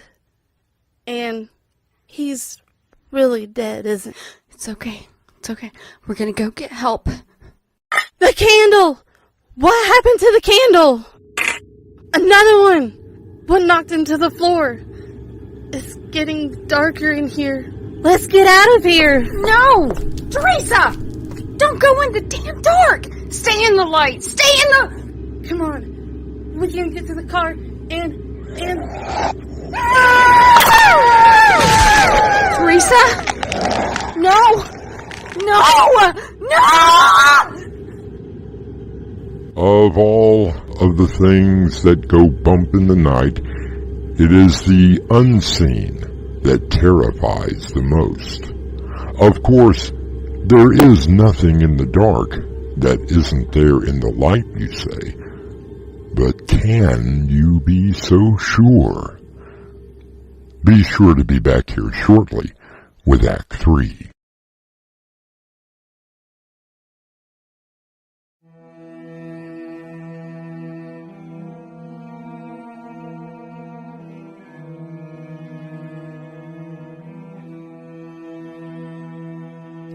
Sitting alone next to 4 candles, Beth shakes with fear.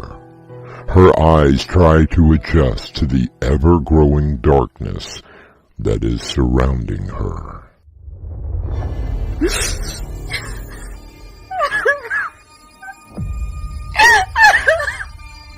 Andy!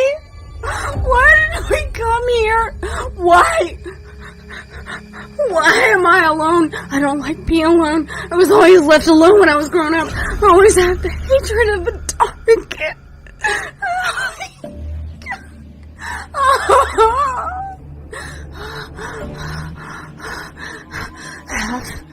I have to get out of here somewhere. Somehow. There has got to be a way to beat you!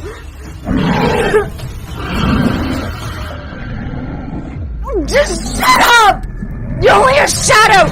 You're not real! I can hear you! I don't know what you are, but I hear you. I can see that dark shape in the shadows! What do you want? There is substance to you! There's substance to you! Otherwise you couldn't knock the candle off the table. So that means... that means you can be hurt as well.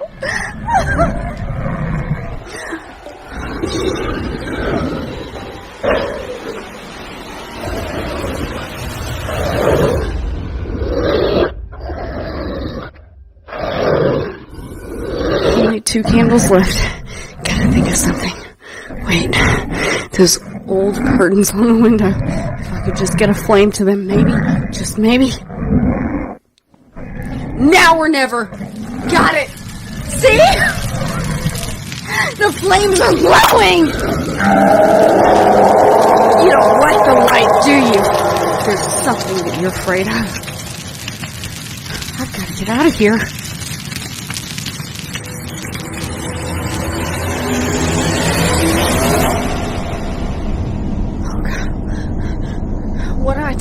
people. Who do I tell? No, no, no, no, no, no!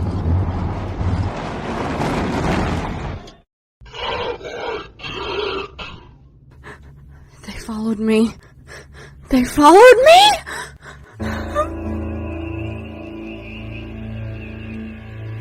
They followed me! The shadows. It's in the shadows. It's bad. It's horrible. It's in the shadows. It's in the shadows! Well, miss, now don't you worry.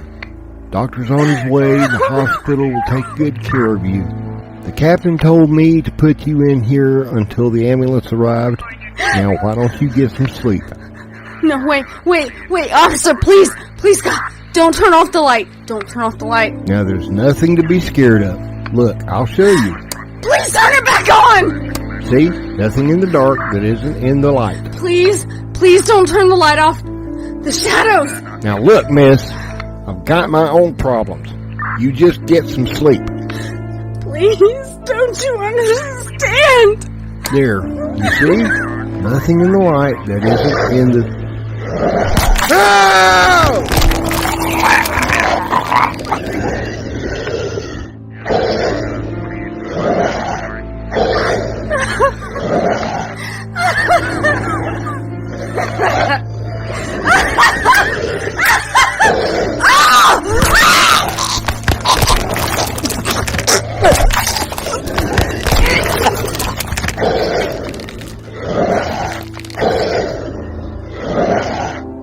When the captain returned, he found the bodies of his officer and the strange young woman. Both of their heads had been twisted completely off. Their souls not in their bodies, but now a part of the shadows.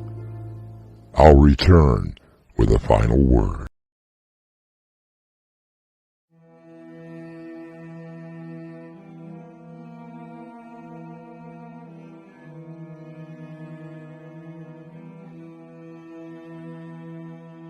Our story tonight reminds me of a short poem.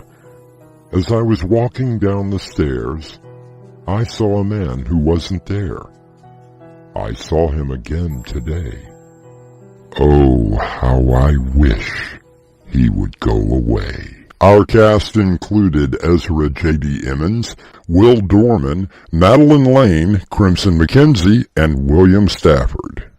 The story was edited by Crimson McKenzie, and the entire production was under the direction of Winslow Swan. And now, a preview of our next tale. It's okay. It happens to the best of writers. What? You think we wake up bright-eyed and bushy-tailed with 3 or more stories already written before we can even consciously breathe? No, babe. The only person that does that is you. You're awake then, too? Only because I'm curious as to... Never mind, Swan. Dang it. Why you gotta do this to me? I just don't seem to be getting any ideas. I don't know what's wrong with me. You? The one who called me up at 2-ish in the morning and said, "Hey, guess what? I wrote 3 plays last night." And now says I don't have an idea? Rubbish! That's just it. I mean, what if I'm dried up? What if I can't write another word? That's a whole lot of I mean, don't you dare! You know what? I think I know exactly what you need. Doorway to Nightmare is brought to you in part by Swanage Press. This is your host, inviting you to return with us through the Doorway to Nightmare for another adventure into the world of your terrifying imagination. Until next time, slumber peacefully. Epilogue. The butler did it.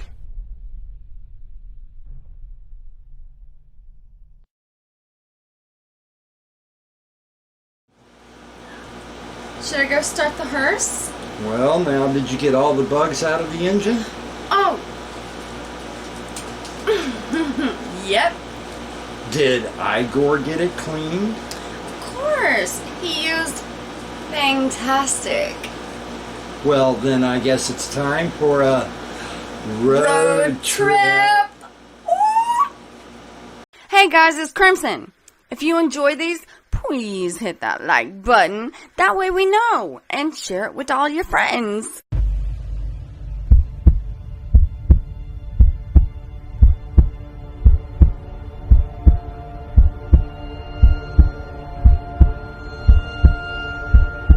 With this key, you unlock the world to your dreams.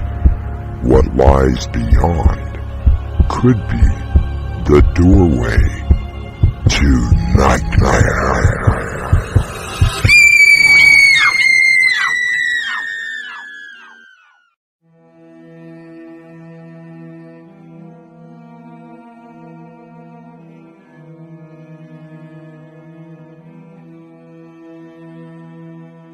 Come in. Welcome. I'm your host through the doorway to nightmare. The author Libba Bray once said that there is no greater power on this earth than story, the creation of words put together in a fashion that may elicit joy, happiness, sadness, or even horror, is something that many strive for, but few are able to accomplish. It's okay. It happens to the best of writers. What? You think we wake up bright-eyed and bushy-tailed with 3 or more stories already written before we can even consciously breathe? No, babe. The only person that does that is you! You're awake then, too? Only because I'm curious as to... Never mind, Swan. Dang it. Why you gotta do this to me? I just don't seem to be getting any ideas. I don't know what's wrong with me. You? The one who called me up at 2-ish in the morning and said, "Hey, guess what? I wrote 3 plays last night," and now says I don't have an idea? Rubbish! That's just it. I mean, what if I'm dried up? What if I can't write another word? That's a whole lot of I mean, don't you dare. You know what? I think I know exactly what you need. Our mystery drama, Road Trip, was written especially for Doorway to Nightmare by Crimson McKenzie and Winslow Swan. Our stars include Crimson McKenzie, Winslow Swan, William Stafford, Isabella Woogie, and Prince Titan. It is brought to you in part by Swanage Press. I'll be back shortly with Act 1.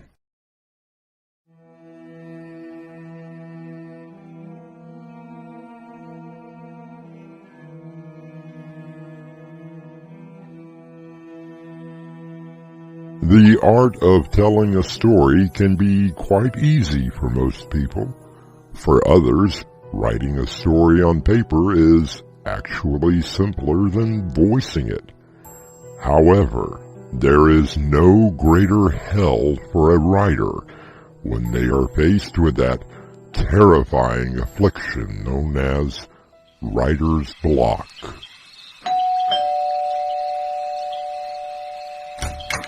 Swan?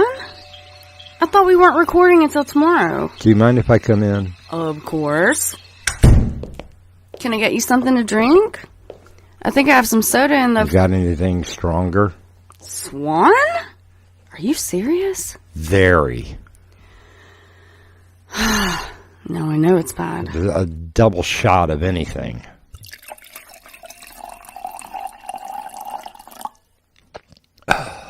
Wow. This must be serious. Or is it a blue moon? I can't do it. Do what? It just won't come. I've been trying for almost 2 weeks now and nothing. Okay. Just slow down. tell me, what the heck's going on? Look, when we started this whole thing, I was really happy. I couldn't believe that we actually did it. But now... Yeah, but I still don't know... I'm dried up.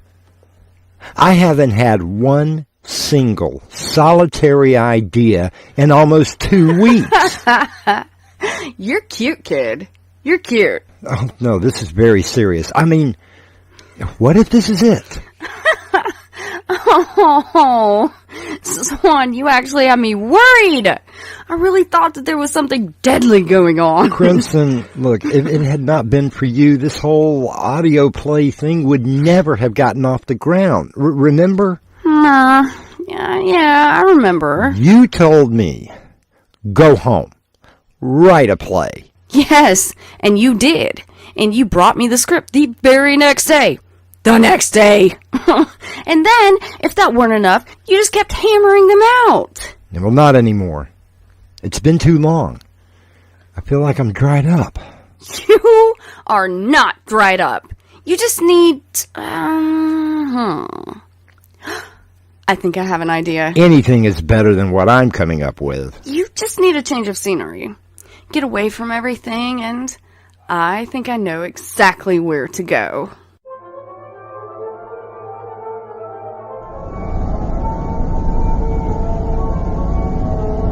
How you feeling? A little better. Thank you. My pleasure. Everyone needs a change of scenery every once in a while. Any idea where we're going? Yes! No, but I think it's this way. We are going to the most haunted places we can find. I've got a map and a list of places. Besides, we're way ahead of the shows and we can afford to take a little break. We need it. You need it. Yeah, I suppose you're right. So, what's our first stop? Well, unless you want to walk, our first destination is a gas station. Then, perhaps we can get our grub on. If I haven't said it yet, thank you for this. Heck, thank you for everything that you do. That's what friends are for, hon. I mean, between the acting, the editing, and co-writing, and writing your own script, well, I just can't thank you enough. Aw, ditto. And you are most welcome. Hey, did you see that? What? Well, that sign. Something about the most haunted place in the world. Durr! Why, you think I told you to come this way? Just watch for the signs on the left. I've always wanted to come here. I'm so excited! So we're really going to do this? That, my dear Swan, is why we came. Wow! This road goes on forever! There's a small shack up ahead. Maybe that's where you get tickets for the... well, whatever this is.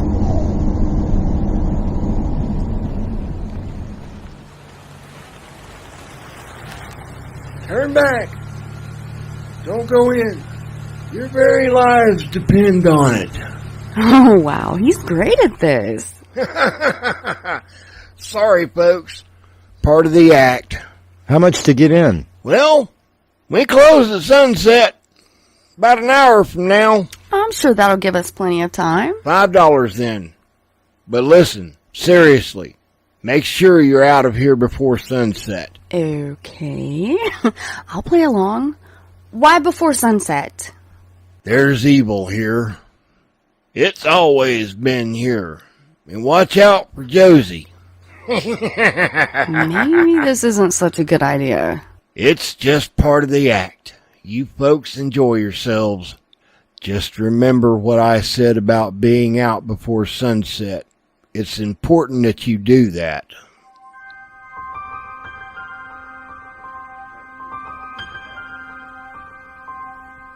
A veiled warning would tell me that perhaps moving onward may not be the wisest course of action.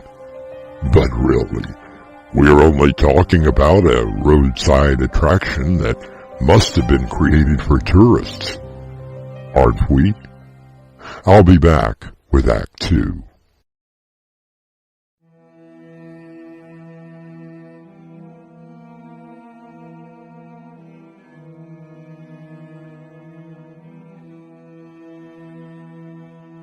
the small roadside carnival, the out-of-the-way gas station with diner attached, the seemingly empty rest stop. All of these can be foreboding, creepy places, but to be warned about one should be taken seriously. So do we just keep driving, or what is this? And maybe just around this bend. What the hell is that? Just a monster of some kind. It was no big deal. That is the creepiest thing that I've ever seen. Hey, look up ahead. That must be the haunted house. Okay, I take it back. That is the creepiest thing that I've ever seen. Well, what do you want to do first? They have some rides over there. Oh, look! They have some tables set up. Let's go take a look. I'll park the car here.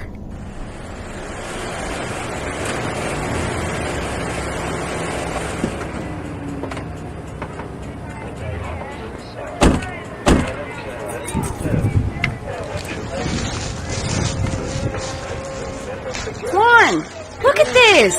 What is it? Well, look. Yeah, it looks like jewelry to me. Oh, okay. Yes, but, now that I'm looking, I don't think it's exactly sanitary. Earrings, nose rings, tongue studs, but none of them are packaged. Ew. Oh, that's weird. There's no prices on anything either. Let's just walk the path and see where it takes us. Sounds good to me. Hey, it's almost sunset. You heard what the man said. You don't really think he was serious, do you? I don't know. I'm just getting a feeling. Oh, what's that building over there? Where? Oh, you mean the one with the security tape across the doors and windows? Yes, that one. Well, apparently something they don't want people to go into. But look, don't you see it? Well, now what do you see? It's a silver holographic backpack. So beautiful. I've got to have it. We are not stealing a backpack. I'm not going to steal it. I'll pay for it, obviously. Yeah, well, first you have to get it. Exactly. Just be my lookout, okay? Fine, but be careful. I can almost reach it. Damn! I'm going to have to go under the tape. Let me know if anyone comes. Just hurry up. Okay, I got it. Ow! Crimson, what is it? Hi, you came to play with me. What the? She's trying to take it away. She won't let it go. Swan, help me. Who? Swan! What are you talking about? It hurts. She's grabbing my wrist. Just let it go. We're not supposed to be in here anyway. Swan!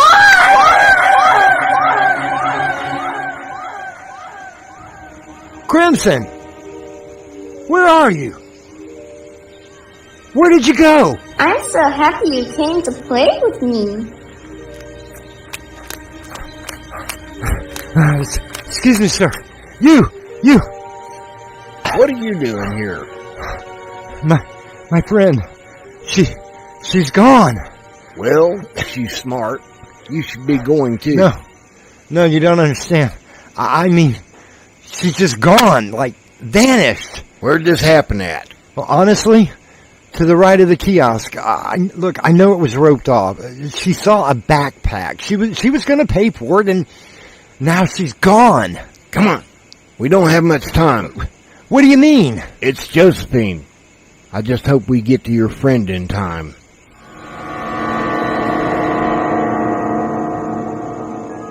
Where am I?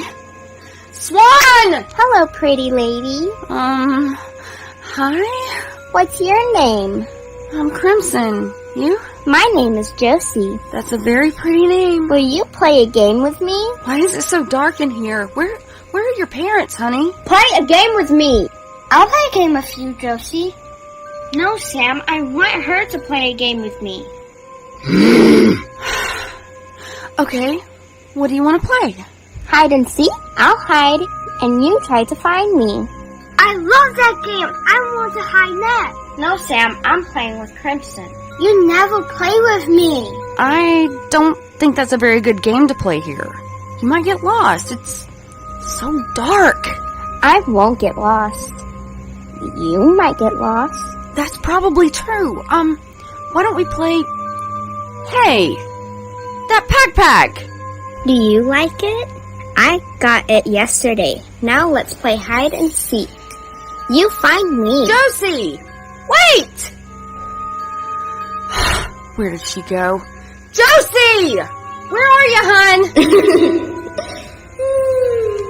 Come and find me. Oh, no. This isn't creepy at all.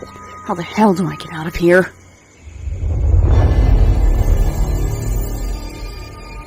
See anything? No, nothing yet. What's going on? I warned you about being out here after sunset. Come on. Look, we've looked everywhere. One more place. I just hope that this works. Nietzsche once said, when you look long into an abyss, the abyss looks into you. Has Crimson looked too long into an unknown world? You look into Act 3 when I return shortly.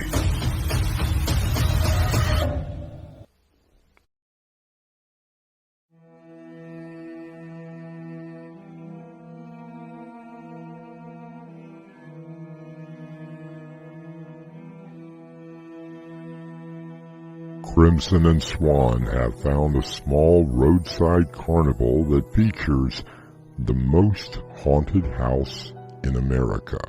And now, Crimson has disappeared. What is going on? Where's Swan? Why do things look so different? There's the kiosk, but it's on the opposite side. Why is everything flipped upside down and backwards? Why does everything look different? You didn't look for me. Oh, Josie! I was looking for you. I told you that you might get lost. I never get lost. You got lost. What do you mean? Play a game. We already did that. I need to find my friend and... Play a game with me! I really can't, Josie. I need to get back on the road. You have to play a game. You have to play a game for all time to get back to your time. Back here, in the stable. Where are we going? Not we, just you. Go through and find your friend. I'll wait here and lead you back. Find her quick. You don't have much time. Now look, I don't have time to... You only have time. All time. You have to stay and play. Crimson! Swan? Crimson, come on! We've got to go! No! She can't leave! Come on, Crimson. I'll buy the stable. No! She has to stay. She has no choice now. Let them go, Joseph! Whoa! What is happening? I don't know. Just run! This way! Hurry! No!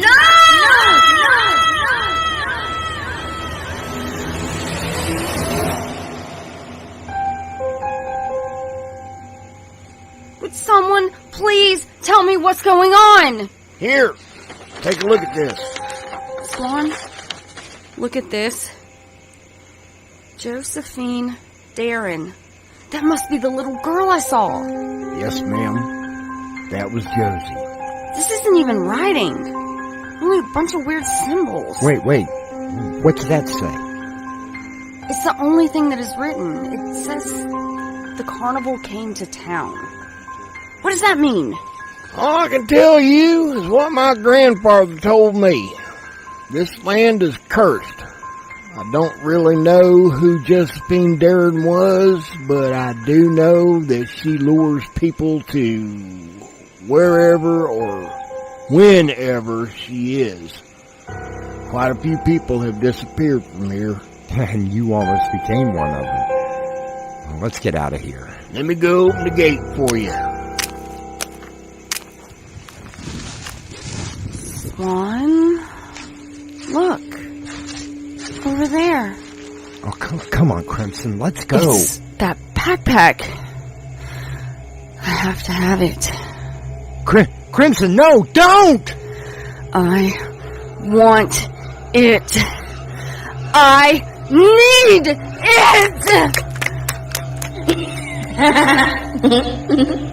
Won't you play a game with me?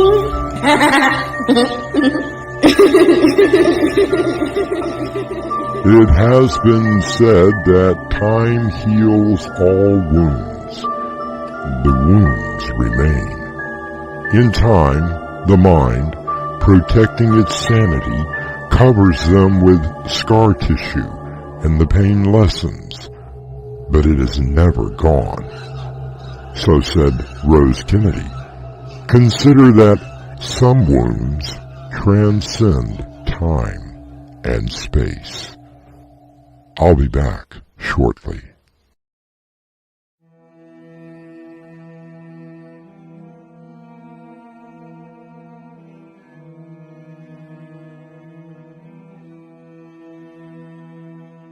You will be happy to know that Swan and Crimson are headed home with a renewed inspiration to bring you, the listener, more terrifying nightmares.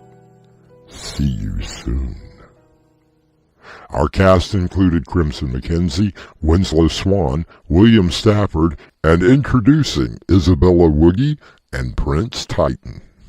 The story was written by Crimson McKenzie and Winslow Swan, and the entire production was under the direction of Winslow Swan. Doorway to Nightmare is brought to you in part by Swanage Press.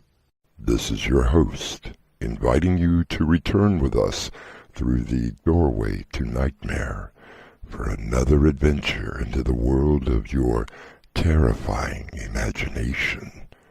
Until next time, slumber peacefully. Epilogue. The butler did it.